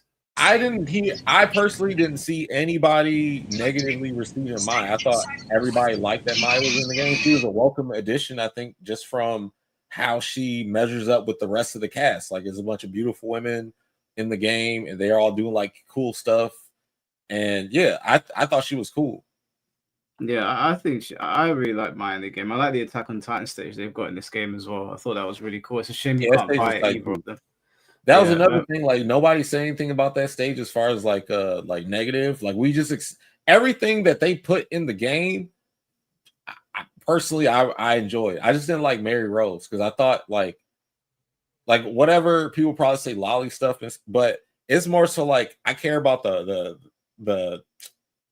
reflection of the fighting styles that they represent. Like, she's not doing anything. She came out when Lily came out, like around that time, I think. Or I think she was influenced by Lily's presence, because Lily's just jumping around doing ballerina twirls and dancing and shit. And Mary Rose kind of like that. Isn't she more like Lucky Chloe? No, she don't. See, Lucky Chloe at least has a top rock. She don't even have that. She just be doing like, she jumps around and does a like Stuart, look what I can do type shit, and then she does like a plus on block kick or a low or whatever. It's like, or she had a back turn offensive hold command grab that will put you back turn. She had a bunch of bullshit, but yeah, I just didn't like her because it just, to me, didn't fit, I guess, what my vision of DOA is. Yeah, I mean, I guess I don't have much of a frame of reference, but I just don't like those character designs anyway. I find them to be really, really weird. So, I know Swoozy's going to join the call in a bit. So he's going to be like 10 minutes. Was Swoozy a DOA 5 player as well? Wait, sorry, say it again. Was he a DOA 5 player? Dude, Swoozy is a DOA player in general. Like so here's some quick lore. Me and Swoozy was in a clan in DOA 2 together. He was a leader of the clan, but it's a TMNT clan. So like Teenage Mutant Ninja Turtles. Yeah, we were. It was damn, I always forget this dude's name until we start talking about him. But it was me, him, and Swoozy, and I think there was another person too. But yeah, I remember the Swoozy voice, the swoosh voice that Tom was talking about earlier. But yeah, man, Swoozy is a great dude. Yeah, he's got. I didn't know he's got a massive YouTube channel. His Kasumi's godlike. I know Tom was saying like whatever, but like yeah, he did like all right. First off, at CGS, I went out there to coach him, and I got him to beat Master. I got him to beat Dave Chappelle. I think he beat Callie Jarrett too. So he was able to like start beating everybody. It's not like he didn't do it. Wait, you said that he beat Dave Chappelle. Okay, it wasn't the actual person Dave Chappelle as a player that had the name Dave Chappelle, because you know how like back in the day people would just name themselves off after anybody. Right. Okay. Yeah. So like, his name was Dave Chappelle, but then he changed to Chappelle for his name was Cardell. Yeah, his name's Cardell, but like that's Cardell. That's the name he would go by. Yeah, his name was Cardell. I thought you mean that Dave Chappelle was a DOA player. No, not Dave Chappelle DOA player. Just like Tom Brady's not Tom Brady. Yeah, I didn't know his name was Bill for a very long time until he said it. You thought it was Tom Brady? I thought his name was Tom Brady. I mean, there was somebody on the news the other day. He got stopped by the police, and his name's Mads Mikkelsen, but that's his real name. Yeah, so, I don't know. Sometimes they got the actors' names. Although it makes searching Tom Brady annoying sometimes because the footballer comes up. Man, I cannot find this. Well, before Susie gets here, was there anything that you wanted to talk about with regards to DOA 6? Because I know that's the DOA game that's very contentious. So I forgot to like go in on this, like the stages I didn't like how so you get around playing DOA 6 after you play DOA 5, you've seen the Lori Lay stage, you've seen like different stages. Also in DOA 4, you've seen like Helena stage and the DOA Tech where they have like the stairs and stuff. DOA 6 has a stage that's like DOA Playground or something, where it's all these stages together in one stage, but like different parts of different other stages. And it's just, I'm sorry, man, it just looks ghetto to me. And I rather them just have like brand new stages or bring back the other stages, but not like that. This is some Bizarro World shit. It's like, all right, I'm gonna take Goku's arm and Yamcha's face and Piccolo's other arm. It's like something like that. It's like, what is this? It's like, no. So it's quite goofy then. Yeah, then the regular stages are the most egregious stages. And we would have these stages in DOA 4, they would all been banned. By the way, in DOA 4, we banned stages because we was like, no, none of that. You're about to random somebody out because the damn dinosaur ran across. And because like on the experimental playground, even if you turned off danger zones, the like velociraptors will still be on the stage. And say like I block something and it's time for me to punish you, it'll run in between us and push us apart. Not hit us, but like just break us apart to where I don't get nothing. So it was like dumb stuff like that. So anyway, these stages are just as bad as that, if not worse. So there's a stage where they're on a treasure ship, and you on the top of the ship is cool, but once you get knocked down into the ship, every part of the ship is exploding, floors, ceiling, wall. So you get knocked off. It's basically all right. You know the Tekken stage where everything is red and stuff. Yeah. It's like that, but the floor is also exploding. That's crazy. I saw a stage where Cheetah was like running past and juggling people in DOA 4. Yeah. That's not bad because like, all right. That's not bad. This is why. Because we figured out that all those things have sound cues. So when you hear it, you hold, and then you'll like jump over it. Right. Okay. Even the car, same thing. Like the car will blow the horn, and then you hold, and you'll avoid the car. So like you have to be mid juggle and just totally forget the juggle, and then hold so you can avoid getting hit. So what was it that that they put behind meter in this game? Because I don't know anything about DOA 6. They put the break blow behind meter, sidestep attack behind meter, and the break. There's a break blow and a break hold, and the sidestep attack. And then there might be something else because I haven't played the game at all in some years now. Mm-hmm. But yeah, that's that's about it. I just didn't like that. And the stages. Did they not like run this by the community before they brought the game out? Like, were there no beta testing or anything like that? The only thing that we had, I remember playing the game at EVO because they brought it out there for us to like just try out and stuff. But we only had 2 stages to play on. It was that stage where you are on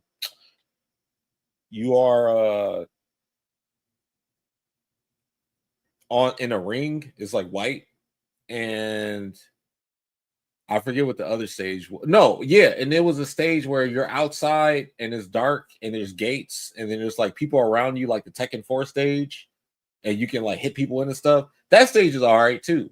Mm-hmm. But yeah, like other than that, that was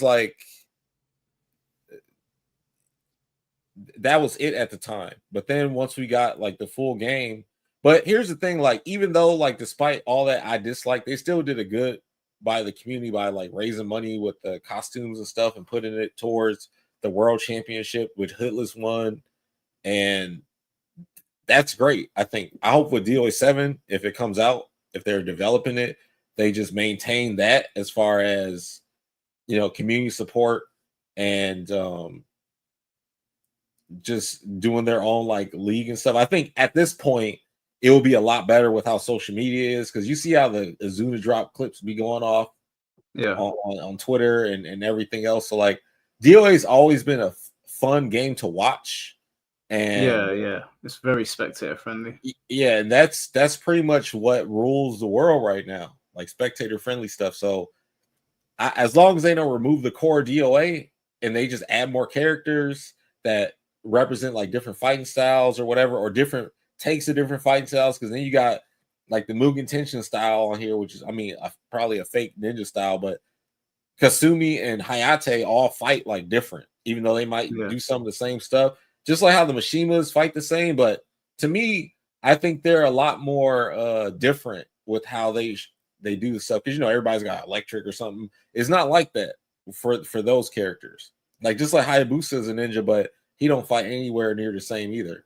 Yeah. Well, how did DOA 6 feel to play? Like, did it feel smooth? It still feels good. It dead ass feels good to play. The only issue was early on. I don't know if they fixed this, but on console it had like a lot of input delay, just like the DOA 5 last round did on PS4.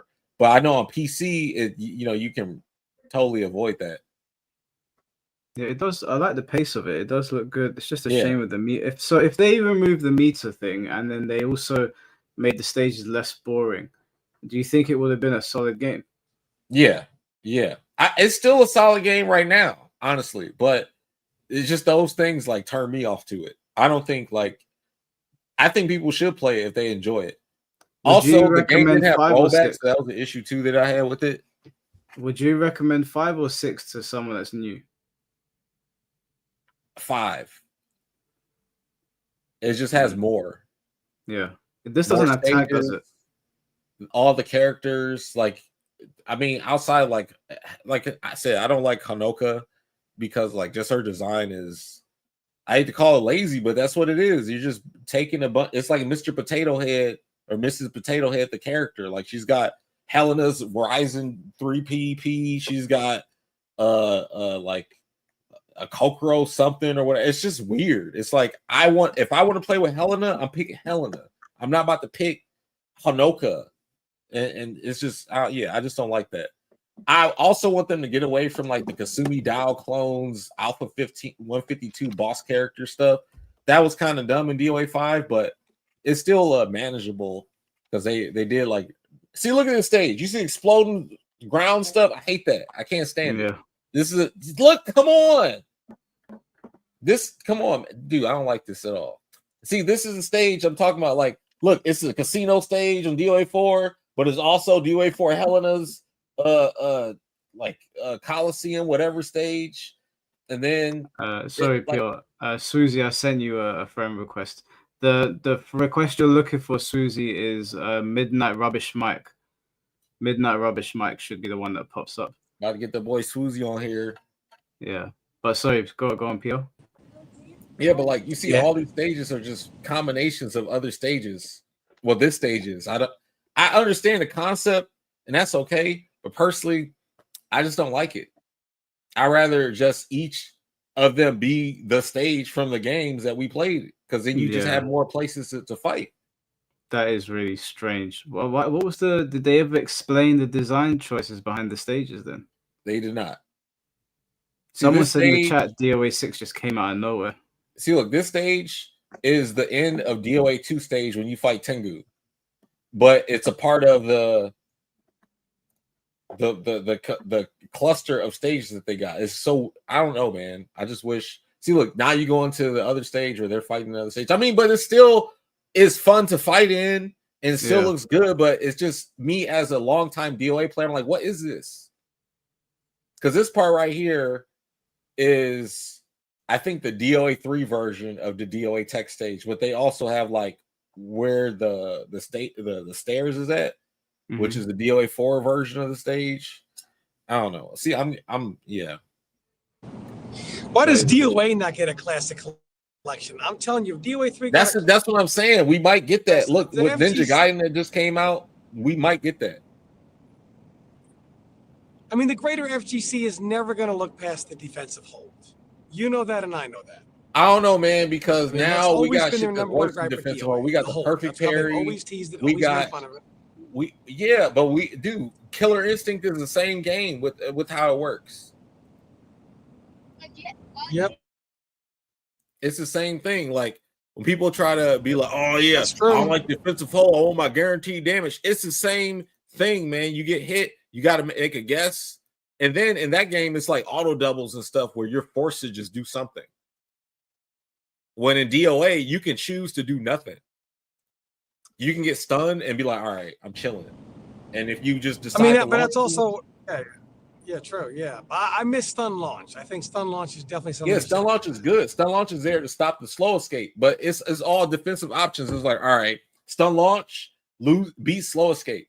Slow escape beats like immediate throw for trying to catch the hold, because the hold is there to catch the immediate stun launch to stop the slow escape. So it's a bunch of defensive stuff. What's up, Smooth? What's popping, boys? Talking about some DOA. Are y'all ready to talk some trash? I was gonna be on here today, actually. So like, this is Brady, you still here? Yeah, I'm still here. What is up, good sir? Nothing much. Long time no chat. Good to hear you, man. Good to hear you, my friend. You know, I still got a bone to pick with you, man. Let's pick away, bro. I didn't. Are the streets ready for our bones to be picked? I don't understand. You know, I like you, Smoothie, man. I like you because you're highly successful, so you obviously know how the world works, how money works. Can we be honest here? Yes, please. When I was saying in season 2 of CGS, I said, hey, man, this doesn't make any sense. You have a league in which you pay people to sit in the stands. Okay. You are cutting off season 1 players $7,500, and you're paying new players less money. All of this says this league is heading down. And I said, in this contract, let's unpack slowly. First thing, paying people to be in the stands. It was essentially all studio audiences do that. It's not, hey, here's $20. Hey, $20, come through. They pay agencies. Agency makes sure that the stands are filled and that there's not. I got it. Just so we're clear. America's Got Talent does it too.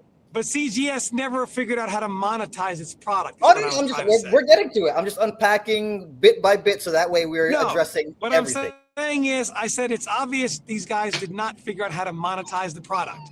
Well, And we're then- getting to that. We're getting to that. That was A. And then when the contract says, by the way, after you do your work, we can choose to not pay you anymore if we don't feel like it, kick rocks.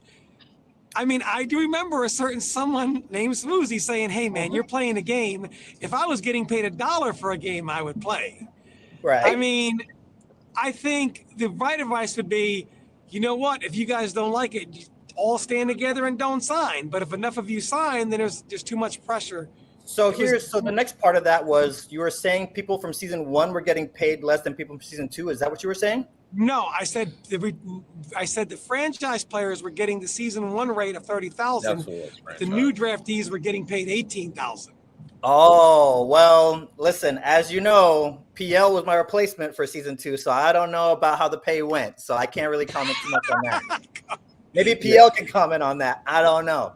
All right. Well, they did tier. That's what I was saying earlier. I said the star player, but yeah, the word was the franchise player. Because remember, there was a franchise player, and then it was like 2. I don't know what the other.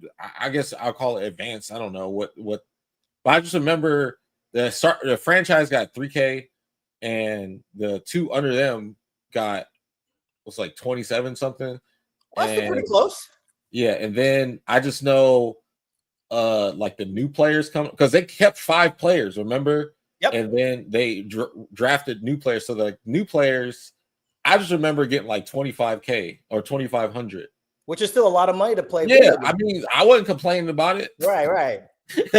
but the thing I think he was talking about was how instead of them paying the full 12 months of the contract for the first year, they decided they cut the season short, and then they just rolled over, but also like squeeze the money that they had for the new players. So let's add on before we get too far off topic, because I know how the chat rooms go when we've been on in the game playing. In terms of them seeing that they couldn't monetize, what a lot of people don't know, and I think I'm clear enough to say this now, DirecTV and Fox actually had a deal, and the deal was we're going to do CGI 1, CGI 2, and then in CGS season 1, there's going to be a handoff between DirecTV and Fox. They were running it on channel 101, which is a completely non-monetized channel completely. So as you probably can imagine somewhere in there, which again, they don't talk about it publicly, the deal fell through and Fox and DirecTV had a complete falling out, and every deal that was on the table, CGS being one of them, fell through. If that didn't fall through, who knows what timeline we would have all been on. We've probably been eating well, and Twitch would have been popping off, and then MySpace would have hit, and then Facebook would have hit, and then it would have been CGS on every social media. Who knows? But DirecTV don't see DirecTV no more. So right, DirecTV had to fund literally $50 million every season out of pocket with no real monetization, like you're talking about, Brady, in sight. So that's where a lot of the fall off kind of happened. Where'd he go? Yeah, I think he's just having phone issues. He'll come back. He was like, F this dude. Boop. Yeah, it was good to see you last year at DreamCon, man. Oh, where were you at this year, man? I showed up looking for you, and I was like, "Is PL not Sorry, here?" man. They didn't bring me back. Maybe next year. It be like that sometimes. Right. I'm never gonna. There we go. Okay, yeah. So look, I hear all that, man. Look, CGS was as crooked as they come. Well, let's talk about it. DOA was about self-servingness 100% of the way. Why do you say that? Let's address something else. Let's address something else, because I heard you earlier on the stream talking about how they were just casting people that Manny could beat. Is that accurate? Did I hear that properly? Sponsors reached out to Morris. Morris gave them Master and a few other people. Are you talking about for CGI or CGS? For CGI. Okay, go ahead. So can you tell me why players like Offbeat and PL, for example, and Mamba were excluded from CGI? Oh, Brady, you muted yourself, bro. Also, can you tell me? Hold on, I'm waiting for my kid. There you go, man. I hate to butt in here, but like I would say the reason Mamba was excluded was because at that time he wasn't really known. He didn't go anywhere yet, because that was like that event happened at the same weekend as EVO East, and we didn't see Mamba in an offline event until I don't know if he went to EVO West, but EVO World is when I first like even saw him in person. So, and again, I wasn't there for the conversations with Morris. So, no, what I was saying was, can you tell me why in season 1 it was seen as people like Mystic and Kasumi Chan were in there over someone like PL or Mamba? So obviously with the girls, they had a girl league that they wanted to make for CGI, right? And CGS obviously too. So that's why specifically for that question, as far as Mystic and Kasumi-chan, which, you know, skill set, tournament results, PL and Mamba are way up here when it comes to that. So yes, they obviously were looking to make a female division of the CGS for DOA. That's why, to answer that question, why Mystic and Kasumi-chan were picked over even reaching out to Mamba. Do you understand the optics, though, for people who deserve those opportunities? Oh, well, I mean, they opened it up the draft, though, right? And do you understand how it looks bad? And you remember this. The players were like, well, why do the DOA girls get their own division and half of the top males are cut out? And the girls saying, tough breaks, life's not fair. Dude, hold that listen. shit. Can you imagine? But do you I think that can. went over well, I Smoothie? can. Do Listen, you think bro. that went over well? I had to train Bell, who had really never even touched the game. PL was there watching it from behind the scenes. Man. Right. So nobody understands your frustration more than me. Okay. Well, all right, They brought a girl in there who never really played the game before because she was dating one of the GMs. That is literally the model of corruption, Smoothie. I wouldn't say corruption.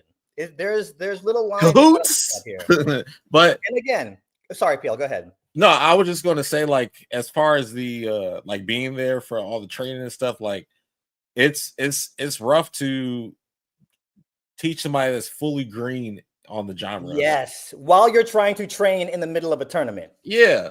So like, yeah, that's a bad pick to pick somebody like that's not even at the basic level to throw them in a competition. Even if like everybody else's base level is not that high, still an average level versus that is that level. I'm playing with.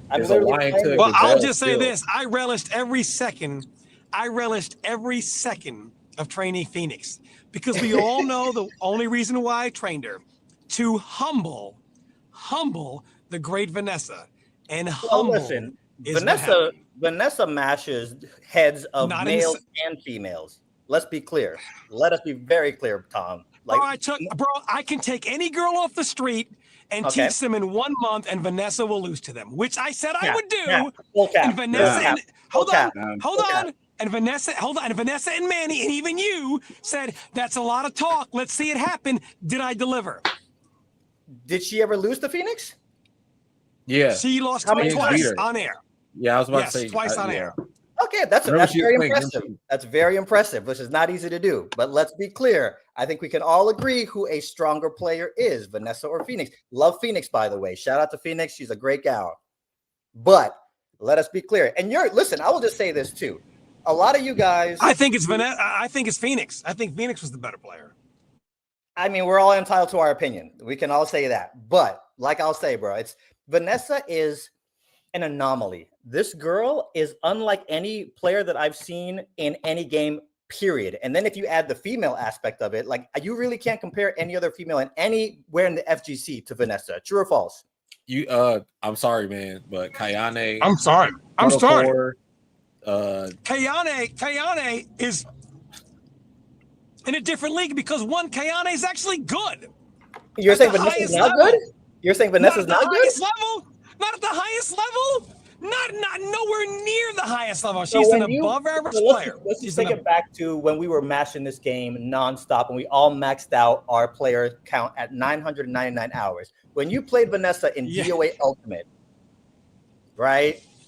That girl was running the room, bro. People were just like getting back in line to get their heads mashed in by Vanessa. Cap or no cap? Unless one of us was in there. No way. Even with us in there. No, I don't know what you're talking about. Yeah, I can't co-sign that I was in a room that she was running, but I can co-sign it. Like, yeah, she used to beat people a lot and be consistent. But I mean, the grand scheme of things, Kayane. Sorry. Like, okay, I would love to see that. I would love to see them go head to head. I mean, like, if we're talking about fighting games, Kayane has a bigger resume and has proven herself at the highest level in those games too. Like Vanessa, we've only seen play DOA, and like when she's played in tournaments, she hasn't had like the greatest results. Like I think her highest placing might have been like a 5th, but not at a major. Vanessa has no top 8s. Vanessa has no top 8s at a major unless DOA was done. Kayane at 15 years old, one of the best soul caliber players in the world. Not even close. Not even close. That's fair. That's fair. From my experience. And again, a lot of this you start coming down to who's better, LeBron or Jordan. I get it. And when you start looking at stats, which I know you're great at, Tom. I know you're great at the stats. So I won't try to push on that. But I mean, listen, I will say I love the DOA community personally because I've been in a few different communities. I dipped my toe in Street Fighter, dipped my toe in this, dipped my toe in that. When I got to the DOA community, there are friendships that I still have. Look, Tom, when was the last time we talked? It's probably been a decade, but we can still jump on and kick it like boys, like no time has passed, because these are the kind of characters and personality that DOA attracts to the game. And that's what I personally love about the community. I will say, because I saw some of the stuff the chat was saying earlier, we are our greatest strength and our greatest holdback. We are holding ourselves back so much. The game being first 50% of why I feel DOA isn't. Can you guys hear me now? I don't know why. Yeah, we can hear you now. But I'll say the game is 50% as to why it's not where it should be, and the community is the other 50% as to why we're not where we should be. Smash is still in EVO because of the community. No, it's not there. Fully clear. No, it's not there anymore. Well, okay. Well, up until it had the tab because of its community. Right. I think for us, it's like what the Bible says: a house that's divided against itself cannot stand. And I feel like so much of our community is against itself. Can I ask? I just ask Susie a question. When you say that the house is divided, like in what? Because I'm new to the DOA community. I've only been playing DOA for like 2-3 months, so I'm just getting acquainted with everyone. I've had like Emery Reigns on here and whatnot. Got you. I can see there's a divide between games, but like I had an interaction with a couple of DOA players, like just like randoms in the scene, and they were very they're very angry at the rest of the FGC for like shunning DOA. Is that something that's happening within the DOA scene? Okay, yes, great question, and I'll address that too because we were talking about that earlier when I was just watching from the shadows. I remember like PL was talking about they were trying to bring Soul Calibur players over and this other stuff. There was one time. I don't want to start name dropping because I understand the internet's forever, but during what PL was talking about when DOA was trying to attract other players, we had Mike Ross come through, and I was at a dinner with some officials and some Tech McCoy people and Mike Ross. And then one of the Tech McCoy people straight up asked him, like, what is it from the outside that you guys see about our community that makes you not want to join? And Mike sat there and he was like, y'all are just shout out. Like from the outside looking in, everybody's at everybody's throat. Everybody hates each other. There's this and that. And obviously there's toxicity in every FGC community. But something specifically about DOA, we sit by on the sidelines watching y'all like, why would you want to jump into that pool? And I couldn't even argue with them. Me personally, I'm in a few toxic group chats. Like I've got my core friends, and we all talk trash. We all call each other names. We post something on Instagram and we tear each other down. I get that. And I also understand the DOA community is almost like an extension of that. So when people start talking trash about me, I laugh it off because listen, y'all can't say anything that my friend group has not already said. But other people don't understand that that's how this community works. So I've been at tournaments where the winner will get up and grab the mic and talk trash about the game. And I'm just like, y'all, this is exactly what Mike is talking about. You know what I'm saying? PL, you're guilty of that too. New PL, not so much. But old PL. It depends. I will tell you, like the thing is like it depends on how you do things, but we can't always be like, hey, this is the best thing ever. We have to be like real about whatever something I completely agree. I think it's just your delivery as well. Yeah, that's what I mean is how you say stuff, but like it's still like there is a message in there that people can't ignore because we're also all adults here. Unless you call somebody out their name or call or dog their mom or something like that, I think we should still all be able to like converse with one another because nobody really straight up hates somebody here.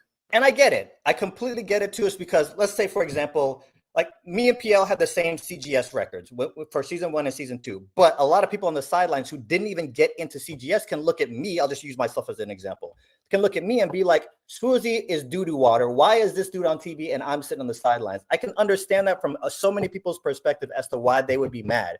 But at the same time, too, instead of getting in DOA Central and doing the Twitter fingers, like, get yourself there, get yourself on the screen. If you are so good that you're mashing everybody's head in, you will get drafted, period. So you can sit on the sideline talking junk, or you can do something about it. And I think enough people in the community are so busy just Twitter fingering that they don't want to do anything about it. And then when you have this guy Twitter fingering and he's kind of in the spotlight, then this guy and then all of his kind of people that he's influencing are just going to be little mini-me's in the chat just doing this.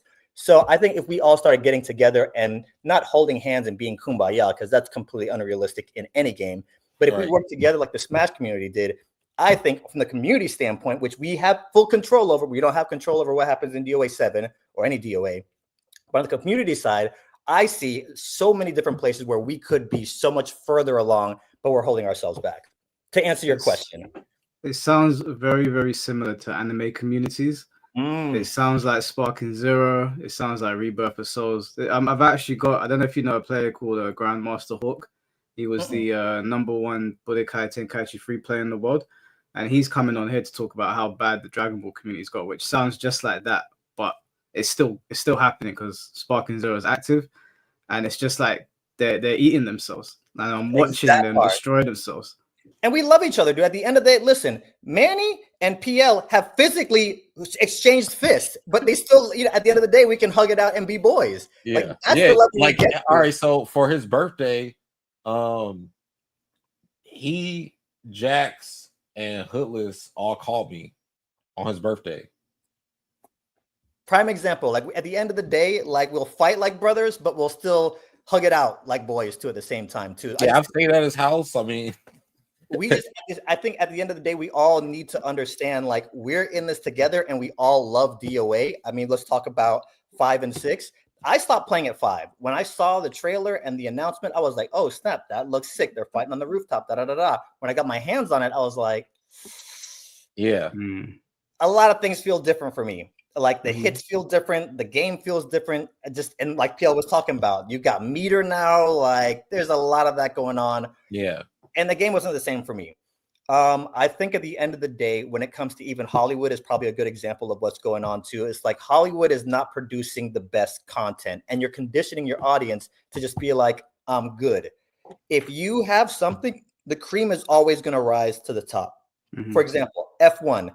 I don't know if anybody in the chat or if any of you guys have seen F1, but I'm watching the trailers and I have zero enthusiasm, nothing about that, no cells in my body want me to go see F1. But if my boy Bandit, Harry, Manny, King, if everybody's like, you got to go see F1, I'm going to go see F1 because there's no better marketing than your boys. When you have a game, like let's say DOA 7, when that drops, they make it to where, you have to play this game DOA, you got to pick it up. If they make it like that, the game's gonna go crazy. And if hold on real quick before I want to run this by you, Susie. Sure. When you're here, so I ran this by Mike earlier. This is what I think. What do you think that they're going to usher out DOA 7? I think with how they're because they did this the same with DOA 2 and 3. Remember when they started bringing DOA back? They was like, all right, here's Ninja Gaiden for y'all, and then they eventually gave it to us. But now this time, like Ninja Gaiden Black Remaster, and then they show off Ninja Gaiden 4. And then they give us the Ninja Gaiden OG style game, right? And I think once that's out, because you already see they be playing around with Neo and all those other games that look super dope. I think that we could get a remastered collection of DOA games with like rollback and stuff, because they'll see how the profit is going for like the Capcom collection and the Mortal Kombat collection that's coming out. There's no way they should leave this money on the table. As many times they've redone DOA 2 with online and Ultimate. I think that this is a easy way for them to like, all right, we're going to put Hayabusa back in your face as a main character. And then Ninja Gaiden 4 comes out. And then DOA 7 might have some pieces from Ninja Gaiden 4 in DOA 7. And they could like, I just think that this is how they are going to build the audience back up to get ready for 7. What do you think? I think that'd be a great idea. I mean, me personally, if I was in the corporate seat or if we're at a table right now, I would include things like that in the game DOA 7. So when you buy DOA 7, you get that as an add-on. Now, we all met over DOA 2 Ultimate, and that game was crammed. Yeah. I mean, every character had 20 costumes. The freaking story was going crazy. Like, I felt like I got my money's worth and some. So for DOA 7, that's a great idea, PL, to throw that in there. And I would say let's put that behind the paywall of the $50, and then you get that.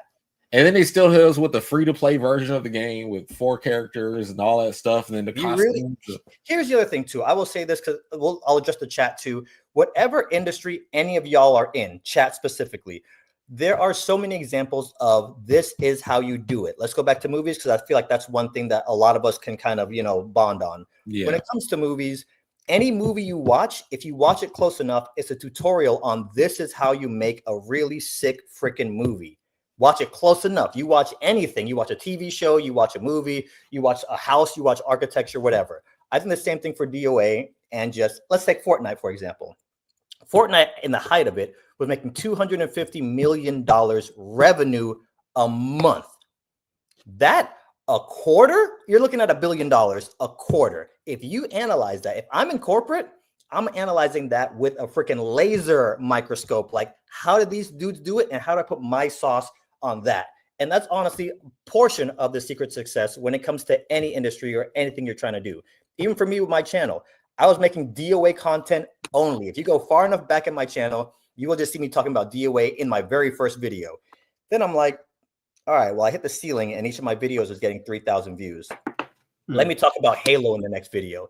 Talk about Halo, that got me 60,000 views. So like, oh shoot, let me talk about relationships because whether you're a guy, girl, alien, whatever, everybody's into relationships. I talk about relationships that got 600,000 views. So when I started really looking at the DOA of what makes something successful, that's what I had to do was just raise the ceiling to where it's just like, I'm not just only talking about DOA. If I was still talking about DOA from the time that I started in 2006 to now, I would not be where I'm at. So I think even when it comes to, if anything gets back to Tecmo or the corporate, it's who I just call everybody now. Corporate, their bottom line in most cases, and I'm not talking for Team Ninja, corporate, their bottom line is make money. That's it.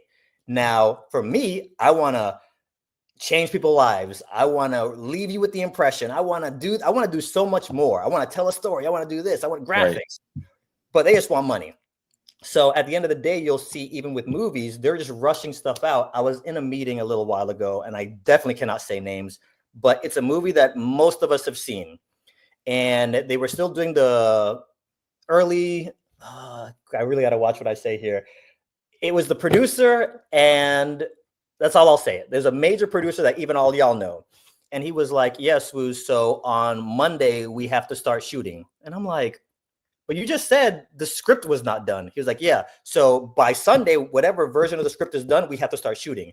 And I was like, but bro, what if it sucks? He's like, doesn't matter. Whatever it is, we got to shoot it. That script did suck. They did start shooting it. And the movie was so bad, they had to reboot the entire franchise because the movie was so bad. Now, that was probably a major Easter egg I can drop that somebody. Black Adam. Right. I know how the internet works, and especially in this kind of situation, y'all are all ninjas. So that was the one Easter egg. But yeah, the movie was so bad, they had to reboot everything. Now, that's how corporate works. With me, I would have got that script and said, this is doo-doo water. Let's start all over. Yeah. And that's how Disney used to operate in the 90s. If corporate would operate like how Disney operated in the 90s, we would all be eating. Like Aladdin. The first draft of Aladdin sucked so bad, Jeffrey Katzenberg was like, start all over. They did, and we have the Aladdin that we have now. Same thing for Little Mermaid, Beauty and the Beast, all these things. So if corporate nowadays, DOA, whoever the case, if they actually cared about corporate does have a lot to do with a lot of the development, like correct. For a lot of, well, obviously all of them, but yes, the quality difference is much different. Like this is drastically different because it is correct. You could feel it's for profit, you know. I mean, it should be for profit, but in the right way, like correct. It's like we got to be you got to like develop stuff like a mom and pop, because mom and pops, they develop stuff like, well, if our shit isn't good, if we don't pass regulations, we can't even like, you know, operate. We can't feed ourselves because this is our lifeblood. Corporate, they're just like, they operate like a fast food chain. If this McDonald's suck, you could just go down the street to this McDonald's and it might be better, or it might be like within the average of whatever you feel like is justifiable for you. But yeah, people got again. Hold on, but what happened with DOA was you had very powerful personalities who could not get along, and the game itself was caught in the crossfire. Or am I wrong here, Swoozy? You have a point. I wouldn't say that was the major holdup. Two major persons in particular that didn't get along. You know what they used to say about me, Mike? They would say, oh, bury that guy, Tom. What's going to happen? A new Mortal Kombat game comes out? Never. It just so happened that a new one did. The Master was way in the gutter where he still lives, so I buried him and everything about DOA. So wait. Are you saying that Master tried to bury you? Is that what you're saying?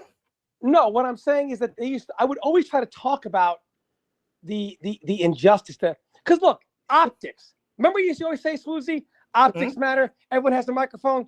When you're in championship gaming series as a professional, conduct yourself as a professional.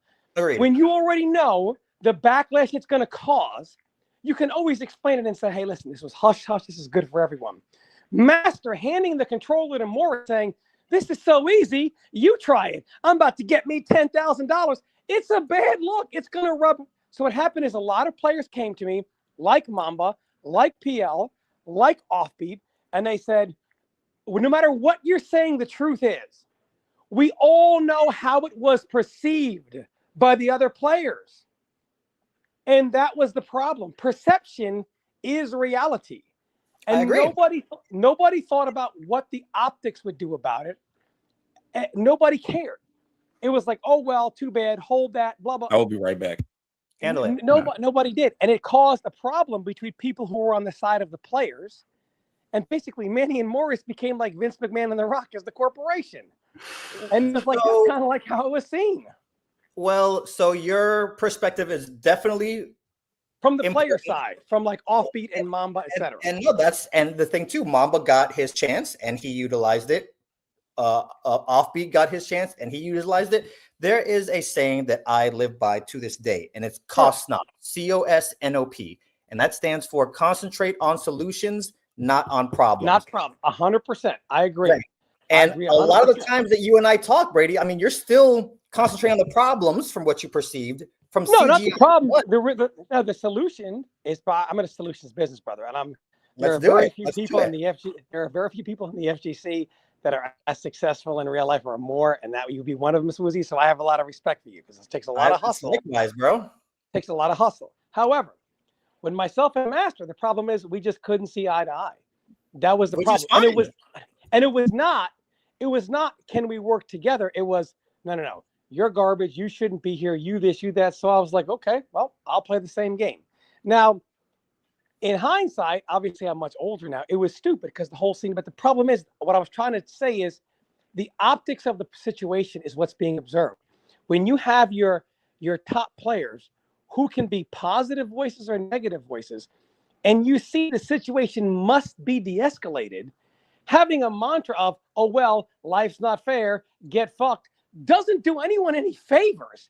And there was a lot of controversy around CGS, on the Combine, on the picks, you remember when Hatrify was crying on the floor because he paused it against Offbeat? And I did hear about that. He's like, I need this. I need this. And I'm like, this is terrible. This guy bet his whole life on this. Like, this is terrible. But that's how a typical tournament runs, bro. That you can't even hate anybody for that. What I'm just saying is that the optics of the players are that people who are less deserving. It was seen as Master and Morris were the judge, juries, and executioners. But that's not true. Who was getting? I understand, but the optics, Woozy, the optics. Right, and that's what I'm saying. We can keep focusing on that, but it was never. What can we do about this to de-escalate the situation? It was never, because the problem is, I said the problem is, if there was no secrecy, if everything was transparent, people would be okay with these things. But that's the thing. You're painting the illusion of there being a shadow organization and shadow motives and da-da-da-da-da. For CGI 1, they made it very clear. We're going to pick people, and then we're going to open it up for everybody. And they did that twice. What I know, what I know. True or false? True or false? False. Okay, go ahead. Look, Swoozy. I'm looking. You and me both know What are the myself and PL said before CGI too? We said, you know what? We said, you know what they might do to rig it, since we know master sponsor is picking the stages. I said, watch them have you play king on the bridge. Is that fair? Hey, you go back to okay. Clearly, they now if the people making the decisions don't know the league, don't know the game, they should be educated. And if they, once they were, was Master not banned from playing on that stage or no? True or false? But why wasn't King banned from playing on that stage in the same event? He played the same character. And like I'm trying to tell you, man, once it's made once it's brought to people's attention, then oh my God, that's an oversight that we. But we all knew that was the problem. We all knew it was the problem. How did myself and PL know it was a problem before he left on the plane? And that's what happened. That is not a coincidence. Not a coincidence. It's one thing if you say, tell me that's a coincidence. Hold on. It's one thing if you say, hey, just so you know, every time I throw a mid punch, I could lose 75% of my health. No, like, any punch. Right. That's okay. That's fine. But again, we're focusing on the problem, Tom. Let's talk about solutions. If you were to say, I throw any punch and I'm going to lose. A player sponsor should not be the ones picking the matches and stages of another player who is the direct greatest threat of the guy he's sponsoring. Okay, so I will also say, Optics. Again, Tom, why are you getting so worked up, bro? Because I've been waiting years to tear down the DOA scene. What are you talking about? And that's the problem. You're being the problem. You just admitted to being the problem, Tom. I'm not the problem. I love you to death, bro. Look, I'll be honest with you, man. I'm an old man. You can't throw shit and not expect me to hold grudges. You're being a hypocrite. Look, you can't say I'm trying to be somebody who focuses on the solution and then talk about nothing. It is a solution. The problem is when I try to be diplomatic. Here's the problem. I try to be diplomatic, and I said, "Hey, listen, these are bad optics. You cannot allow a play before the event happened." I said, "Hey, these are bad optics. You cannot allow anyone associated with a player to be making any decision based on who plays who on what stage they play on." So who was making a decision on stages? Let's talk about that. Jax in what season? Yeah, CGI 2. CGI 2. Well, I have I don't know about that. Let me check with Manny himself and we could see. I was going to say Alex was just and I'm not saying it was just as like to degrade or anything, but he was basically a player manager like for his team Jack's Money Crew. He wasn't the one involved with the rule set or even the floor and stuff. That was Craig Levine, like correct. Correct. Like the owner of Team 3D, like before he sold. He was, as far as I know, before David Defon. He was, as far as I know, he was the guy. Truzy, I'm minding my business. Playing good old MK9 with friends, and I'm getting messages from all these DOA players saying you got to put it together and you got to blow it up. If you really think that I, in the middle of playing MK9, would waste my time to make a video to bury DOA, and so many of those players said that's the only thing that set them free, to where it was more of a meritocracy. DOA 4, unfortunately, in the long run, was more shrouded in secrecy and NDAs. And look, you know this, whenever a lot of money comes around and there's NDAs, there are always going to be players who miss out, who are just as good, that are going to say, that looks shady. And that's just the optics of it. And you can say, oh, but NDA, oh, but this. There was never, and then it was compounded because right when the disrest was the bet was the worst, and then you have a GM able to draft his girlfriend who doesn't even know how to play the game. Well, he didn't draft his girlfriend. Let's be clear. He didn't draft someone his girlfriend. His girlfriend got drafted. And this is what I mean, Tom. You have to be very clear when you throw these accusations. You're right. I'm an old man. Also, let's pause real quick because the chat is definitely bringing up some good points. Somebody said that I'm ignoring a problem. What problem, chat, am I trying to ignore? Because let's, like I say, I don't try to deflect. I don't try to ignore anything. Here's what you're saying. Very directly. During those days, when I was the one bringing up the problem and said, let's come together and talk about the solutions, I was vilified as being this idiot who doesn't know anything, salty because he's not winning. Meanwhile, I was a top 8 EVO finalist. Oh, by the way, who did you talk to that you said, let's talk about a problem, and they vilified you? All the time, the whole community. Swoozie, do not Swoozie, you're the one going around saying, remember, I'm giving you a platform right now. Everybody's a microphone. Everybody's a microphone. Let's paint a big picture here. If you're saying I was vilified, who was vilifying you? Who were you trying to talk to and address the problem? Every man, woman, and child. In fact, chat, Swoozy was one of the people who, when I would talk to players and say, we got to figure out a way around this. We've all got to come together. This is not okay. I hear what you guys are saying. Swoozy told me, be careful what I'm saying because everyone's a microphone. How would you interpret that, Mike? Right? That's kind of like keep your head down and keep your mouth shut. Everyone can hear what you're saying. Or is that a different way, Mike? What does that mean? I mean, the only thing that I would say in this situation, because obviously I'm kind of an outsider looking in. I would say that if you're saying that everyone was vilifying you in the community, but I would focus on like the figureheads, I guess. If it's everyone, I would focus on the people that really matter, that can really affect your stay in the community. So like to piggyback off of Swoozy's question, like who was it that had real power outside of like you spoke about Master? Like was there like 4 or 5 people that I could name that were doing I mean Master, Morris, Master just took an in-game rivalry, and he was a better player than me in 4 and whatever to a much high to a level that was beyond the game, to where when I was trying to be a part of the game and I wanted to be part of CGS, it was like, well, you're just not box office enough. You're not good enough. I'm like, I'm not box office enough. You're high. 1, 2. I was a top 8 EVO finalist with, by the way, also top placings at DID, DOA Tech, all in the top 5, Swoozy. So it was, and I was like, hey, I want to be part of this just to help out. 1, 2. I said, there are things that people are not okay with. I said, and now I look at the optics of things. It just doesn't look like the players are being put in the right position. They're not happy. And it was dismissed as, I'm just disgruntled because I'm garbage. Top 8 EVO finalist, by the way. Mike, garbage. And who's called you garbage? When I got top 8 at EVO, Manny put online a picture of a trash can.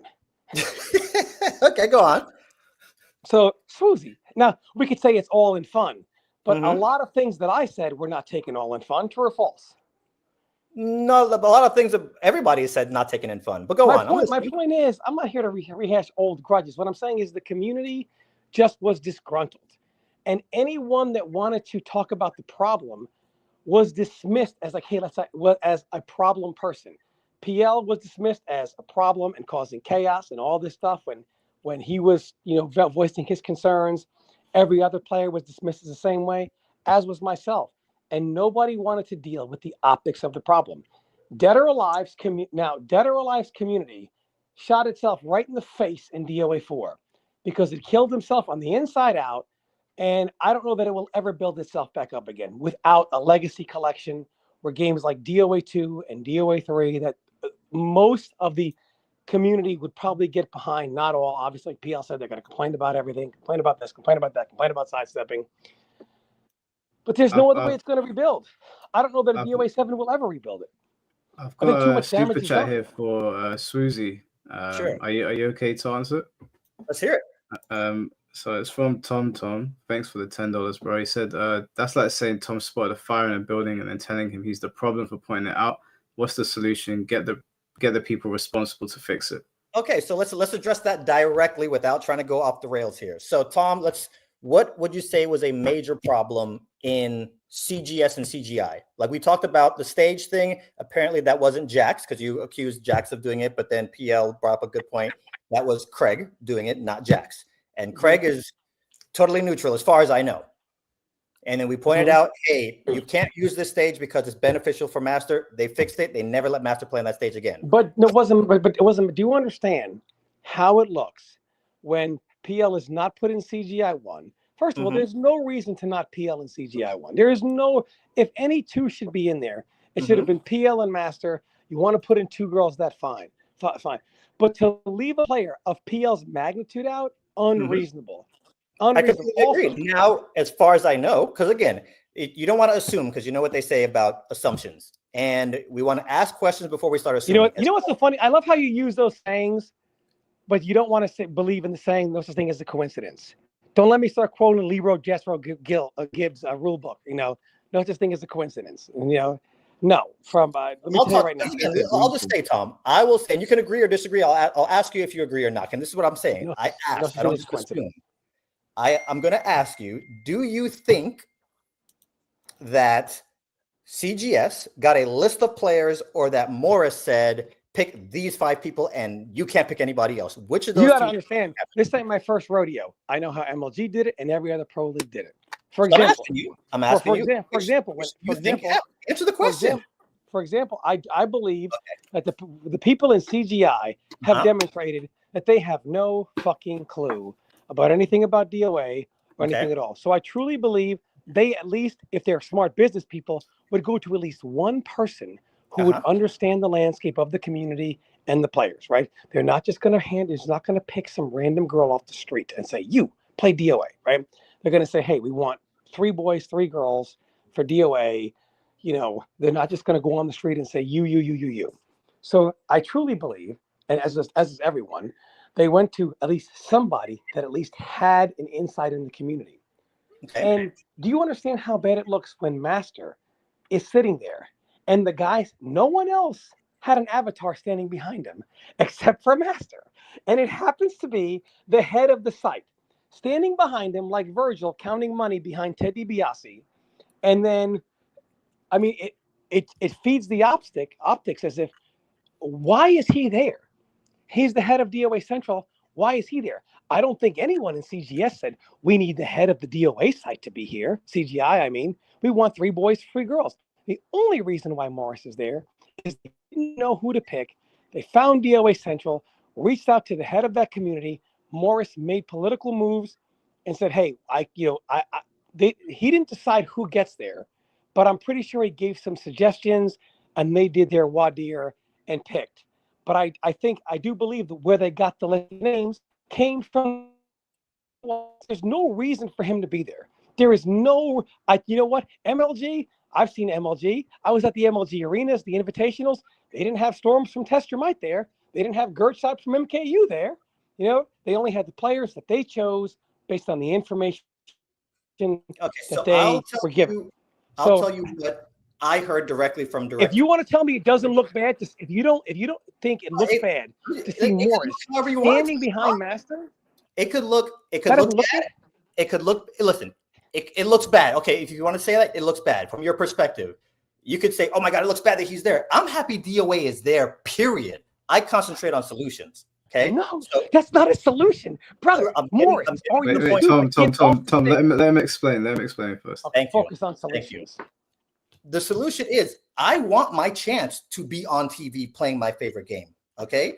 I can be here. Oh my God, why is Morris there? And focus on this. This is the problem. I'm mad at this. I'm looking at it as, okay, he's there. And they've just told me I'm going to have a chance at being up there next month, next year, next quarter. So that's what I'm focusing on. Not why the F is this dude here? For all I know, I'm going to ask, hey, Morris, did you pay to have your ticket or did CGS pay to have your ticket? Those are the questions I'm going to start asking. Not why is this dude here? Why is he here? Because he's Ed McMahon. You could start popping off like. And this is your problem.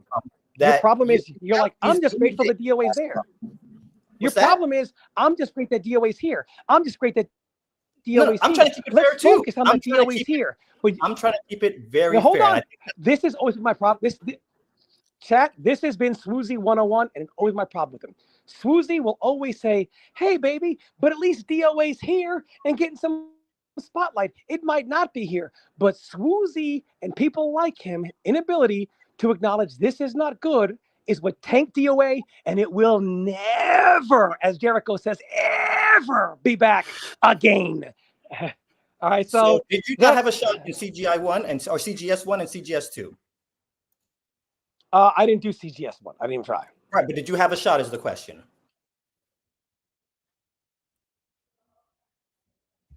CGS, yeah.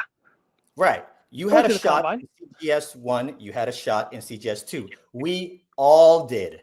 That's the part that I went to the combine for CGS 2. We can sit here 20 years later mad at the first invitational. And again, I don't know. I'm going to, like I was getting around to. You got to stop saying, but look at the bright side. No, it's not. Look at the bright side. On this one little thing that's honestly insignificant in the big picture. Again, I'm going to tell you what killed the whole scene. It killed Let me tell you what CGS told me directly. Okay. Now, this is going to go against your whole narrative that you're trying to paint, so you might not accept it. But I'm going to tell you directly what CGS on the phone told me, because we all went through for CGI. I don't know about CGS, so PL, you may or may not had this talk. CGI told me on the phone when they called, hey, we scoured the internet for players. We looked, and I had won Kasumi Wars. That's how they found me. So like, yes, we talked to this person. We talked to that person. We scoured the internet. We looked for players. It wasn't just, oh, we're going to call Morris, and whatever Morris says, we're going to do. That is false, my friend. I'm going to tell you that right now. So I know that crumbles your entire defense, but that is false based on what they told me. I remember you mentioned something about Kasumi Wars a long time ago. That's fine. You because don't if they scoured the internet for, like, I just want to answer what I heard. I had problems. Hold on. Myself and Master had by far the two most public internet online presence at that time. But yet they didn't hear about me. They heard about Master and Kasumi-chan and Mystic, and I'm not even saying I should be there. But that's like MKX or whatever saying, we just didn't know who Tom was. We scoured the internet and couldn't find him anywhere. Do you see how dumb that sounds? No, there are players like myself, not even included, that had what they said to me on the phone. Okay, so they scoured the internet and missed all the dominant online presence and found the most obscure one. Imagine this: they scoured the internet. They scoured the internet. That's like somebody going, "I scoured the internet for Tekken. I didn't find anything about this knee guy or Ars Lanesh. Who are these people?" Well, they might have found them. Crazy. If they're looking for certain people to cast, and hey, let's just say, because we know DEI is a thing, all this other stuff. If I'm saying I want a black guy, I want a girl, I want a white guy, I want a white girl. If they're just saying that in their brain, I don't know if it is what they're saying, but if they're saying that, I'm not the one doing casting. I'm telling you what they said. Uzi is now saying, hey, you don't know if it was DEI back then. Come on, man. This is what I'm talking about, guys. Corporate answers to this day, man. Tom, I'm giving you the facts, what they said on the phone. PL, what were you saying? I was just going to say that, like, the way I found out about getting into CGI, I had the facts that it might be DU. Hold on, man. Can I get my answer? So like, when Complexity called me up to sign with them, it was to be on CGI, like two. They made it seem like that's how I got on there, because I guess I didn't have it. Well, CGI Championship Game Series did reach out to me, but afterwards, but it was because of like Evo and everything after that, like after the fact. But I was under the impression I had to be on Complexity just to be in the Invitational. But as we saw how it worked later on, you had to get drafted to like individual teams. That's it. So going back to CGI 1, I mean, again, I can understand how it looks. I can understand why anybody would be upset for CGI 1. Everybody got a chance for CGS Season 1, and everybody got a chance for CGS Season 2. So I could understand for you being upset or anybody being upset. Hey, I wanted to be at CGI 1. I wanted to be at CGI 2. I wasn't there, but you have your shot for a much bigger platform. We got $500 for each of those episodes. CGI. Why is it that the owner of DOA Central didn't stand behind anybody else but Master? Stand behind physically in a picture, or you mean just in general? No, while he was playing, he was behind him. Mike, did we not see that video? Okay, it looked pretty bad, right? It didn't look good. It didn't look good. Well, he was behind me also, wasn't he? No. Who was behind me in CGI 1? He stood behind Master the whole time. Master's match. And then even in the finals, when obviously if you're Master, if you're Morris, you're not stupid. At that point, you might want to say, let me just for optics steer clear of this, right? It's, for example, NRS. Why are testers not allowed to compete anymore for the first year? Optics, right? Even if they only tested for a week. Did you want me to bring it up? Because I've still got it on my screen. Oh, yeah, bring it out.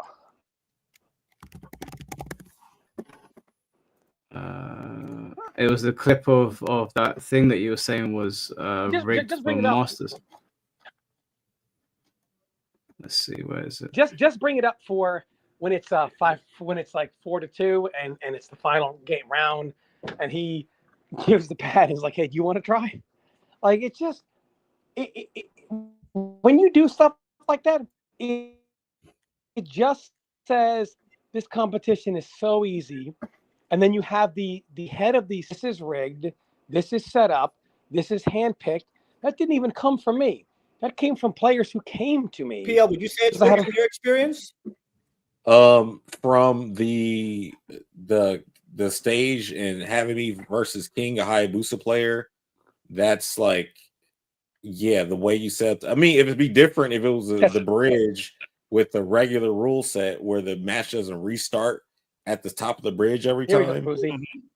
But yeah, it's pretty much like some hidden, like, okay, nobody else would notice this besides people who actually play the game. Mm-hmm. Like that's super not fair. And if anything, like if you care about if you care about like the integrity of the competition, you wouldn't even allow that. And you're talking for CGI or CGS? I'm talking about CGI.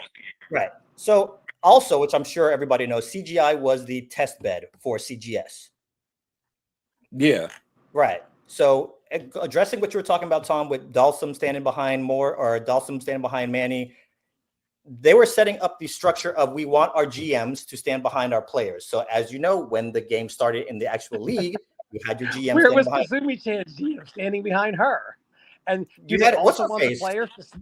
No, you had Amy standing behind Kasumi-chan. No, but Amy wasn't standing behind her. Nobody was standing behind her. In that clip that he just played, Amy was standing behind her. Show the clip. Did he just play the clip? Yeah, he just played the clip. My bad, I wasn't even looking. I don't remember seeing Amy there. And that's what I'm saying, Tom. Like, ask questions before you just start assuming and then starting to paint these graphical pictures of doomsday, bro. It's like, bro, the dude literally handed the controller to the owner of the site and said, "It's so easy, you try." Right, because he is definitely on a different skill gap than Kasumi-chan. Do you think that makes it look like they're actually putting very entertaining players? Right, I mean, very high level players. That's your argument gone right there. Next point. You can't even see her. Who is this? They're twins, so it's hard to gauge who is who. But Amy or her twin from back there. PMS clan leaders. And they're doing that because they know when they actually start the season. This is all practice, but they know when you are the head of a. No, that's like Ed Boon standing behind somebody. For Mortal Kombat, it's not a good look. You want to distance yourself from things like this. The optics are important.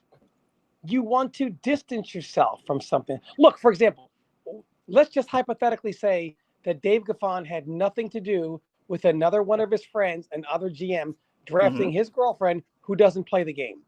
Even if he had nothing to do with it, do you understand how it would look like he did? I do. Listen, that's what I mean by optics. So, Swoozy, you could sit here and say, well, how do you know that? Were you in the room? My point is the optics. I'm agreeing with you, Tom. I'm agreeing with you. I could say, yes, it looks bad. Now what? Well, the point is, it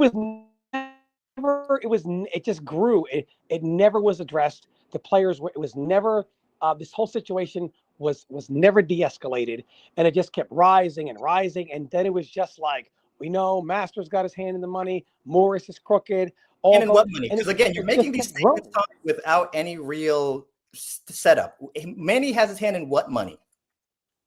It was seen as, these situations of hush hush NDA until the week before. Guess what? Everybody got picked, and not only was the CGI 1 cast highly questionable, Morris standing behind Master. Okay. Highly questionable. Then CGI 2, the biggest threat to Master PL, has King on the bridge. And you're looking at all these situations, and then I put them together and I say, Susie, when you add this up, what do you think people see? And here's you. Hey, baby, I'm just happy DOA was there. Come on, man. Like I said, I'm agreeing with you. It does look bad. But again, this is all. But you're telling me all these things are nothing more than coincidences. Okay, I see your point now. I see your point. My point is that maybe they're right. I'm not disagreeing that the fact of the matter is different than the perception. But I'm saying that the perception was because here's the problem. Whenever you put money in things, people start thinking, man, if I had $10,000, what that could do, right? Man, I'm just as good as Master. I've beaten him plenty of times. I could have been there. Or CGS, man, they're giving out X amount of money with a chance to win $50,000 or $80,000 if your teams win. Why am I there? Why are 3 girls there? Hey, maybe the head of the PMS clan should tell their people or women to stop telling the guys, oh, go fuck yourself. Life isn't fair. It doesn't help, because then opportunity is ruined for everyone when it all blows up. And the DOA community largely never could imagine a scenario in which the funding was cut and the deal fell through. It was very much being seen like there's going to be plenty of money there, and we're this, we're that. And then when it got cut, the community no longer knew how to exist without major sponsors and without major funding. And then when the community had to go back to what started it, doing it themselves, getting themselves noticed, putting themselves and running their events without sponsors, without corporate funding, they didn't know what to do. And they just said, well, there's no more money in it. I'm done. And that was the end of the scene. That's what happened. Okay, so ball's rolling very fast. I will acknowledge the way you just put it out. I see your point. It does look bad. Yes, period. Now, CGI, which they've announced multiple times. I even think in my first CGI YouTube video, they even say in the video, this is all the practice run. CGI 1, practice. CGI 2, practice. We're doing all the practice, getting all the kinks out. So when CGS comes and we open it up to the public and the whole world, we've got all the kinks worked out. So more standing behind people. I understand it looks bad. People on drawbridges where Manny has the advantage, it looks bad. Manny was not allowed to play it in the CGS 1, CGS 2. All this other stuff you're addressing was all squashed, yes or no, by the time the season rolled around? I think we're losing him again. Tommy's still there. A lot of beef that happened at the end of CGI 2. You gotta start over. We didn't hear start again because you cut up. I said it's not okay, because if PL can accurately talk about, at the end of CGI 2, they were all over him. Like, he was a problem. He was being negative. And of course, they were. How can someone, if someone from CGI, can you guys hear me? If somebody would have gone over to PL, because here's what Swoozie is trying to tell you. What Swoozie is trying to tell you is it was a coincidence. It was an accident. They didn't know, yada, yada, yada. Well, once they knew, would it not have behooved them to go over to a high-profile player, your world champion, PL, and say, hey, man, I didn't know about that. That was my bad. I'm really sorry. Nothing like this will happen again. Instead, nobody de-escalated the situation where they could see he was upset about it. He had reason to be upset about it, as this is for $10,000, and he doesn't even get a cut of first or second. He gets no money. Well, I don't know whatever they gave for whatever, but certainly nowhere near that money. And then they act like, what is this guy being so negative for? Why is he so upset? He showed up to play for $10,000 and got hosed by one of the most unfair things in the world. How is not going to be perceived as rigging? If you don't want it to be perceived as rigged, then you, Craig Levine, or someone else at top, whoever makes these decisions, needs to real. Why is he complaining? Hey, wouldn't it be nice for Master or someone to say, hey, man, that actually was like PL is just going around and complaining and unjustified. You're cutting Tom, I think you're gone again. Also, shouts to Hitler for the raid. They scour the internet. They don't really know who he is. They don't really know how profile he is. They don't know the rules of the game. They don't understand how this affects things. It would behoove the players to be like, hey, this is the world champion here. He's very upset because this was a very unfair scenario you put him in. And for someone at CGS to go, hey, CGI, hey, I didn't know. They go to PL, look, I didn't know, man. I'm sorry, that was my call, and own it. It would be okay. Instead, PL's painted off as some ungrateful guy, not grateful that he was there, just like he's some random that doesn't know anything about the game. And why is he complaining for? Do you understand what I mean by de-escalation? Do you not agree? If somebody would have gone to him and said, hey, that's my fault. You're totally justified in feeling like this. I'm sorry. Nothing like this will ever happen again. It would be de-escalated. Instead, they painted him as the problem child. Who painted him like the problem child? The community. Carl? The community did it. Okay. Like, so that's the community. Like on DOA Central, at CGS, like to my face, how people would act. Like, yeah. But I wasn't getting on here to make it seem like I'm some victim or anything. But I do want to make a point that what he's trying to get at, like I know you're saying, you know, this is not a thing like, oh, you're saying, oh, we're just happy to be there and stuff, but my perspective and other people's perspective that were actually there is we're there for a competition. We don't care about they're trying to make a product for TV or something. If you're going to do a product for TV, then have some girls in there and start twerking or whatever, and you want people to watch. But we're there to play DOA and beat each other for the money. So it should be within the format of what we were doing, and everything should have been like gauged towards that. There's no way, like literally after CGS went down, people are watching Tekken Crash, and they don't sacrifice anything in Tekken Crash over in Korea, and they have it on TV and commentators and stuff. And then with all these other events that we do, so like I don't think we should be sacrificing different stuff for it to be like for TV or whatever. I'm talking about the rule set specifically, but also like, yeah, you want to use all these cool backgrounds. Like say they didn't know, and they was like, well, we just like the bridge stage. We just want two ninjas fight or whatever, right? Yeah, somebody should have said this is not right, but then also people don't want to mess up, I guess, their opportunity to be looked at as problematic, because very specifically, I'm gonna just tell you what happened so you know what happened. After I lost to King, and of course I'm like on the phone with Tom afterwards, so I basically go backstage behind the curtains and everything, to because if you remember how they set it up, it was inside of a hangar, and in the hangar there was like the player room or whatever, and then they had like the VIP rooms and stuff. I went outside of any of those rooms into the back area where it was dark and it was like random tables and stuff. And I'm on the phone with Tom and I'm telling what's going on. You know, they sent a camera crew after me to like film me talking to him and stuff. And I was trying to get away from the camera crew and I ran away from them basically. And they were saying that like I was going against production or whatever. And then one of the women that was like working with us, like as a player representative or something, I forgot who she was. I mean, her name and stuff. And I ain't seen her in years, but she was like, hey, tell me what happened. I was like, I was talking about like the rule set and the stage. And I'm like, hey, there's some bias here. And I point out like, you know, who's in cahoots with who and whatever. I didn't say nothing about anybody was racist or anything. I said, hey, this is like not fair how this rule set is. And then I pointed out like everything Tom pointed out as far as like, yeah, King is Master's best friend. He's a Hayabusa player. This setup gives him the edge in the matchup and stuff. And that was that. And then I also talked about how like the game had like glitched or something in the first round. You weren't here earlier. So, and I don't know if you ever got this glitch because you're a master of finding random glitches in DOA.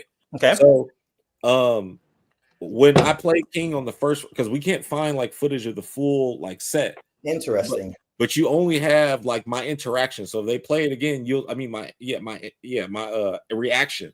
You'll see my reaction when I'm like making big eyes or whatever. I'm not doing that to be funny or nothing. That's me react to some random shit that never happens, has never happened for the rest of the time I've ever played DOA. But basically, this is what happened.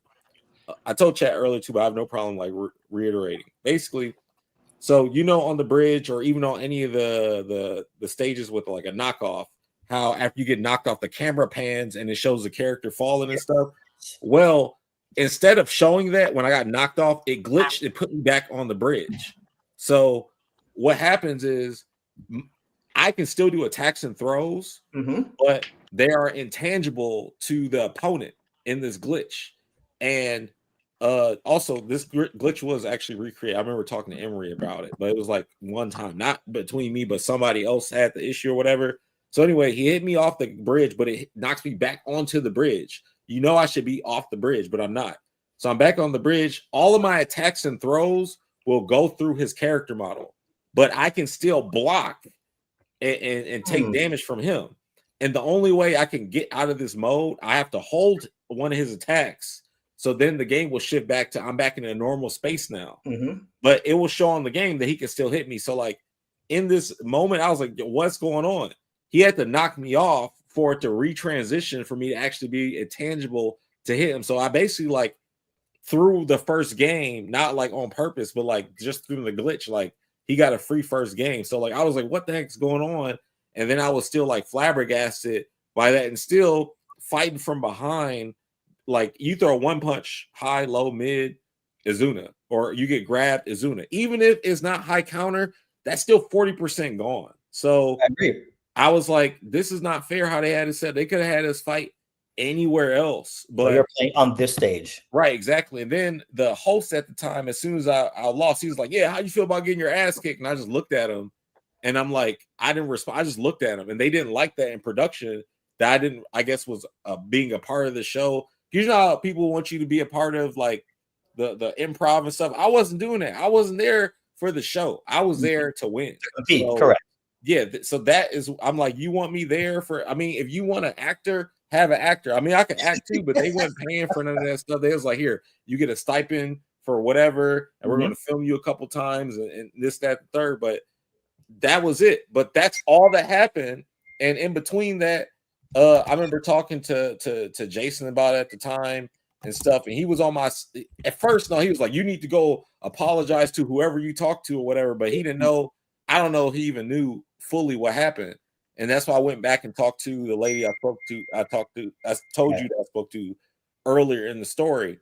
But that didn't seem to like fix things, because right after that, Tom was right. They were calling me problematic and all that stuff because it was like whispers within like the esports world production. And that's what I was asking about you, Tom. When I said who is they, that's PL just answered the question. Yeah. Let me just say this. Like also, listen to what PL just said. Hold on, wait. I want to say this too. Remember the Got Frag website?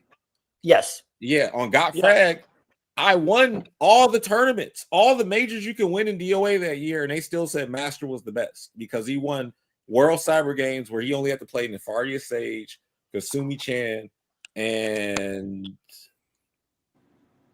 was it Dr. Sexual? It was somebody in there. I can't remember, but it was a bunch of WCG WCG like invitationals like that they would tally up like, yeah, this matters more than the open bracket with all the best players. Like, and it's weird to like live in that, because it's like I was in the Twilight Zone. And right. I get it, bro. I remember you venting a lot to me about that stuff. Yeah. And I can understand your frustration. But Tom, I know you had something to say, so I'll let you speak. So basically, listen to what he said there. And again, Swoozy's like, this is all a coincidence. You don't know. Swoozy just got done saying they scour the internet for people and nobody really has a say. Yet they just happen to find a player who is Master's best friend. That guy plays the same character as Master. And that guy, they scoured the internet and missed everybody else, but found Master's best friend. I don't think they missed anybody. They got a lot of the top players. They know exactly who they picked. Hold on. Only a coincidence, guys. Chat, only a coincidence. So they scoured the internet, missed a lot of people. They got a few, but they found Master's best friend is one of them. Good thing they missed Mamba, but found Master's best friend. And then that was one coincidence. And then coincidentally, he plays the same character as Master, and he happened to be paired up against PL. And then coincidentally, they also put him on the bridge where it has a massive advantage in 5 one-round games where you go back to the top of the bridge every single time. That is a lot of coincidences. And the solution, as I have said many times, was to say, and none of the, how come the staff was so clueless as what's going on with PL, man? Why isn't he grateful to be here? Why is he a problem? No, Master couldn't have said, hey, man, that was an unfair move. Wouldn't it behoove Master to be diplomatic and say, hey, well, we should ask him at some point. Like, hey, did you ever say anything about CGI? Because again, we're assuming that he didn't say anything. I will say this. I've never talked to Master about this. Like, we've never actually gotten to talk about this. It's like, you should talk to him about it. Yeah, we've never sat down. My point is, I'm sure Master would admit it was bogus. My point is, the CGS staff, you see how it all looks after all of this already looks one way, after how everything looks in CGI 1, and then instead of saying, hey, our fault, man, we didn't know, they're following around to document the unraveling of PL to make it seem like, man, this guy is just not even grateful to be here. This guy's a problem. And then it's when you look at from CGI 1 to CGI 2 and you put it all together, it does look like a little bit of crooked stuff going on. So it would have behooved them to realize mistakes like this, to realize how it looks after CGI 1. The guy is like, hey, it's so easy, you try. We scoured the internet, and after CGI 2, it would have to de-escalate the situation. Instead, they doubled down. We didn't do anything wrong. The problem is this guy who's just ungrateful. He's a problem. We really can't use him for stuff. And that's why PL was so upset, because afterwards, a lot of opportunities kept passing him by under the grounds of, look, we had this guy out to taping. He was not very good. He caused a lot of problems. And PL would call me and say, man, I'm losing opportunities because, like, they're now labeling me as this. And they handled it so wrong, and nobody stepped in to really be like, hey, you guys are in the wrong here, because nobody wanted to bite the hand that was feeding them at the time. It was all self-preservation mode. Hey, if PL wants to do that to himself, not my problem. It was all wrong. It was all bad, and the perception is even worse. And it was just never corrected. And anyone that tried to stand up for this and say this is wrong, so it was corrected after they buried PL. Correct. And again, if I was in your shoes, PL, I'd probably feel the same exact way. I'd be upset. I'd be furious. And especially, too, I think it was Dr. Dog who pointed it out to me. It was Dr. Dog who was like, yo, Swooze, don't you think it's kind of messed up that they put PL on that stage? And I was like, I never even thought about that, because I'm not PL. If I was PL and I heard that.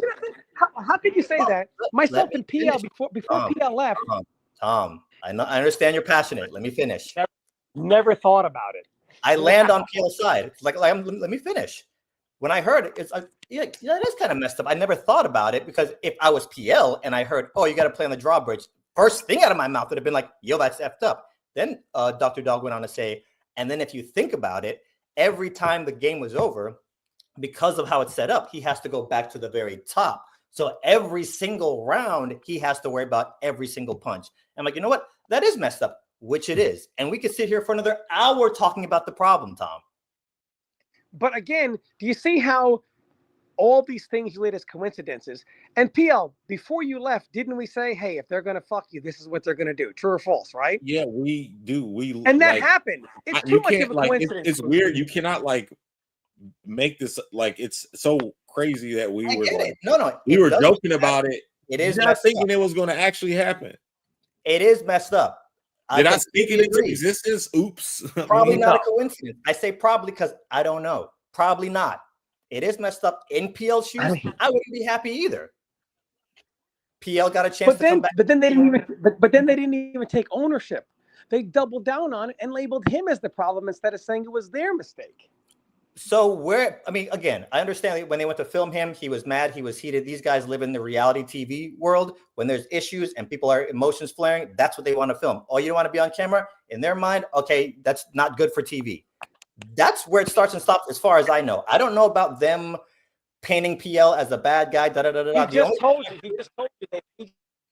I'm going to tell you what I heard. I did remember hearing one time in passing about, because you remember PL that they asked us to write blogs? Yeah. Right.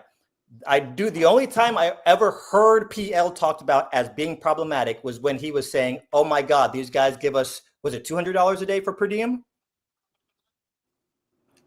I think it was like a week or something. $200 a week? I forget. I forget what the per diem was. But remember, I was like giving my per diem away. So why? It was a part of like helping Bell out. You were giving Bell your per diem? No. Can we not talk about this online? Should I just move on? Yeah, move on. Okay. So I'll just let me know. Let me just say this also. Sure. Let me just say this. And I was constantly painted as a problem for sticking up for what's right. And Swoozy will first of all, let me just say this. At that point in DOA 4, the only one who was around from the beginning was me. From DOA 1 to DOA++, to DOA 2, to DOA 2LA, to DOA 2 Hardcore, to DOA 3, the only one. At that point, especially before PL1 EVO, I was by far the most decorated DOA player, and as far as true history of DOA going back to the old days, who knew everything, who knew the game inside and out, and PL came into the game helping people get into DOA with DOA 3 or whatever, but we really helped build the scene. And then I consider myself very well spoken. I probably would be considered one of the best fighting game commentators out there. Also a very entertaining personality, a community leader in both Mortal Kombat and a community leader in both Dead or Alive and Mortal Kombat. a top player in both games, an EVO finalist in DOA. And they said, let's not use this guy for anything. Explain that. I can't talk for CGS, but would you say that you're problematic in some lights or no? No, not when you expose what's right. Okay. Not when you expose what's right. Like, hey, this is a problem here, man. Like, and it was just trying to get the community to come together. The Mortal Kombat community, in 9, I was not considered divisive at all. Why? Because while I still talked about the game and I was on the player side, we all loved the game. Same thing in X. And then all of a sudden, MK11 came out, and I'm like, man, this is not right. And there are a lot of people who are disgruntled, who are coming to me and speaking out to me, as you, Mike, right? And we're like, hey, people aren't happy. And then people like myself and Mike were labeled as haters, as disgruntled, for just literally speaking about what the majority of people come to us and say, we don't have a platform. You guys do. I don't care what they're saying. This is the real truth. This is how we really feel. So in DOA 4, I literally did try to speak out for a lot of the players here, for a lot of the players. And the problem is DOA 4 was very much keep your head down, shut up, and keep moving. And I'm just not that kind of person, man. So now I get it. I get it. My thing is when you add the TV element, and this is something that you guys may or may not be familiar with, so I'll just give you that perspective since we're just opening up this whole can. On the TV perspective, they obviously have a show to put on. So we can have our tournaments and then cool. It's DOA Central, it's DOA Tech, it's DOA whatever, we want to talk about. It's whatever DOA website. People like me and PL, we're not good for TV. Hold on. Now, when it comes to TV side, there is a whole list of reality TV stuff. And there's people that you and I both know, and we could talk about this off camera, but they have personality tests that they run. And it's like, oh, you're good for TV, you're not good for TV. No. They have to worry about things like, will this person stab one of his teammates when they're asleep? They have to worry about that kind of stuff. And there are some people who did not get cast for CGS because they did not pass the psychological. So they were worried that we were going to stab people in their sleep. Hold on, before you start taking that and running it with it for wherever you want to run with that, Tom, what I'm trying to tell you is TV has to run with a bunch of different questions. For example, one of the questions they ask you, I don't know if they asked you this, PL, they might have, and you don't remember. One of the questions they ask you is, have you ever taken a nude picture and sent it to somebody electronically? If you answer yes to that, you're not going to get cast, because now they have to worry about the backlash of if a nude video comes out of you or some corn comes out of you. They have to worry about all that, and which has nothing to do with competition or anything like that. So these are the kind of questions and levels that they're asking. We understand.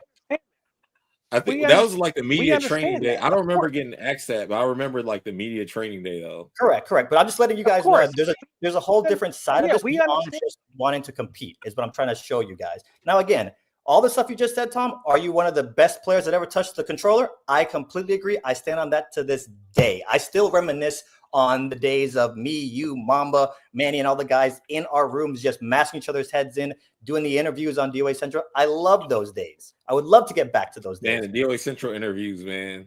Those are great times. I remember Brady, I remember your interview. I'm not trying to focus on my point is I did a lot for the community.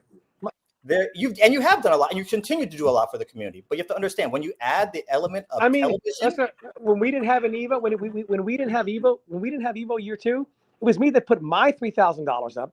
I housed every DOA player, helped half of them get to the tournament, held the event, and did all that for nothing. Man, I got top 5, but I didn't do it for any glory. I did it because we didn't have our EVO. I wanted to give this event. When they couldn't hold DOE 2, and they couldn't hold DID 2 because they didn't have enough money for the guarantee. Who put that guarantee up, Susie? That was me.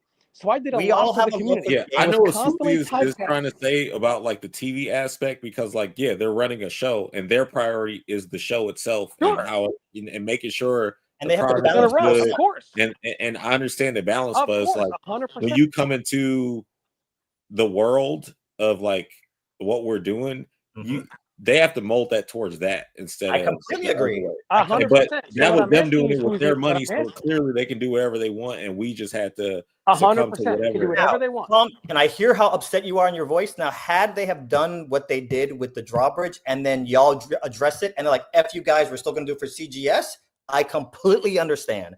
And granted, PL, you still have the right to be upset for how they did you. Well, I mean, like, I don't think. I mean, like I said, I didn't even know I was coming. I just feel like they should have come to him privately, at least, Susie. Yeah, like they probably should have. I was definitely upset about it, but like you gotta put the quarterback up and play again. Like it's going to be another event. That like I can't do anything about what had happened that day. It sucks. Right. And I'm glad like things have gotten better, way better since then. But another thing I want to say, as far as like for the TV thing, it would be impossible for them to do what they did with CGS today because there's too much of everybody being known that they'll be like, what are you doing? These are the players or whatever. There will be more backlash, right? Because the audience wasn't as informed as they should have been back then or could have been back then. So it's easy to be like, well, these are the best players because the audience doesn't know where to go to look at them because there was no streaming or Twitch or YouTube or any. I mean, actually, yeah, there was no YouTube back then. YouTube didn't come around. Well, it came out like 2006, but it wasn't super as popular as it is now or used. We were still using stuff like eBombs World and other sites to store media, like combo videos and everything. So, I mean, it's just a thing with the times, but still the way people was moving was not good back then. Like, no, I agree. Would you guys say that they had the kinks worked out by Susie, by the way, to answer your point really quick on the questions, I just want to rebut that on the questions. You want to know what kind of questions they asked me? If you really want to know? What kind of questions? None, because they never even looked at me, never talked to me, which means all their information came by third party. Now, if by third party, it's like, hey, this guy, get him out. Isn't that a little shady? Not necessarily. And wouldn't it be fair to say they did the same thing? I know I saw you at CGS Combine 2. Were you at the first one? It's about me or him? No, but they did that to both me and PL. It was the same thing. It was very much third hand. Don't touch this guy. He's a problem. Now, they might have talked to PL, but still, they labeled him with this reputation that was unfair, and they never even talked to me. It was just the powers that be, and you'll say, who are they? You already know who I've talked about. Like, nah, you can't use him. He's not good. They talk to me. They sit down. No. So are you saying in fact, what you're saying? In fact, if I recall, as just this in season 2 when I was there to help, still help Phoenix, what did Jack say to me? Don't talk to her. I don't want you near my player. You dumb bitch. I'm the only reason why. I literally gifted you the greatest weapon you could have. A weapon for Vanessa, who was the killing machine, right? And instead, he's like, stay away from her. Don't talk to her. You're a problem. Where did that come from? I didn't know Jax. I never talked to him. This girl lived in my house for 2 months. She wasn't a problem when I was training her. I wasn't a problem. Now all of a sudden I am. Come on, man. And they did the same thing to PL. It was third-party information that took opportunities from him that made him seem like a problem. He did get drafted, but while he was there, all the talk was how bad he is. Why isn't he doing good? And if PL goes, hey, man, this is a multi-million-dollar league, and you guys have monitors that are 8 milliseconds. Like, this is not a pro league. And they go, it was a big problem for CGS. Outside of the rule set, the equipment was garbage. Oh, no, listen, PL, I completely agree. If you watch the fight between but when he brings it up, no one says you're right. You know what they say? He's crying. He's complaining. We were all complaining. Disgruntled. We were all complaining about the monitor. My point is, it was literally like PL. They focused on it so much when it comes to him behind the scenes. Like I was there. It was ridiculous. Basically, what he's saying is because look, Susie, we both talked about how whack the monitors were. Remember, we had 2 different. I brought a monitor. Remember, I came out to train. I brought a monitor, and then we were comparing the monitor. It was bad. It was like this is terrible. But fuck, what I was about to say.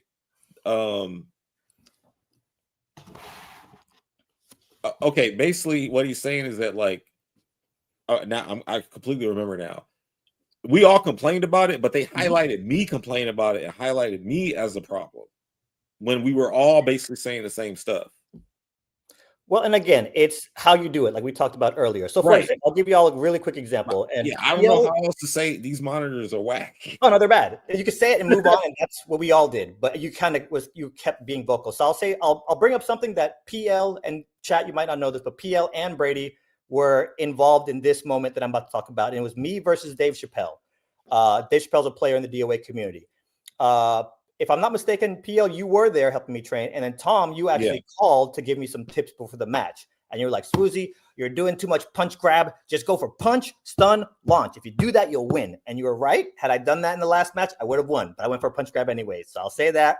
Thanks for that tip. Even though I ignored it, I lost. Now, with that launch being said, more than throw, Swoozy. Golden rule. Yeah, launch and you're absolutely right. You're at, and after I lost, I was like, yo, Tom might be a fortune teller on some Miss Cleo stuff, because that's literally how I lost the last match. I stunned him, went for the grab, and then he launched me. Anyways, now mid-game, the lag was getting so bad that it was literally getting bad in the middle of the game. Now, going back to what I was talking about, concentrate on solutions, not on problems.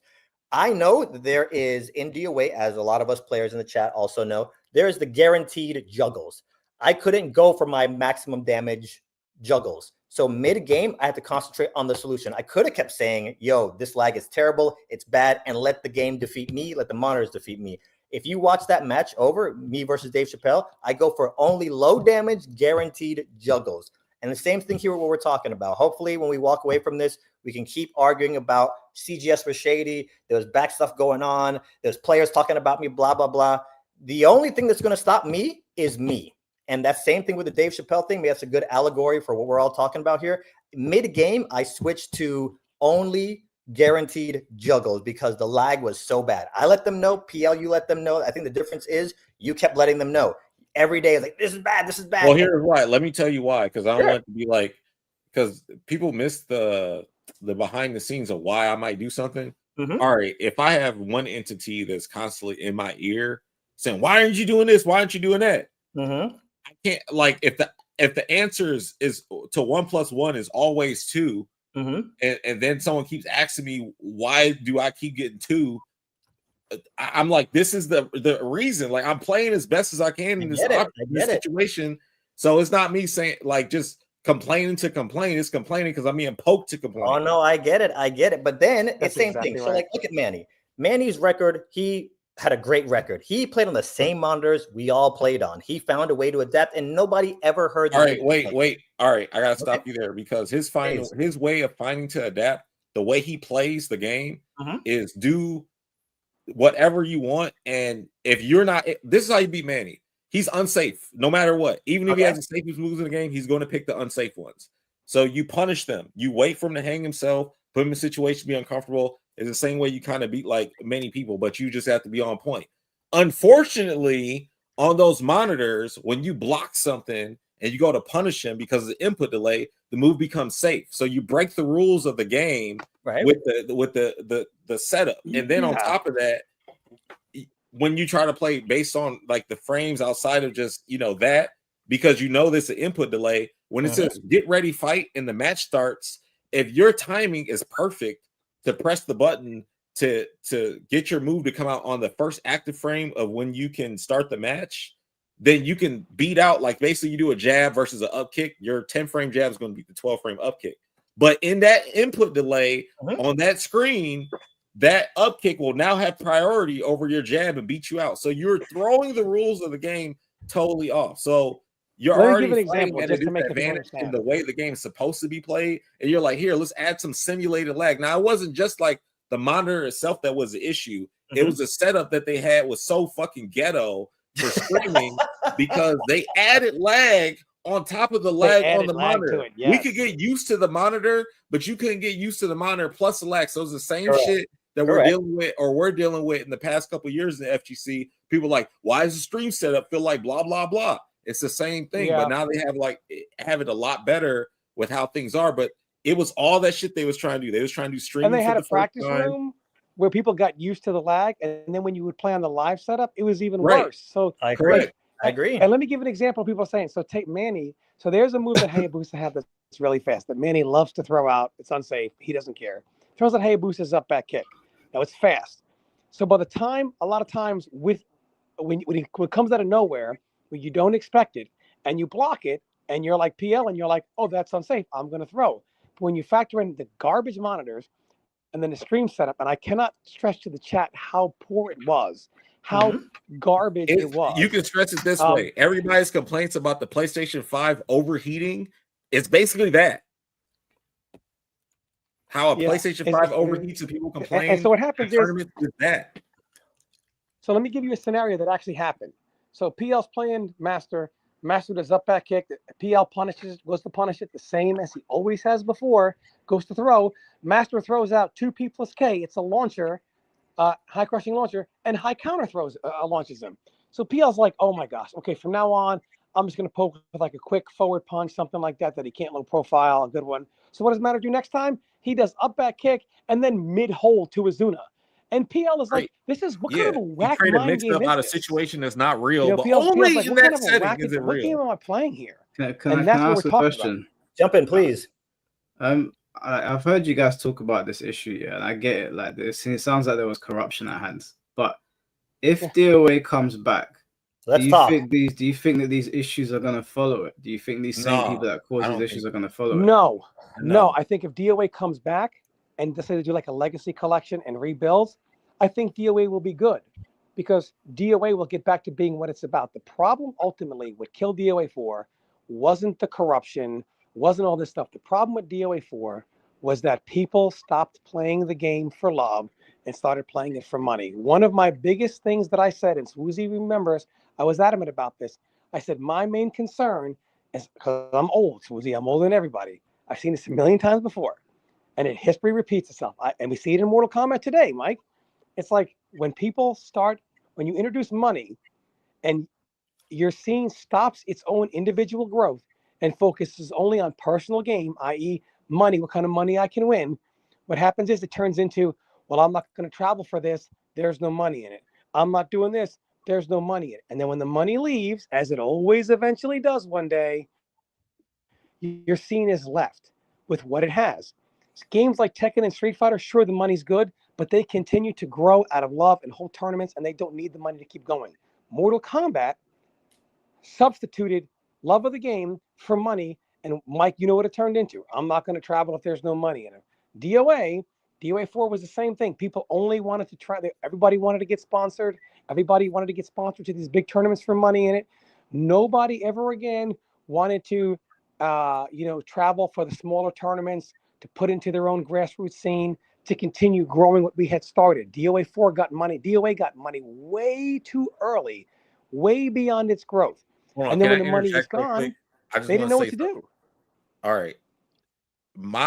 All of that, we can put that as a fucking icing, but the cake of why this shit was whatever is because the game was only on Xbox 360 at a time when everybody only had PS2. 100%. Everybody was PS4. It's a fighting game system. And 360s was really not affordable 100%. For a lot of people. And then there was no reason to get people to want to buy it. You'd be like, all right, what game's on it? Perfect Dark, Zero, and Tetris. What was the game? The Geometry Wars. That's the first part. Oh, that's the game right there, boy. Yeah. That hurt DOA's launch because Tragic launched DOALive.com. A lot of people tried to get but the problem is, one, DOA launched on the Xbox One. Technology isn't like it is today. When a new console comes out, you have all these sticks that are compatible with it, all these pads that are compatible with it. You can play whatever you want. DOA 4 launched, unless you order the DOA stick from Japan, which, by the way, the Japanese sticks back then weren't like they were today. You couldn't get a MOS system stick because it wasn't compatible yet. The technology wasn't out. Converters weren't available yet. Technology wasn't there yet. You might get a converter early on, but it was bad. It didn't work. Too much lag. So you were stuck playing on the original Xbox pad, which was garbage. What was the term? Swoozy? High level jump. The term was called high level jump. Man, I forgot about those. Which basically means we went to hit forward and it gave us up forward, and it was called high level jump. It was tough, and it was also on the Xbox. You know the main reason why people preferred PlayStation for fighting games? The pad. That's the main reason why. And both you guys have very fair points that you're making. PL, a very good point. If it came out on if it came out on PlayStation, it'd be different. One of the things that really helped, you're making a good point too. The thing that helped DOA Hardcore the most, because I was there, the thing that helped, and I talked about this, Mike, the thing that helped DOA Hardcore, DOA 2 the most, is it came out on PS2 as DOA 2. But I'm looking at DOA sales, and DOA 6 didn't sell too badly, and DOA 5 was downloaded 12 million times when it went free. Wow. Yeah. And I know it's free, but still That's 12 what I'm saying. million. We should be playing DOA 5. Listen, my stance that I'll stand on, because both of you got Tom, you make a good point. PL, you make a great point. Chat is also making a great point. They're saying, yeah, if it's only on Xbox, we understand, but Gears of War was only on Xbox. And I'll add to what the chat is saying. Halo 3 was only on Xbox. My thing is, I'll go back to what I came in the room saying. If you make a great enough game, the cream will rise to the top. So yeah, but Xbox was seen as a shooting game system. Oh, no, it was I known get it. for I a get it. shooting I game. get it. Hold on one And second. PlayStation was more I known want to for hear what fighters. Susie has to say. Thank you, Mike. And that's the other part too, is if you make a good enough product, let's look at Fortnite. Fortnite eventually went to every single thing, so we get it. But if you make a good enough product, I bought DOA, or I bought an Xbox 360 because of DOA. And if you can make a good enough game moving forward, yeah, I even took a week off from work, and then, they delayed the game, so I was screwed. Anyways, yeah, if you make a good enough game, it will rise to the top. People will talk about it. And this other thing too, it's just like, look at Resident Evil 5. Resident Evil 5 was very smart. Me and my boy Bandit, we both bought the game because we had to go through the game together. When you start implementing ingredients like that, everything we make is in a pot. It's almost like we're all cooks. So for anybody that cooks out there, you understand it. If you add too much salt, you'll mess it up. If you don't add oregano, it'll taste different. So even with the game, you add certain things to the game, you will attract certain players and you will hit a certain ceiling. Even with a YouTube video, with an Instagram reel, whatever it is, you put certain things into this product and it will attract more people. Even what I was talking about earlier. I made DOA content only. I hit 3,000 views. I added Halo content. It got to 60,000 and so on and so on. So with DOA 7 moving forward for DOA as a franchise, I stopped playing 5, not because it was only this, only that, whatever the case. I just wasn't connecting with the game anymore. It felt hollow to me. The hits felt different. The graphics were off. A bunch of stuff didn't hit with me with the ingredients that were in that pot. So I think personally, moving forward as a creator, from what I've seen, if you make a good enough game, if you make the Fortnite of the FGC, it's freaking a wrap. TV studios will come knocking. The whole thing will start up all over again, in my opinion. That's how I'm looking at it. What do you think that the scene should do now? I mean, now the series is pretty much on ice. What do you think the scene can do right now to drum up some interest? Because I started streaming it again. Talk to the players and make a game that we like. What was that first players? Team Ninja, that's what they should do. Well, no, you broke up the first part, Tom. I said, for one, people at Team Ninja need to realize they need player feedback from more than one person. That's one. Community feedback. Oh, no, they did that for 6. 6, they got feedback from a dozen players. I think 5, they did that too. That's great. I said they talked to me about a lot of okay, I want to tell you specifically what I told them to do in 5. So you know how the hold inside of stun and outside of stun have 2 different frame datas? That's what you want to come back? Oh, can you hear me? Yeah. Okay, I was saying, you know how in DOA 5 the hold inside of stun and outside of stun have 2 different frame datas? Okay. Yeah, that's where I come in. Because I was like, there needs to be more of a drawback for when someone's mashing. What is it, 9 frames or something like that? Is that what you were telling me? You said what? How many frames is it now in stun? I don't remember exactly. I'm delayed, I think. I'm pretty sure I'm delayed. Okay, you're delayed. Okay. So outside of stun is 0.22.8, so it's active for 22 frames, and inside of stun is active for more frames and more recovery frames, but it's still 0 frames. Okay. Yeah, moving forward again, Tom could say, oh, do this. I could say, do this. We have 10 different cooks in the kitchen, and we might have a mess of a game. I think at the end of the day, again, zero in on what works. Go back to DOA, and I think if you look at the stats or sales, DOA 3, maybe adjusted for inflation, was what everybody agrees on. And a lot of things about DOA 3 I didn't like. But if that's what's going to get you sales. What didn't you like about 3? I didn't. Did you play 3.1 and 2? No. Okay, well, all right. So what did you like? He plays Kasumi, and if he get hit once, he's dead. I get stunned once and I put the controller down. Hold on, though. She had to teleport that. She gets hit. She had to teleport hold so that held highs and mids. You could totally eliminate the guess. So I'll tell y'all a little bit more why. And again, it's going to sound a little weird, but I was banned from using Kasumi in DOA 3 because all we had was the neighborhood kids, and we didn't have. yeah, we didn't have online play. So I didn't get to use Kasumi. So that's possibly why I didn't like 3 as much. I could only use either Lei Fang or Brad Wong. That was it. Okay. Well, you were like, dude, because all right, first off, you were robbed of so much fun. I know. Kasumi 3. I mean, DOA 3 Kasumi is dude. They felt that she was too broken, so I was banned from playing her. So I could only play story mode with Kasumi. So that was pretty much it. Now, going back to Mike's question, yeah, I think if they actually dialed in whatever worked, whether it was DOA Ultimate and DOA 3, if they looked on paper and was like, this worked, this worked, this worked. It's literally like the DNA. You look at the DNA of anything, bro, and it'll tell you this is what will work. I mean, if you look at, I don't know what your favorite movie is, but you look at your favorite movie, for me, it's Matrix. Matrix took this thing that worked, elements from Terminator 2, elements about AI, like good storytelling, and they put it all together and it worked, and it was no surprise why that movie blew up. What should the community do going forward? Does anybody think there's going to be a DOA 7? Or are they I think there will be. I think there will be, but they got to do it. They have to do a good job, and they can't blame the audience. Like, I know we all do the thing, like, I mean, Pixar is doing it right now with Elio. They're like, oh my God, we gave y'all an original movie and y'all didn't come see it. It's your fault. No, dude, if you make a good freaking movie, we want to show up with our wallets out. You know what I'm saying? Same with Star Wars. They've been making doo-doo Star Wars sequels. Like, I agree. I'm sorry. Like, dude, I know this how much we love the 1 through 3 trilogy. Tom went and bought me, him, and Jim Master all Anakin gloves. The gloves. Oh, yeah, for that email. Yeah, we all had Anakin gloves. Yeah, we all had Anakin gloves. I still got mine, but I don't know where it's at. It's in a house. Let me just say this, man. Hey, Emery Reigns, what's good, brother? Let me just say this, man. I walked out. I almost walked out. I almost walked out of the Rise of Skywalker because I'm watching Finn, not a Jedi, who says he's never been in a fight, and he hit a Jedi in a lightsaber fight. Thank you. I was like, what am I watching here? Thank you. And that's what I mean. That's what I mean. They threw out everything that was good, and they're using just whatever logic they're on right now. Like, put a girl in it, do this, have this. Why is he even fighting this guy? This guy's a Jedi. He doesn't even need his lightsaber out. What is he? Every DOA player rolled their eyes to where they blacked out. The guy that Finn hit, he was a cross of 2 of the most godlike bloodlines, a Solo and a Skywalker, and he hit him in a lightsaber fight.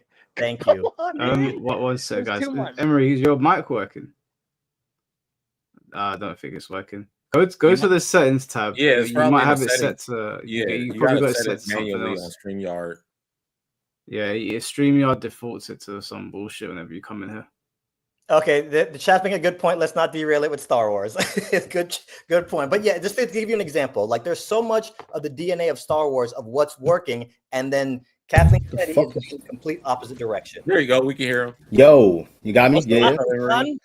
Yo, all right, how do we make DOA great again? That's the topic at hand, to stay on track. Yeah, where we going? Bring back Genfu. I'm just a fly on the wall right now. I gotta see who you guys are right now. Well, we'll throw you into the frying pan with that. How do we make DOA great again? 1 second. I got some crazy shit playing in the background. How do we make DOA great again? Well, so like I'm a huge fan of this game. You know what I mean? Like, Same. Not just a content creator, you know what I mean? Like, yeah, I take huge inspiration from like everybody in here right now. You know what I mean? Swoozy, I used to watch this guy on TV play this shit. PL, watching on TV. You know, Tom Brady, like he was a little before my time in terms of like when I got into the game competitively in DOA 4 and shit. But like, you know who Tom Brady is. You can't not. Like, if you've been around, I think everybody should know who Tom Brady is if you're a DOA player. So like, you know, it's cool to even be in here. It's actually I'm kind of nervous right now. I'm not gonna lie, man. There's a lot of legends in this bitch right now. Yeah, man, this shit is crazy. Listen, you know what I mean? Like these guys are way before my time in a way, but they're still here, which is great. So it's like this shit, like listening to this for the last like hour, I've been just sitting here chilling. And it's like, I didn't want to join right away because it's like, these dudes were really like the people that were the inspirations for me to start doing what I do in general. Like I'm talking about beyond like DOA and gaming, like everything I do content creation wise, like everything, bro. Like DOA 4 is really like the game that really started that for me because I'm like, yo, you got this guy, let me make my shit. You got this guy Master on TV doing flip kicks and shit. Like, and it's like, yo, you got shit like that. That's like, yo, these dudes got some personality, bro. Like when I seen Offbeat get that accidental jump and he fucking lost against Messi, and I'm just like, yo, like these dudes have real passion and personality for this fucking game. And I'm like, yo, this is crazy, bro. You know what I mean? I wanted to be a part of that. I was like fucking 10, so there was no way I was talking mad shit. I'm like, yo, these dudes is trash. You're doing all this low holding and shit. I had no idea how to play the game at the time, keep in mind. But like, nah, dude, I looked up to all you guys, man. Like, I know I've seen every one of you guys' CGI matches, CGS matches, like every match you've ever played. Everything, bro, like everything. The DOA Dead of Winter, like all that shit, bro. I've seen every single like relic on YouTube. So that's what honestly got me the knowledge that I have in this game, is learning from you guys. Like, yo, there is some biblical shit out there for DOA, bro. Like, you Perfect Legends channel, you got Perfect Ending channel, you got like Psycho Rarity. Like, bro, there's a lot of great content out there that like stuff that's not even talked about to this day. You know what I'm saying? Like you guys broke this game apart in a way, and like there's still guys that are doing it. Obviously, like Master's still around, so a lot of people took inspiration from him, like myself, like learning unholdables and learning how to really break the game down, and like learning all the advanced mechanics and tech in the game. You know what I'm saying? Like it's cool to just be in here with you guys, because you guys were the fucking pioneers for this. So I got a lot of love for y'all, man. So it's cool to even be in here. But in terms of like what I feel like, I guess like to make the game great again, I mean, like, we got to go back to like, bro, it's right there. And I feel like you got companies and shit. Like, listen, they want to make money. I was listening to everything you were saying.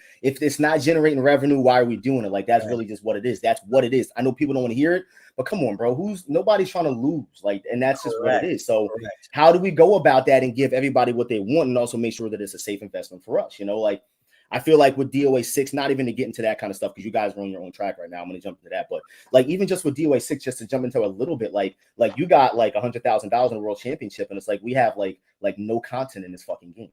Like stuff like that. The soul, like when you play a DOA 4 and you play a DOA 3, I'm talking about even guys, like this game is huge competitively, right? Like, it's great. We have like a great history here, but this game also too, from a casual standpoint, bro, like this game was the game that we used to talk about in barbershops with Tekken and Mortal Kombat. Like, DOA was in the conversation. Like, people played this fucking game. There was a Halo crossover. You know what I'm saying? That was huge, bro. Halo was everywhere, and there was a Spartan in the game. Like, it was on a different scale. You know what I mean? Like, getting back to that, I feel like, like they're gonna have to really want to do that. You know what I'm saying? Because it's like, listen, DOA at the end of the day, it's always been niche. It's never been a freaking huge, crazy game. And that's the thing. People are like, oh, what do we got to do to get it back? Like, back to what? Like DOA 5 was at a good place, bro. We had 150-man tournaments. Like, that was great. I love showing up to DOA 5 tournaments and everybody was nasty. Like, everybody. The same thing with you guys. You guys were playing in the fucking combine and getting great and learning how to learn everything and breaking this game down. Like, bro, we were online dojo doing it in DOA 5. We did it in a different way. Like, we were fucking scientific, bro. Scientific with this fucking game, the same way you guys were. So there were 150 people there, 120 of them will fuck you up. I'm telling you, bro, like, they're nasty. Like, dudes you wouldn't even expect, like dudes named like Gumball 75 hitting you on holdables, hitting you with the craziest shit you would never even think is even gonna happen, bro. Like, that's how crazy it was. Like, dude, the game was on a level, in my opinion, of like Tekken. Like, you have like people that are nasty at that game. Like, bro, people were investing their time and life into that fucking game, and we were nasty. And if you think about it, we lose the casual base and we lose the competitive base.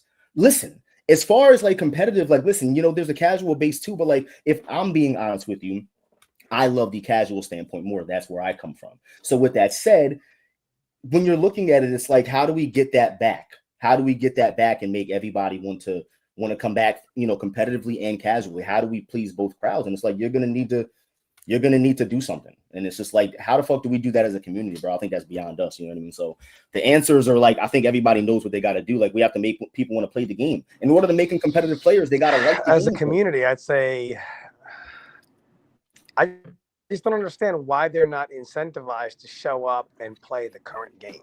Like, what is it about the current game? Let's just start there. Yeah. That 5 and 6 people start turning say, people I want to show up and play the game for fun. Well, we did lose Itagaki, so we did lose El Presidente. If we're going to be addressing things, that's you can't replace that. I feel like Tecmo lost Itagaki. I feel like they lost Itagaki, and they've just been recycling a formula from 1999 that was never updated. Bingo. Why did they lose? Why did you lose him? Did he get Itagaki. Kicked out, or did he fight? Did he quit? It's a mix of rumors. Yeah. I saw the chat saying things about him. I was like, I don't want to repeat it in case it's not true. Type stuff, but the details are really a mix hazy. of inappropriate rumors. They're perfectly worded, Tom. Perfectly worded. And the thing is, too, I feel like we lost our confidence too, as creators. No. What did Tom say? I didn't hear him. Inappropriate. Oh, okay. Yes. But yeah, no, I mean, and it was obvious too. It's just like almost like, you know, you watch movies, you watch Toy Story 1 and you watch Toy Story 2. It's like they didn't come with that same energy. They didn't come with that same confidence. Versus Spider-Man 1 with Tobey and Spider-Man 2 with Tobey. They came with that confidence. It was BDE. What you want to do? Fight with Doc Ock on a subway, drop the mic. If DOA would come with that energy, I mean, who knows what could happen in DOA 7. Listen, that's what it is. Like, bro, you got to make a good product. You got to make a good product. Listen, that's just what it is. Listen, people can say what they want. Oh, DOA 6. Listen, it was not a good product. If you really want to keep it a buck, that's what it is. Let's just call it a spade a spade. Like, bro, people got to stop doing all this dancing bullshit. Like, call a spade a spade. The game wasn't good. It looked like DOA. It felt like it. It just wasn't DOA. PL showed up to the tournament and was boxing motherfuckers that was playing the game every day. He didn't even know the mechanics. It's still DOA. Whoa. It just wasn't DOA. I knew you know what I'm saying? I knew the mechanics. Bro, you was doing DOA 4 strats, bro. You was running straight DOA 4. I know the mechanics. I'm giving you a doing compliment right now. Like PL's like, put respect on my name. I mean, honestly, dude, I'm the best. So, like, if I actually care, then no one. But listen, listen, bro. I'm not saying shit about that. This motherfucker is surgical, bro. Like, I'm yeah. So, like, bro. but I mean, the players are good. They're not ass or nothing like that. But DOA is still DOA. The game's not like outside within his legacy. It's still DOA at the end of the day. Just like so you got stuff. Yes, my issue with the game is no Genfu, no iron. The stages are ass. Man. No Genfu. Me.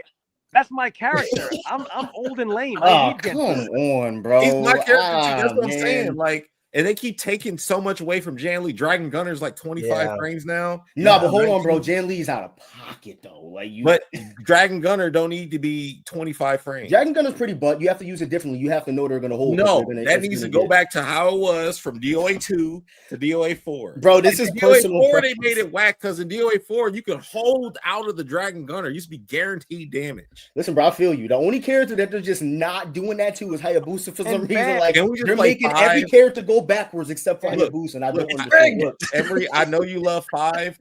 If the whole DOA community was like, look, we're just gonna play DOA 5 till 7 comes out, I will play the game. I love that because guess what? I can play with Genfu.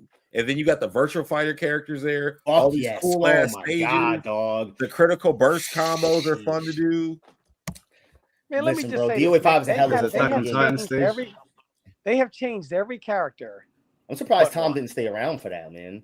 They've only changed one character. There's only one character in DOA that pretty much plays like he always has. Genfu. Hayabusa. It's Hayabusa too. No. Hayabusa has changed a lot. Like no, for real. Like from 2 to 3. Remember, he used to be 6 PK man, the elbow knee. He used to be that, but then in 4 they made it a high. They transitions into Nimpo stance. And then in 5 they changed him even more. Yes, they gave him the new Nimpo stance. He goes like this and the teleport. Shit. Wait, hold on. I gotta tell you this because Tom, I don't want you to have a heart attack. So I'm gonna tell you ahead of time. Brace yourself. So they made Hayabusa even better. They turned him into a grappler. So instead of having a 7-frame throw, he has a 6-frame throw. So he can punish stuff that grapplers can punish, and he still has a Azuna.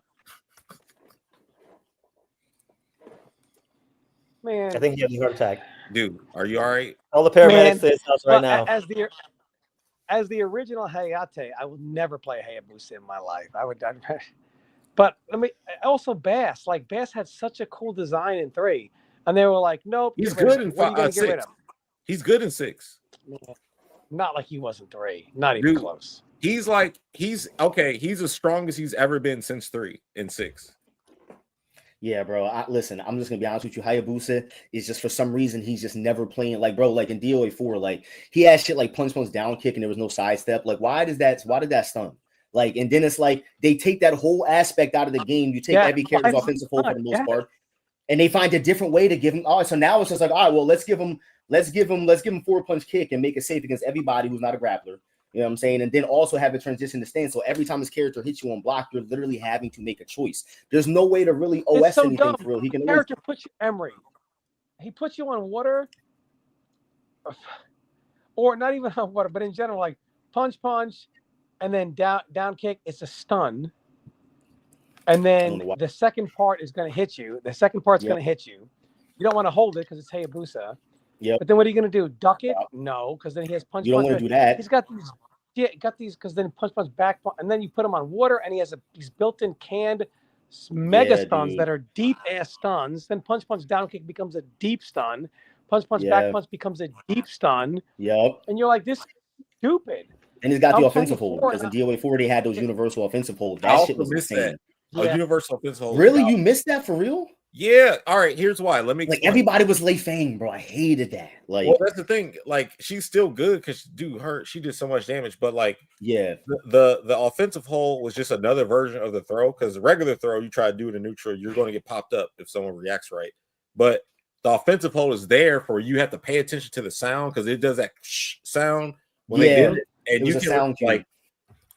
Those grabs are very reactable to punish motherfuckers were playing and stuff. So like steroids, bro. Boys, let's try this. Let's pretend at some point Tecmo, Koi, Team Ninja is going to hear what we have to say because we're probably the loudest voices in the community at this moment in time right now. What would you guys do, and what would you say to them if you could, as far as notes going into DOA 7? I would say as a quick little one-liner, right? Do what Street Fighter and Capcom did to Street Fighter 4. To DOA 7.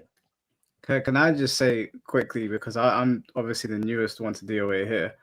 The thing that attracted me to DOA 5 when I turned it on, coming from Tekken, is it looked DOA 5 is such a full game. Like it's the story mode is there, and then I don't really care too much about story in that, but just to acknowledge they've got one there, and it's a couple hours long or whatever, fully got CG cutscenes and everything. But then when I went online, I was like, okay, you got big lobbies here. There's tournament mode, kumite. They've got dynamic camera angles for spectators, which I think is really important for streaming. Yeah. The guest characters in DOA 5 are like they're very impressive to me because they all make sense. All the Virtua Fighter inclusions and made a lot of sense. So I was like, I don't like seeing stupid guest characters because I like seeing guests in games. So like Cristiano Ronaldo and a DJ, for me that's an instant turn off. So when I looked at DOA 5, I was like, okay, they've got a really big roster.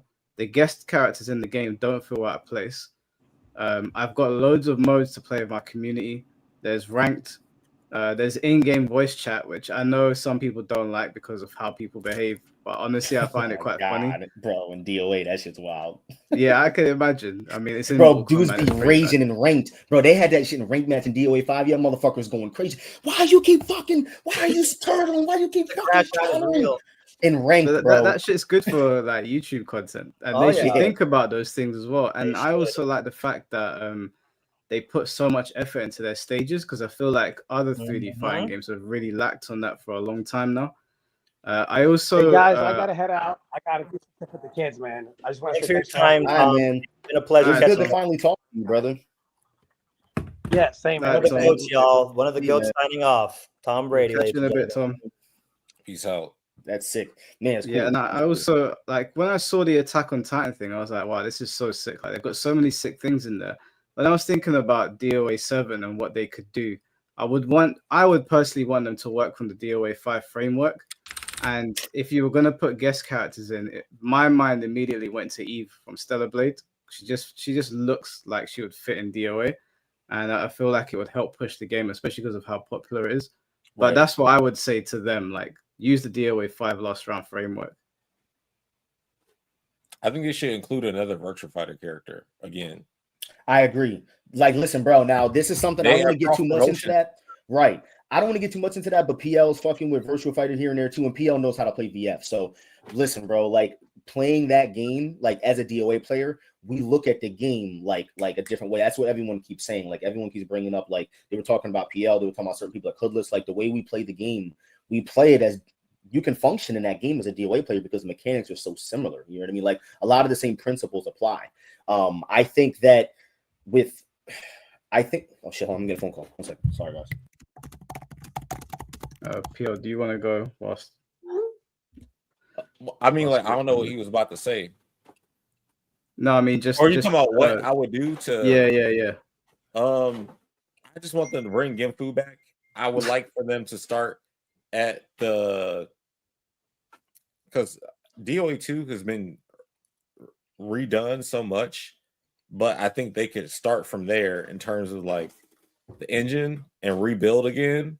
Like, even though I think DOA 3 was great, like perfect, but I just know people would complain about, oh man, why can't I do anything when I'm in this situation? But DOA 5 kind of took that and elevated on it with the critical stun, because you could stun someone into critical bursts and then they can't do anything because you basically rewarded yourself with a good offensive pattern, and it creates a situation that when you get knocked in the wall, it can get relaunched.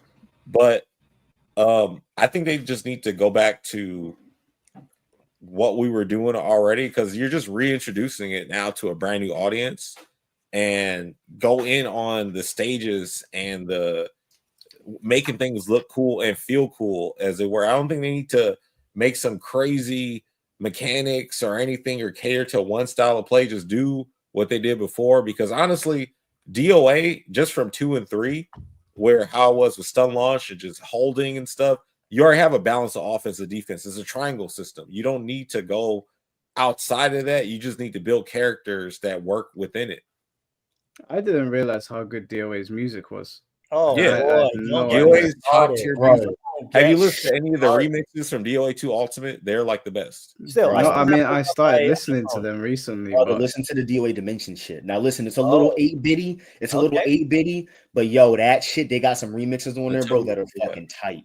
That shit is tight, bro. Yeah, it's going in my gym playlist for sure. And you know what's sad? Like, Swoozy, I wanted to ask you, man, actually, while I have you, I know about the whole you guys' journey with DOA Dimensions, how they got you guys out there to test it. Like, dude, listen, like when they had DOA 5, I had been around since DOA 2U, but the problem was that I was so young, I was just online, just button mashing. So you guys were prominent in the community, and you guys were, you know what I mean?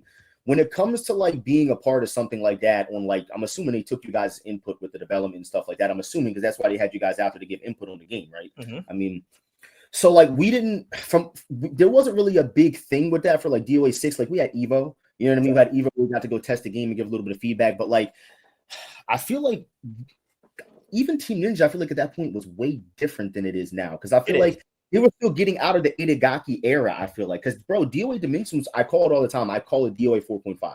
It's literally like the middle game, because it has that kind of DOA 5 ground game, but kind of that DOA 4 ground game. A lot of the like partitions where you can knock into the partition and you can get comboed, and the one stun launch and stuff. They started taking that stuff back with I think DOA Dimensions had that, right? Like one stun launch, it was the one stun into the max threshold launch, like DOA 2. I didn't play much. Listen, I'll admit, after that trip to Japan, I never touched Dimensions again. Ah, damn. Man, you guys were rock stars on that shit for a little bit. They had you guys doing some pressing shit. It was pretty cool. It was a lot of fun, dude. But like, same thing. It's like, as a DOA player, after I played it, I'm like, cool, but I don't have that FOMO. I'm good to not, you know? And that's the other thing I think too. It's like everything that we're all saying, very valid points. But going back, I'll use myself as the allegory here.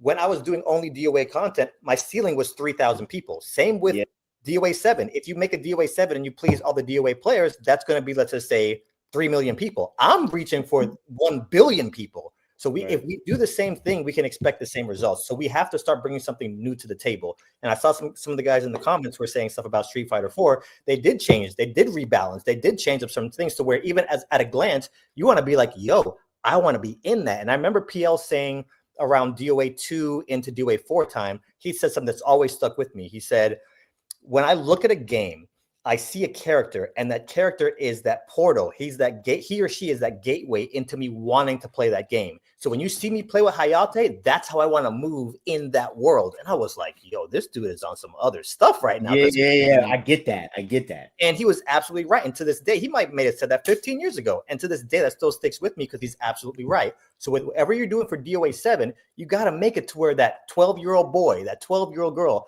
when they look at DOA in passing, or if it's in their feed, they're like, yo, what's going on here? And I think that's where Fortnite was so great, is you had holy shit, it's crazy. You just over here. And at the end of the day, we're very selfish. We're all very narcissistic. And I'll say this only in the character for ourselves. Right. And the feeling that we get. Think about your favorite moments in DOA or whatever game that you had. Fucking Hayate. Right. That's what it is. That's what it is. Like, that's how I feel about it. So you went, I press forward and you pose. Exactly. If I'm in charge of DOA 7, or if I have any say, I'm gonna laser in on that personal feeling. You, not that dude, not that dude. How do you feel? How does my game make you feel? I mean, Matt Pontine is fucking bass in real life. You know what I'm saying? Like, dude, look at it. Sora. Shout out to Sora in the chat, Pontine. Oh, Sora's here. What up, my boy? He's in there, bro. Let's go. See, we got the Hoodless is in there. Shout out to Hoodless as well, man. Actually, Sora and Hoodless would be great to be on here too. That's what I was. Yeah. If they want to jump on, they send me a message on Twitter or Discord, and I'll put you in. So that would be my thing too. Like we're talking about, oh, we can low hold and blockouts and this and this and this. We have to start implementing new things if we want to attract those 12-year-old people, the 20-year-olds, the 30-year-olds, the 40-year-olds. If we keep doing the same thing and just redress it, we're gonna get certain results. Yeah, I don't think the game itself, the gameplay needs to change at all. I'm talking about like what you're talking about is like, just say for example, Street Fighter 6 has the battle hub and the world tour mode. Mm-hmm. People can just run around and do stuff and unlock costumes and just hang out. But that's pretty much what the lobbies were in DOA 4 in the avatar system. We actually had that. It came out at the wrong time on the wrong system. Yeah, it doesn't have to be crazy. I mean, just make it simple. And the same thing too. Like even I remember when Fortnite first dropped, you had to play even now 30 minutes to get a W. And that feeling you would take pictures of that victory royale, your Instagram story. Like you want to create that kind of energy behind whatever you're trying to do. And I mean, I understand how expensive it is to make a game right now. And from our standpoint, we don't see it. From corporate, they know they got to spend millions that they might not ever get back. So I get it, but they have to find a middle ground, or else they're going to keep copying and pasting and trying to reskin, and they're going to be like, why do people like DOA 7? Dude, and they got 4 Kasumis in the game. You know what I'm saying? We got 4 fucking Kasumis in the game, which Kasumi's cool, you know what I'm saying? But like, you feel me? Like we got 4 fucking Kasumis in the game. We need a bunch of palette spots. Like, come on now, like call it like it is. Like, and listen, I'm gonna give them I'm gonna put some respect on their name though, because the characters they have in the game have always been there. Like Phase 4, they just took like Kasumi Alpha and did some shit. And, you know what I'm saying? So I mean, they're not really. But it's just innovate, bro. Like I remember fucking watching that Itagaki interview when he was talking about how he pushed the system past its limits. How did you push a brand new system past its limits? To this day, I DOA 3, and I feel like I can reach out and, you know, it looks a little tiny dated in a certain type of way, but bro, that game it looks like some shit that could have came out within the last 6 years. I'm just keeping with you. I'm not biased here. That's just what it is. And you guys know DOA has always been ahead of the curve when it comes to innovation. It looks good to this day. The water, everything. And you know what? I think one more quick thing on that is just like they can still do it, but it's just like we also have to, I feel like, accept the fact that we're kind of past a certain point here. Like Itagaki, like, listen, bro, that was his baby. You know what I'm saying? When something's your baby, like I have a daughter, when something's your baby, you take really good care of it. You know what I'm saying? That was his fucking baby. No one's gonna treat it like that. You know what I'm saying? For him, he was gonna get what he wanted, and he did whatever the fuck it took to get it. And that's what it is. But they're not doing that for DOA 6, bro. They fucking stopped updating the game and there's 3 character slots open. Like, come on, man. Like, they're not even gonna do that. Because again, like you said, it's completely different now, bro. Like, it's a different time. And there was a time in life where DOA saved Tecmo. You know what I'm saying? If it wasn't fucking DOA, Tecmo would have went under years ago. Like, that's the craziest thing about it, is DOA saved the whole company. So, like, you gotta want to do it. And it's just like, how do we do that? There's no way to really do that. When you look at DOA 5, post Itagaki, right? Something was done right. Was it DOA 4? You're gonna have to go play DOA 4 if you want to see DOA 4. If you want to see, that's just what it is. We're past that. Tekken, shout out to Tekken. They still have a lot of their creative intact. You know what I'm saying? So Tekken is still Tekken. DOA is still DOA, but it's just we're gonna have to just get a good version of what we have. DOA 6 was just not a good version of what we had. DOA 5, bro. The Attack on Titan, like, listen, to this day, it's a little under. People don't even know about this shit. People see the Attack on Titan stuff and think that was a mod. That was a full-blown crossover in DOA 5. Attack on Titan has a whole stage in the game. They did crossovers, bro. Mai is in the game. You have you have the fucking Virtua Fighter characters. Like, bro, those are huge licenses that are part of this game that are crossing over. DOA 6 is like you bring back. Listen, I'm cool with the KOF characters, but it's just like, what else though?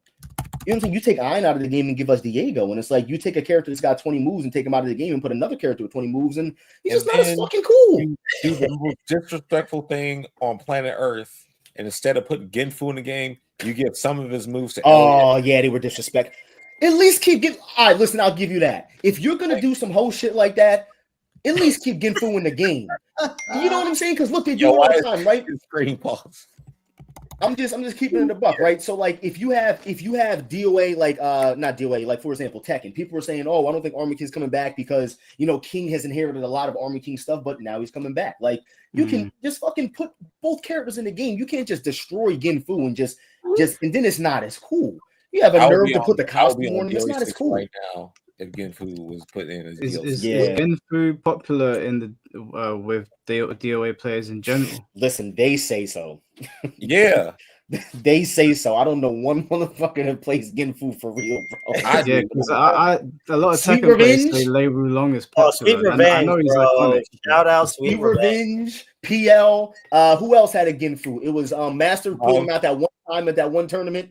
And then was like, he pulled him out at DOA Tech to counter my Helena because I was in the Aria Stage. So bad. That's what I've heard people saying I'm the only person to beat him off of Hayabusa. Master beat Master off Hayabusa. Like, come on. But I heard people saying it. This is just an outside. Who beat him off? I heard people saying that. Let Mike talk. Go ahead. I heard that Genfu is for tier horse. That's what people are saying. For devils. For tier horse. Look, so what I'm asking is, do casual players, like people that just frequent DOA, do they play Genfu or is it a Lei Wulong situation? I don't know. I mean, I've always seen like Genfu players. As far as like casuals, I don't know what their favorite character was.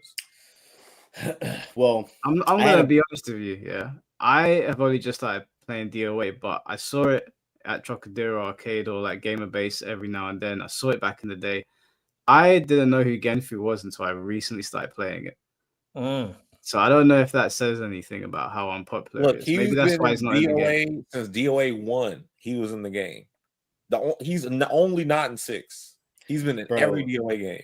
He's the only character that across the board has had the same animation since the first game.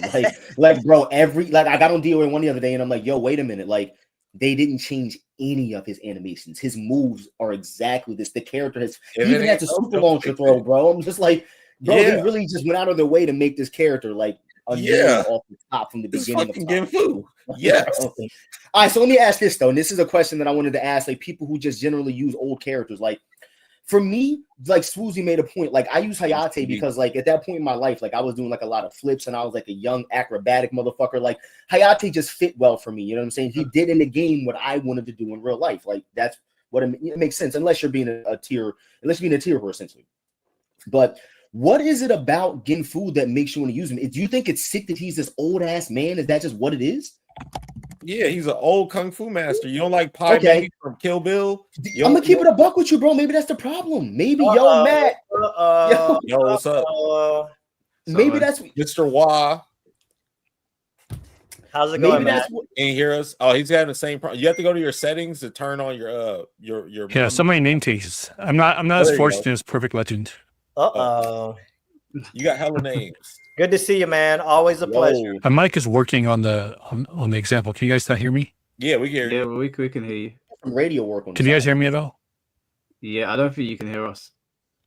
Oh, wait, cool. No, I can hear him. No, I can hear him. Can you hear us? I got you guys. Yeah. Okay, awesome. Okay. No, I was getting the echo from the broadcast, I believe. Yeah, Matt sounds good. I mean, you should say 99.3 the buzz. You should just do it one time. Real quick, good. And do it. He's not going to do it. I gotta get my mic settings like that, bro. Yeah, dude, this mic sounds really that good. Shit sounds good, dude. Wait, I don't know if he's delayed. There we go. Now I can hear you guys. I'm sorry. Nice. Oh, okay. You can hear us, yeah? Yeah. My output was wrong. How's it going, my boy? Good to see you, man. It's been a while, Swoozy. What was it? Like the last time I saw you was TGS for DOA 6? LAX? I don't it's been so either TGS or you had the DOA 5 launch event, I think. Oh wait, for the IGN thing. I think that was the last it was either that one. No, I think I can't remember if you came with TGS for the DOA 6 event, Tokyo Game Show. Yeah, good man. They were there for a second. We didn't hang out too long though. Sadly. Yeah, good to see you, man. How's everyone going? Man, we chilling, brother. I heard some comments about Elliot or Genfu in DOA 6, right? Oh, and Hubs. He was a Genfu player. I don't know how much of it was my fault, or pushed it, but like I think my personal opinion is that like with a character like Genfu, he's so goddamn good, but no one plays him. Like you can't like to me it's like if you rebalance that character to make him balanced, if you were to do that, to me I feel like you'll lose what made Genfu. Thank you. No, you can't. So yeah, I know, but like if he's been that bad for so many games that it's just like I was like, you know, like I know I told them that like, hey, I wouldn't be as upset if he didn't show up anymore because story wise, whatever. But I don't know if that was if it wasn't my decision, but I'm just saying like I gave them feedback that like I wouldn't care. Just give him some of Elliot, give us some of his moves to Elliot, and like build upon him, and then of course they gave all the Genfu's broken shit to Elliot. It's like it made no sense to me. Like you had an opportunity to fix these moves, but no. Yo, Matt, I wanted to ask you something. Moves are fine. No, PL too, because PL, this was your era in DOA 5 vanilla, bro. You had a little run there for a little bit, man. Like what tournament was that you won with the it was you and Ryujin, I think, in the grand finals, right? Was it Seasons Beatings? Yeah, and you got like that cool, I think you got like some cool like merch or something like that. You made a video on it. I remember watching that. Like, dude, how did you feel about like DOA 5? Because the game changed a lot. Like, bro, like remember there were certain stuns that he took out of the game that really weren't there anymore. Like, remember Jan Lee's down back punch kick did that neck break thing where if you don't hold it, you gotta get like, bro, the game was on some shit. Yeah, I liked all that stuff. I liked it until they nerfed Jan Lee's Dragon Gunner speed because he was like really strong in the beginning, and like how he can get you to critical stun and he do the 3-3P launch. I just didn't like how they took away the Dragon Gunner speed because now it's like you go from almost reactable to like fully reactable 25 frames. It was so hard to like set people up, but Genfu was still good. Genfu seemed to like just evolve with the meta because when they went to Ultimate and then like the Untekables came out, he was benefited from that because I remember winning a Frosty with him, and then like the final version of the game, like last round, I know he's still good. There was a brief time that took out his 11 frame mid. Yeah, man, that was dumb. It's like lasted 2 patches, then like, oh well, we saw that drop off real quick. Like I don't like the random changes to legacy moves that they started doing. That part. Yeah, I agree because listen, I said this a lot when you got games like certain games don't really do this, like with Street Fighter 6 especially, like you can tell what animations are animations, but like I personally like when they keep the animations intact, like for example like the Hell Sweep in Tekken has always Kazuya has always looked like that. He's always had that for me, bro. Like you seen Kasumi's forward punch from DOA 2 to 4, and I stopped using Kasumi and switched to Brad because they just made everything Uno reverse. Yeah. CGI 2, I was using Brad on that stage because I was just like, who is this? Oh, you're talking about from the from the lift. This man right here. Yes. Oh, no, I'm nasty, bro. Bro. So, when they took that out and the down fours they were changing up, I was like, y'all don't want me to use this character anymore. Yeah, her 3-3K was one of my favorite moves to do. But you know what's weird? They brought it back. The interesting thing about Team Ninja is that they like will change things for one reason, but then totally forget the reason why they changed other things. Like I remember at the launch event, I was talking to Shimbori and I was like, because right before the launch event, like basically like a month before was when they let out the announcement because they had issues with the power blows with the whole like lead up to 5's release, right? Oh, and we got hoodless now. I'm out. And you got the DOA World Champ. And like originally when 5 was announced, they made it so like, oh, you can do a power blow at any time, and then they were like, oh well, let's just cut it to the last half of your health. But they were like, well, for some reason, when you lower your health by half, all of a sudden people are just going back to using it nonstop. Mm-hmm. So then right before the launch, when they decide, okay, well, let's make it so it's once a round. And I had talked to Shimbori at the launch event. I was like, dude, why don't you reset it back to 100% health so I don't have to get my ass kicked to use this feature. Right. And it doesn't become a comeback mechanic. And he's like, oh, that's a good idea. Yeah, we should do that. But we can't do it right now because the game's just come out in like all the advertising and reviews are showing it as like half health.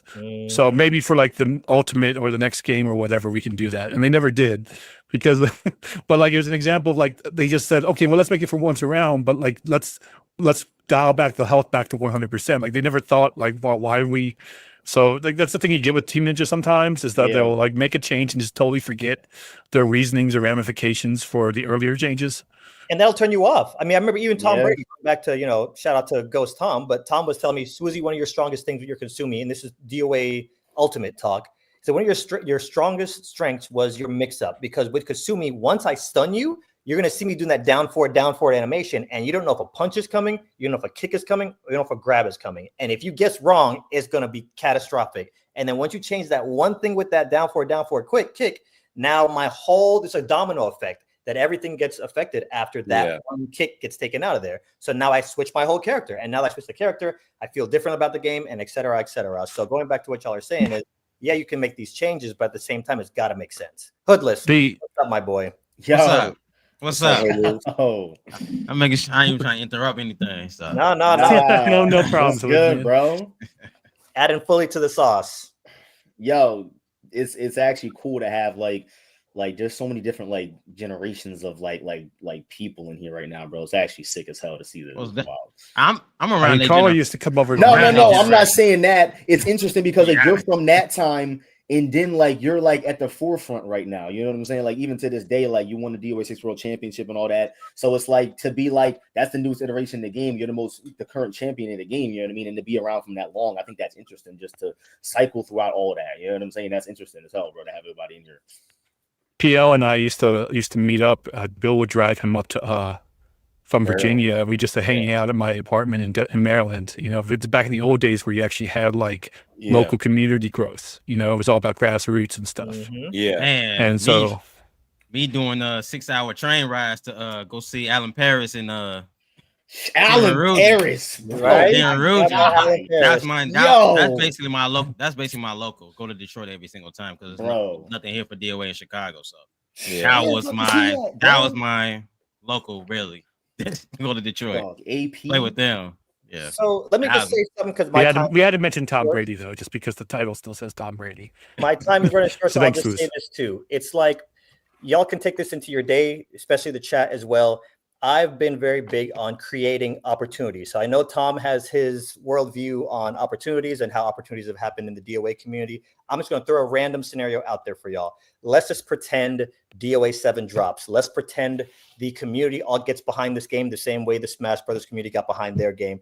We could literally create a reality where, as a community, we create new opportunities, new podcasts, new TV shows, where Hollywood is looking at us, where YouTube is looking at us, where TikTok is looking at us. Like, how can we get DOA in the forefront if we play this all right? We are all one big body. It's almost like an anthill. We're all the ants in it, they representing DOA. And we could jump on here and concentrate on problems and stuff that happened 15 or to 1,000 years ago. Or we can say, all right, moving forward, let's do this. Let's make this happen. Let's pop off. And the other thing too, like guys, Manny is within an eardrop for some of us, within a text message for a lot of us. The entire we're close to the community. Right. Very close. Very close. Not everybody has that access to somebody who has access to the devs, to corporate. So however your personal feelings are toward him, like we could all create a reality where we have a voice like, hey, Manny, we would love if this happened. And he sends it up to shoot. Something happens with it. I'm just saying, I don't play DOA because, whatever. This is one of the best games that's ever existed. It's the best IP that I've ever laid my hands on. I love this community with all my heart. That's why I'm on this stream right this second, okay? We have a unique opportunity where we can do something moving forward if we work together. And I think our differences make us stronger. They don't have to separate us. They make us stronger. And if we all do a little bit, it adds up to a lot. I agree. 100%. Pick up off that. Like, I think for us, like as a community, DOA 5 really helped solidify a lot of the community where it felt like everyone was sort of like, okay, look, we were all, those of us who were there in the community for 2, 3, and 4 and stuff, we were all like, hey, look, we were kids, we had beefs, but I think overall we see the big picture. People like, I think it was like DOA 5 was where like me and Manny reconciled, and Rakudo even reconciled with Manny, as far as I'm aware. I think we all just sort of understood that, hey, let's do this together. It's the same thing I treat with, like, you get those idiots out there who, like, on Twitter, who will be like, oh, Tekken's the worst 3D fighting game ever. DOA is the only good 3D fighting game. Screw Virtua Fighter, it's too slow. I'm like, you guys realize that the 3D fighting game realm is dying, right? Like, in order for DOA to succeed, Tekken needs to succeed, and Virtua Fighting needs to succeed. Correct. And if they all succeed and we all support one another, the 3D fighting game realm genre as well can stay alive and hopefully grow as well. That's one area that I think could be improved upon, is when you have those people who are, like, just so close-minded on my game's better than your game, and not just what makes my game fun and that game fun. So when the water in the pier rises, all the ships rise with it. Yeah, I was telling the stream this the other day, because obviously I'm the newest person here to DOA, but I sent Emery a message about back in May as well, about wanting to, like, do something where I brought loads of creators and top players together, and whoever wants to join, and hosting, like, a big exhibition for DOA rather than, like, a tournament, like getting people that, like, maybe there's old rivalries or people want to face each other, like, friendly, nothing serious, and then showcasing DOA a bit, because I did, like Ponton was saying, I got comments on Twitter saying, why are you jumping on DOA now, as if it was something nefarious, and I was like, it's not like I'm grifting to DOA, there's nothing really going on, I just like the game. But there are rules I can't play certain games. Who's paying you the money, Mike? That's right. That was gonna be the question. Who's paying you? Was it Hood? Hood, is that what your DOA World Championship went to pay Mike? Yeah, someone's offering me, like, air, apparently. I don't know. But I wanted to, like, do stuff for DOA, and hopefully, because it's such a niche, they maybe will pay attention to it. I don't know if anything will come of it, but I do think the game deserves some recognition. And I didn't know how good it was until I actually took the time to sit and play it, because I was too busy playing Tekken and Mortal Kombat and Street Fighter. And anytime I saw DOA, it was always girls at the beach hitting a volleyball. So that was my crazy. That's what I would see. But then I sat down and played, and I was like, wow, this is actually that's their first experience. Listen, there's people fucking DOA players out there. Well, the other thing is that, like, even nowadays, like, I still see people join our Discord, like, hey, everyone told me this game sucks, but I tried out the free-to-play version 5 or 6, and they're like, I actually had a lot of fun with it. It seems very solid, at least, like, it was very fluid. It got my attention, and I want to play more of it. Is there anyone, available to play, and everything like that? So it's funny to see those people who were following, what the market was trying to tell them about, like, oh, you don't want to play that game. It's just nothing but boobs. Very word of mouth. And then you just see people who are like, wait, I actually tried it, and tried seeing from outside, and this actually flows better to me, than the other games that I've been playing, So the CGS, I'll give you all some more behind the scenes secret sauce. And for anybody in the chat that doesn't know CGS at this point, it's basically DOA had a TV show, and DOA was one of the games out of, like, 5 other games. It was Championship Gaming Series, right? Yes. It was on DirecTV. It was supposed to end up on Fox. It didn't happen, but it was Counter-Strike, Dead or Alive, FIFA, and Project Gotham.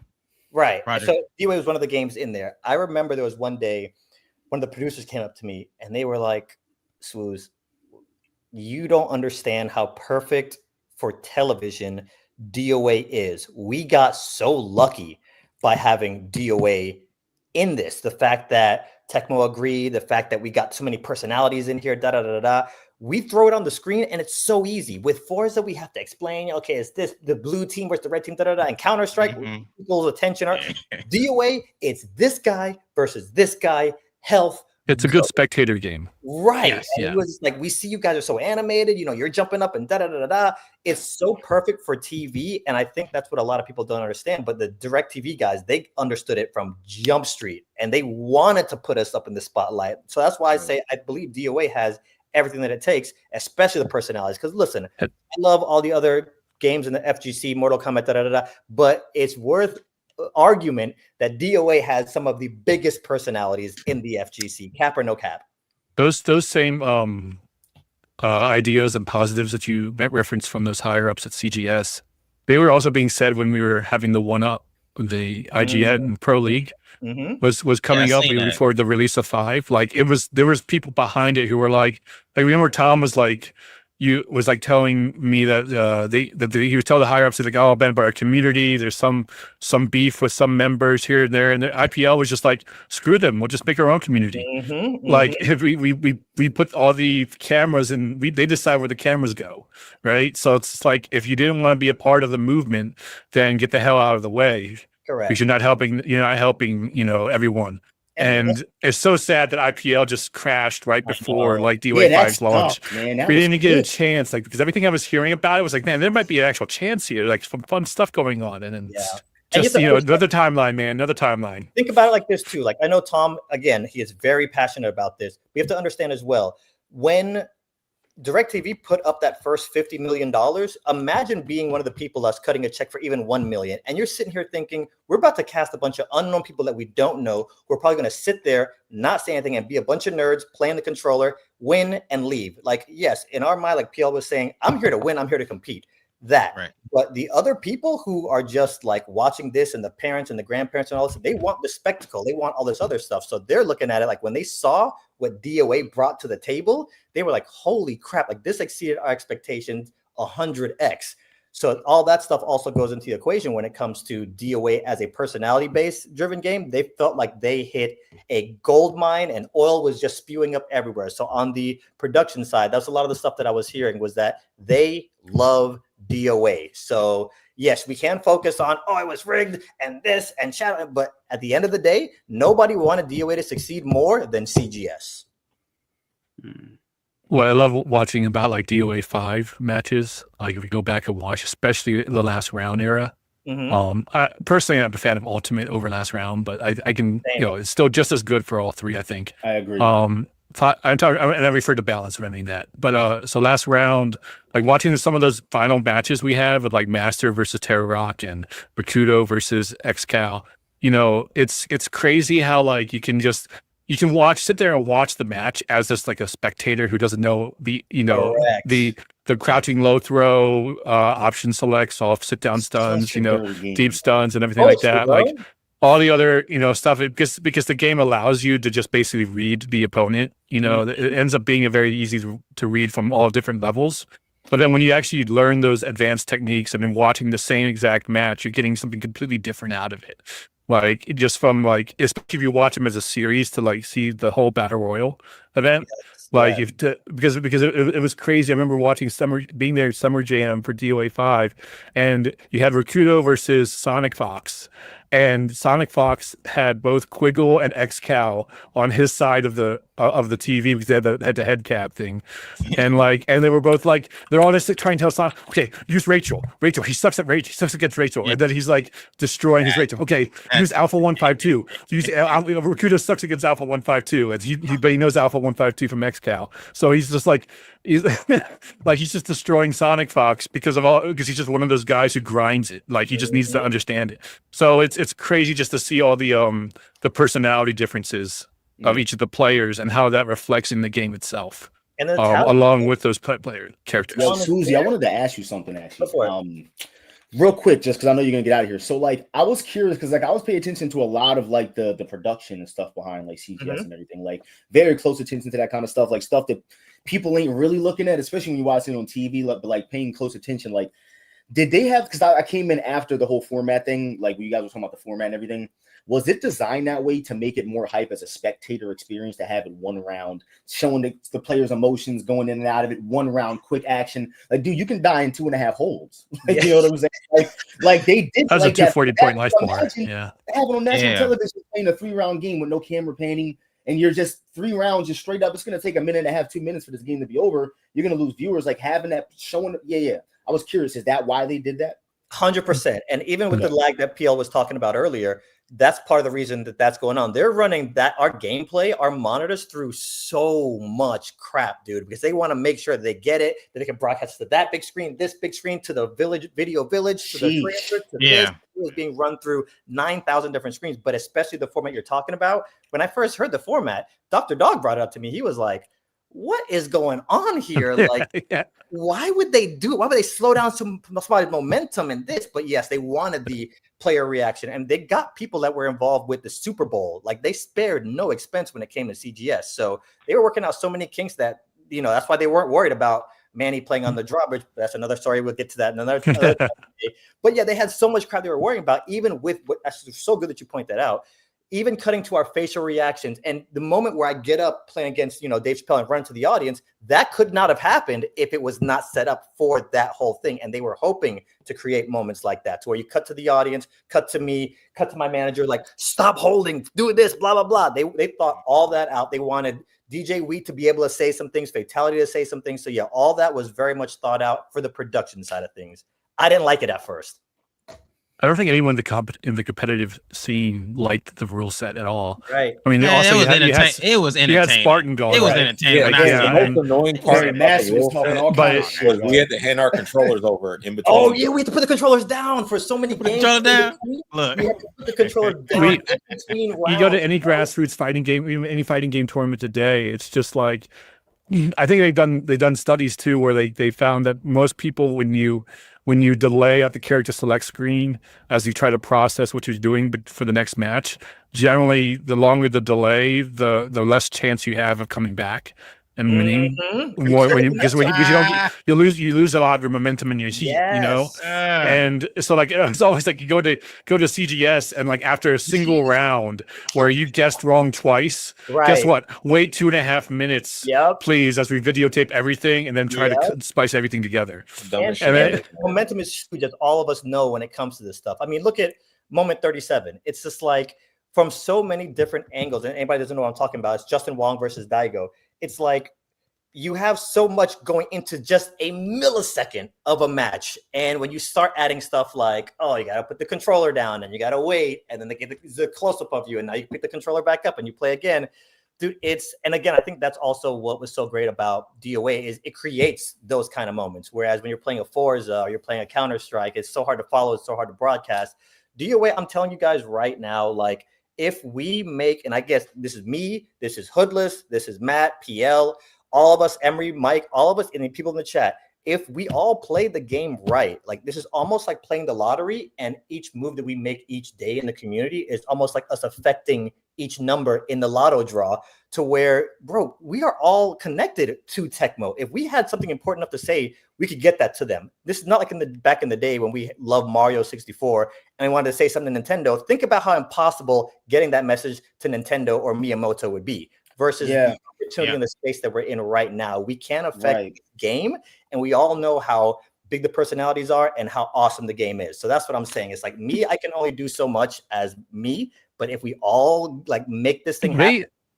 Go ahead. I was saying Tecmo's always been pretty receptive to, you know, not just the competitive player feedback, but obviously player feedback in general. And that's half a master's job, is to relay the, you know, casual all the feedback back to them. But remember when DOA 4, we were there at E3, like before DOA 4 came out, before the 360, and like we're sitting there talking to them about how, like, yeah, we like the competition, and like the DOA 4 is even a game where like even the casuals are like, this is the best DOA of all time, you know, this is the GOAT, you know. And when you go back to watching the commercials for it, like they had told us at E3, they were like, yeah, because of you guys, because we saw the success of 2 Ultimate and all these competitive players, we're actually just going to focus on like selling. We're not going to focus on the boobs for the promotions. Like if you remember, it was all just like the cutscenes of the cinematic endings.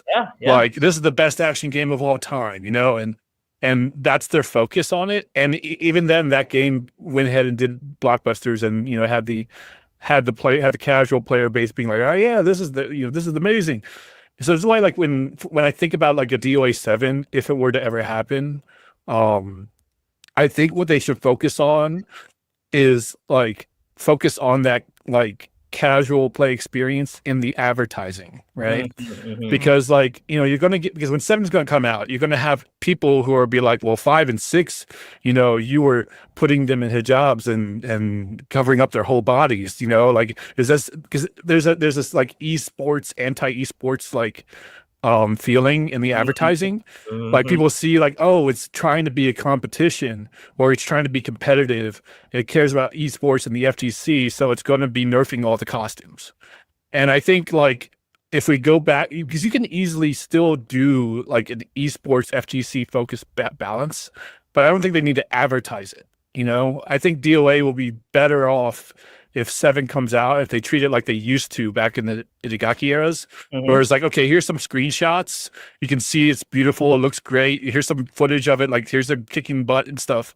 But we don't have to worry as much about like establishing some sort of, hey, look at me, esports. We should take this seriously and stuff, because I think you can still do both, but like advertise it in the way that appeals to that old school audience that still doesn't like 5 and 6 because they just see it as a super serious desaturated fighting game, even though I don't feel that that's an accurate representation regardless of what it is, but it's just like the marketing ahead of time.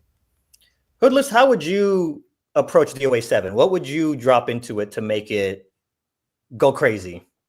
Go crazy. I'm gonna piggyback on what Matt said. Old casual play. That's what I love. That's what it started for me for DOA 2.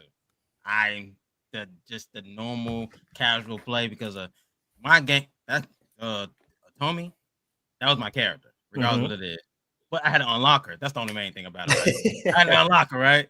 So I had to buy DOA 3 and go play DOA 2U because I had to get the save to unlock her. Because that was my character, because I love that character. So that's what brought me there. That's the only thing about the game was the mechanics of it. I loved it. The stages, I loved it. All the different fire styles, I loved that. That's the OTS. It's okay for me. I don't care about the music and all, but it's okay for me. But the fighting stuff, that's what brought me in. That's what brought me into it. Yep. They bring DOA 7 and DOA 7. They bring that to that. Like, I'm all in with it. It's all about the casual first. Always. It's all about the casual first. Competitive is gonna be second. Right. Always gonna be second. Get the casual what they wanted. Competitive gonna be on the safe side, because they love that game. The casual love that game. Competitive gonna love the game also right after that. So you have more players in playing it. Okay, Mike, the floor is yours, my boy. Well, I was going to say, I mean, I do have work in the mornings. We've been on 7 hours, so I am going to wrap it up soon. But what I did want to mention, is I saw people talking in the chat saying that there's a lot of hypocrisy towards DOA because of the sexualization of the characters, which I always found weird, because Mortal Kombat has always been it's been like that as well. And they also tear each other to pieces on stage. So I'm a bit like, cleavage or ripping her tits off. Like, I don't know which one is worse. Like, I don't know why that's a hard sell for them. So I think if DOA comes back, they should just go balls to the wall with what they were doing before that was working, because that attracted people. Right. Men predominantly play it, if we're being completely honest. Like, we've seen the success of Stellar Blades and games like that. And I don't think they should shy away from what made them popular, even if the FGC shuns it, because the FGC is like 1% of the entire fighting game player base. So yeah, really, like, if the FGC turns their nose up at it, it's like, it's okay, whatever. If everybody else gets it, then maybe DOA's got a chance. So that's what I would like anyway. Like I said, I think that DOA is probably one of the, if you're talking about fighting game community getting proper into a fighting game, DOA's got to be one of the best fighting games, because of all the fighting games I've played, I've never been punished harder for playing reckless. And I fought against Hoodless before I knew that Hoodless was the world champion. He came into the stream, and I had a little bit of a win streak because like people in my community are new to it. And I was like, yeah, I'm probably gonna batter him or whatever. Cooking him. I got cooked. I didn't know what was going on. I was getting thrown left, right, center. Every time I was like, okay, he's not gonna know what I'm gonna do. Grab my leg, grab my arm, threw me out a window. And I was like, okay, cool. And for me, like playing fighting games since I was young, I was like, okay, wow, there's a steep learning curve here, because you can't be like a very monotone, or like you can't have patterns in your game plan, which I thought was cool. So I think DOA should double down on that shit and get rid of the meter. I don't want to see meter in 3D fighting. Retweet. Yeah. And that's what I would do in 7. I would get rid of the meter. The only meter that needs to exist is a stagger skate meter. Yeah. Yeah, and invincibly. Yes, like just go back to what worked. Invisibly, you feel me? Like that's it. And that's I always have that question with everything in life. I'm not gonna lie to you, like, bro. I look at so many companies that they try something new. Like, look at Tekken. They tried that shit with Tekken 4, right? They stopped that shit real quick. They went right back to what they knew because they're like, all right, we tried something new. A lot of people didn't like it. There's a cult following for Tekken 4, but they tried to do some DOA shit with Tekken 4, and they didn't do that again. They went back to what they knew. They changed the system back. They changed the mechanics back, and they ended up with a product. And now it's still something that exists to this day. You know, the only thing they're missing is the infinite stages, bro. You know what I'm saying? Like, it's the same. Tekken has been the same for years. So it's like, I feel like what is stopping you from just, all right, we have 10 games we can look at, and we can see which ones sold the best, which ones were talked about the best, which ones take the best things. History has a habit of repeating itself. You just do what you have to do. The problem is, I feel like they step out of the box sometimes, like what they did with DOA 6, right? They stepped outside of the box, and I feel they tried some new stuff. With DOA 7, if they're going to do it, bro, literally, like, the answers are in their face. They're in their face. You have 4 games, DOA Dimensions included. You have 5 games that are telling you exactly what to do. The ones that didn't work, just telling you what not to do. DOA 7 should be nothing like what just happened. And if it is, that means that they're not even listening, and that's a them problem. Wow. That's just what it is. I think I saw someone in the chat mention that, but casuals like meter, and I have to kind of disagree with that, because I don't think meter on its own is what the casuals like. It's what happens with the meter that they like. Like, for example, like, one of my issues with 6 going into it was that, like, they were like, oh, we have this new special command that does these fatal stunts because we want you so you can push a single button to do something cool. And I'm like, but you could do that with DOA to begin with. Like, that was a DOA thing. You mash punch. It's generally a cool looking punch string or kick. You know, it's the same thing, right? You can push buttons and all the moves look cool. You don't need a whole another button because it just sort of like dumbs down the rest of the controls like that. So, like, to have a meter system, just to have a meter, I don't think that's what sells it for casuals. Like, casuals tend to like, you know, cool shit. That's cool. You know, whether it be a cinematic or, you know, something like that, like the break blow power or the power blow stuff, it just looks powerful, or, you know, you can direct them into traffic or what have you. But I'll be honest, I think that Virtua Fighter's success is going to play a big role in DOA coming back.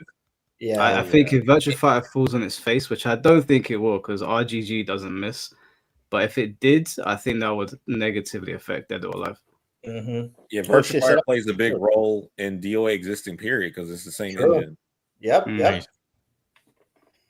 So all these things are lining up. Ninja Gaiden coming out and Virtua Fighter coming out soon. I mean, my only worry with the 7 is just having the team that I know of at Team Ninja right now aren't fighting game developers. Like, they just don't seem to have, like, they don't have that, like, fighting game mentality. I think Yasuda's gone on and mentioned that, like, hey, you know, I'm an action game developer, not a fighting game developer. Now, that doesn't mean that you can't make a fighting game, I think, as an action gamer or an action developer. I mean, hell, look at Itagaki.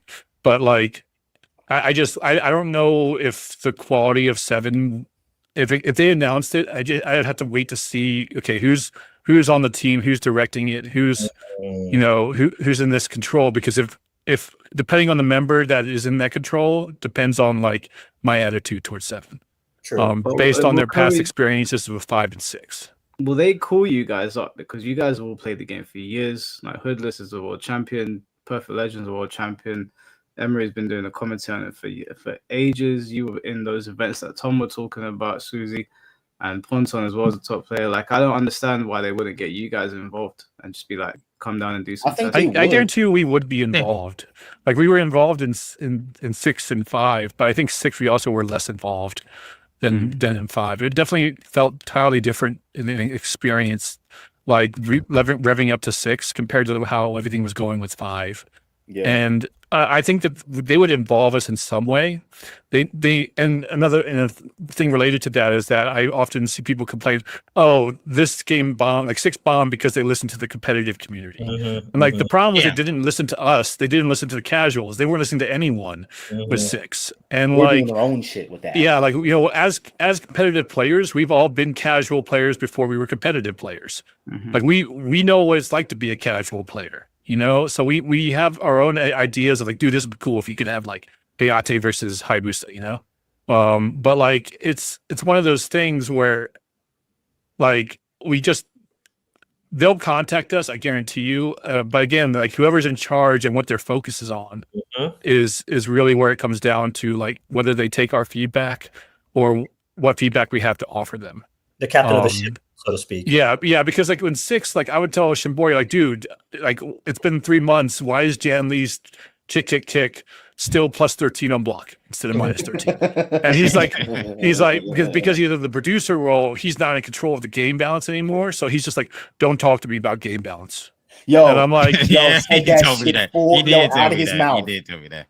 Yeah, that's what I'm saying, right? Yeah, like because he got promoted, like it was just one of those things where he was so like most people didn't realize this, that the director generally is pretty much the guy making the game. He's Shimbori was also very micromanaging in general, but like he likes making games. The problem is that it's not a case of failing upwards, but it's like he was promoted to producer level role, which is more about managing the money for the project. So he didn't have any say in the game balance and everything. I remember him telling me, like, if it was up to him, he would have kept Bayman to be +3 on combo throw breaks. Like it's like, dude, you're the producer. It's like, yeah, I'm the producer and director, but it's not up to me. I have like a lower staff that has to come up, you know. And the guy who was in charge of the game system balance, like I was getting told by Japan, like the Japanese competitive players, so like, yeah, he used to be a competitive player, Nakamura, but like they didn't trust his. They didn't believe his mindset was good for fighting games. And that was proven to me when we saw at CEO how like, I told you this before, Halissa, I'm sorry, but like he was already on pick phase anyways. But you know, phase 4, we were like, I was complaining for a month about like fix phase 4, her 9 PP plus K is stupidly broken. Yeah, and they were just like, no, we don't. So the guy I was hounding about it was like, okay, well, I fixed the character. He didn't tell me how, but he's like, I fixed the character. But my boss, in this case, Nakamura, he's like, I showed it to my boss, hey, yeah, we just throw this patch balance into the next patch. And he's just like, don't worry about her. It's not like anyone picks her anyways. And then Caliber Blades showed it up, and you can hear, if you listen to the Japanese rebroadcast of the CEO finals, you can actually hear Mochi when the second time he does 9 PP plus K in a row, you hear Mochiye go, oh no. Oh yeah. Bro. And I literally got a text in 4 hours afterwards from my friend over there. He was like, guess what I get to do tomorrow? Bro, it's like he's always immediately assigned to fix this character. Bro, that was bad, bro. Like that was crazy. that move was stupid. That was bad. Divert holdable guard break that leaves her +2 to 9 and like maybe back turns to you. Like so Swoozy, imagine something. I know you didn't play a lot of D6. Imagine something that you have to like hold. You know how holds last, you know, active frames and shit like that in recovery. Yeah. You have to hold and then like hope that that's just when they want to do it, because there's nothing you can do about it. She has every triangle option moves in history. She had every triangle option from 9P. So from 9P to the 9PP plus K animation change, you had 2 frames to react. Because it was 17 frames to jump up and then 2 frames before her active window. They gave her a 7-frame active window. It did 35 damage, which means it beats wake up kick options. Yes. So if you were trying to get up off the ground, because guess what? It knocks you down. If you're trying to get up off the ground, it would beat out both your wake up kick options. Yeah. If you teched up to avoid the wake up kick to get hit out, she's at +26 advantage because of the tech up. And she just falls out of the sky if you kick. Yeah, and if you guard it was a guard break. Guard it, you guard break. If you go, well, I'm gonna risk holding it. You hold it, divert hold, so now she's on the other side of the screen. You can do it again. Yeah. Like there was no good option to defend against it, and like you just. She's my main. We got away with it for that first month because she was DLC. So we were like, oh, she's blocked. She's not. You can't select her because she's deluxe edition, like limited or DLC limited or something. Yeah. And then like second month was CEO. So like none of the players got to really play it in tournament until you actually, because we would just be like, okay, we know it exists. We're hoping they're going to fix it. And then they were straight up like, Now, no one really picks her anyway, so don't bother balancing that character. And Isn't here that we when are. the game had 9 frames? Of It's the same thing with Genfu. No one picks Genfu anyway, so why? Yeah. why... Sounds like some shit my Mario. Yeah, get Genfu the fuck out of here. Yo, no. Absolutely Bro, not. dog, I just. But guys, I'm gonna wrap up the podcast now because I do have No to problem, be, man. I have to All go right, to man. work in Appreciate 5 this, man. It was hours. cool talking to everybody, seeing everybody again. Susie, man. Matt, Hoodless. Pleasure, my Emery. boys. Pleasure. Thank you, chat, for I hanging. do wanna do some stuff for DOA in the future, so I'll probably like try to hit you guys up and Yeah, you got my Discord, man. Hit it anytime. Yeah, Sound. yeah, definitely. Thanks for inviting us all, Mike. By the way. No, I had a All really right, good fellas, time. stay safe, man. Much love to you guys, guys. man. I'll Definitely catch gonna you have guys one of these later. again soon for sure, man. See you guys, bro. All right, peace out, chat. Hey. Hope y'all have a good night. All right, guys, that was the pod. I didn't miss any super chats, did I? Oh, I did. Oh, I'm so sorry. Oh shit, sorry. I was so into the conversation. Yeah, that was a lot of fun. That was a lot of fun. I would have kept it going, but I do have to get to work in the morning. Let me read the super chats out real quick that I missed. Oh, Tom, bro, you sent in some crazy ones. Thanks for the fight. I really don't get the negativity the FGC had towards DOA when SF5 skins and MK9 was more goon at the moment. Hypocritical much. It does seem hypocritical, 100%. I do agree with that sentiment.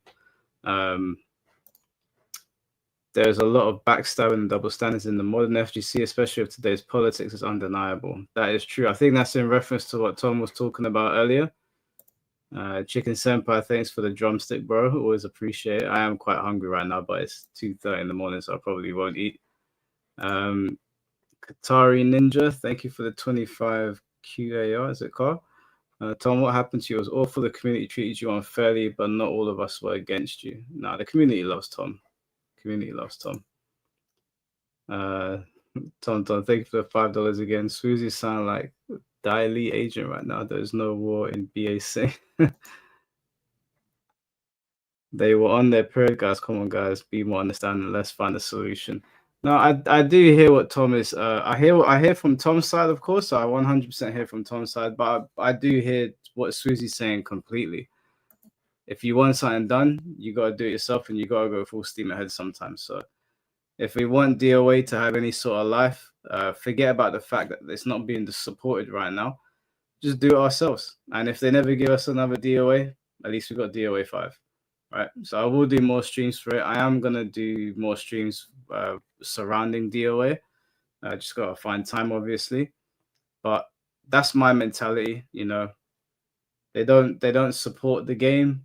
That's fine. Maybe we'll make them support the game. Maybe they'll see this podcast and they're like, oh well, people do want to show up to it. People did show up to us to the live stream to talk, and these guys are still all in contact. And it might be a niche, but it doesn't mean that the game can't do well within that niche, and it doesn't mean that we can't help it grow. So it does start with us. You want something done, you got to do it yourself, guys. If Koei Tecmo isn't going to put one out, we're going to have to like force their hand, or at least get them to pay attention. And it can't just be me; it has to be everyone. Like Swoozy said, as big as his YouTube channel is, it can't be one man. It has to be everybody. So yeah, we'll definitely do more DOA streams because I genuinely love the game. You know, there's nothing for me to gain from it. It's not like the game's it's alive right now. So I just have a genuine love for it. But anyway, tomorrow we're gonna do the Resident Evil stream as promised. It was meant to be today, but today was the only day Tom Brady had to do for this, and I really wanted to do a DOA stream, so we'll do Resident Evil tomorrow. So for those of you that are here right now that are unaware of what's going on tomorrow or today, I guess in UK time, I'm going to be doing a Resident Evil 5 stream, and I'm going to have different members of the community on stream for each mission. So like mission 1, for example, we might have Flames Gamer in there. Mission 2, we might have Kim in there. Mission 3, we might have Masats. And we'll work our way through as a community, get to the end, and then start Resident Evil 6 at another time. I'll let you guys know what time tomorrow. It's probably going to be around like 8 o'clock. I'll see if I can get to the gym and get everything done in time. So we'll do that. And then on Wednesday is the Bandai Namco Bandai Namco Showcase, so I'll be streaming that. Thursday, we're going to be hosting Grandmaster Hawk, Avatar Yaya, and Kaizen, I think, because we're going to be talking about Sparking Zero and Bleach and the anime communities in general. And then Friday, I might have a special guest on Friday. I'm not entirely sure yet. I won't say any more on that just in case he says no, but I think he's going to jump on. So that would be exciting and definitely something that needs to be spoken about as well. But yeah, I really appreciate all the super chats, guys, as always. Appreciate you guys coming out. I think we've proven that DOA is there's still life there. People still love it, and it deserves some attention. And that's what I plan on doing. Plan on giving as many people a platform to speak about it as possible, doing some exhibitions for it, and hopefully getting more eyes on it. And you know what, guys? Just take it from me as somebody that's come into DOA new, who was on the sidelines listening to people say, why don't you play DOA, you stupid Tekken players? Don't approach people like that, because that shit puts people off. Luckily, I don't really pay much attention to it, but looking at people do that, I'm like, you're not going to grow your community like that. Rather than putting Tekken down and saying why you shouldn't be playing Tekken, what you should do is just say, hey, well, DOA is a really good game for these reasons. Not even ask them to play it. Just talk about what makes it good. It's like I was telling Storm the other day, he was shitting on people for not playing Fatal Fury, but it wasn't even telling them why Fatal Fury was a good game. So spend more time telling people why it's a good game and not trying to force them to play it. They have to play it in their own time, which is what happened with me. No amount of force over like the 20 plus years I didn't play it was going to work. I had to sit down and want to play it myself. So that would be my advice. And the last thing I'll say is rest in peace, Slips. Like I said, I didn't know Slips at all. I wasn't even aware of him when I was playing MK9, which is weird since I played Scorpion as well, and he was meant to be the best one. But regardless of the gameplay, regardless of Mortal Kombat, he was still a human being in our community, and he lost his life. So rest in peace to him. I hope his family is okay. And yeah, I hope that we can just, come together more as a community and try to get along, rather than being at each other's necks all the time, which might sound funny coming from me, considering how many people I've argued with, but I do genuinely feel that way. Anyways, guys, thank you for joining the stream. Take care of yourselves out there. Be nice to each other, and I will see you tomorrow for Resident Evil. Okay, so peace.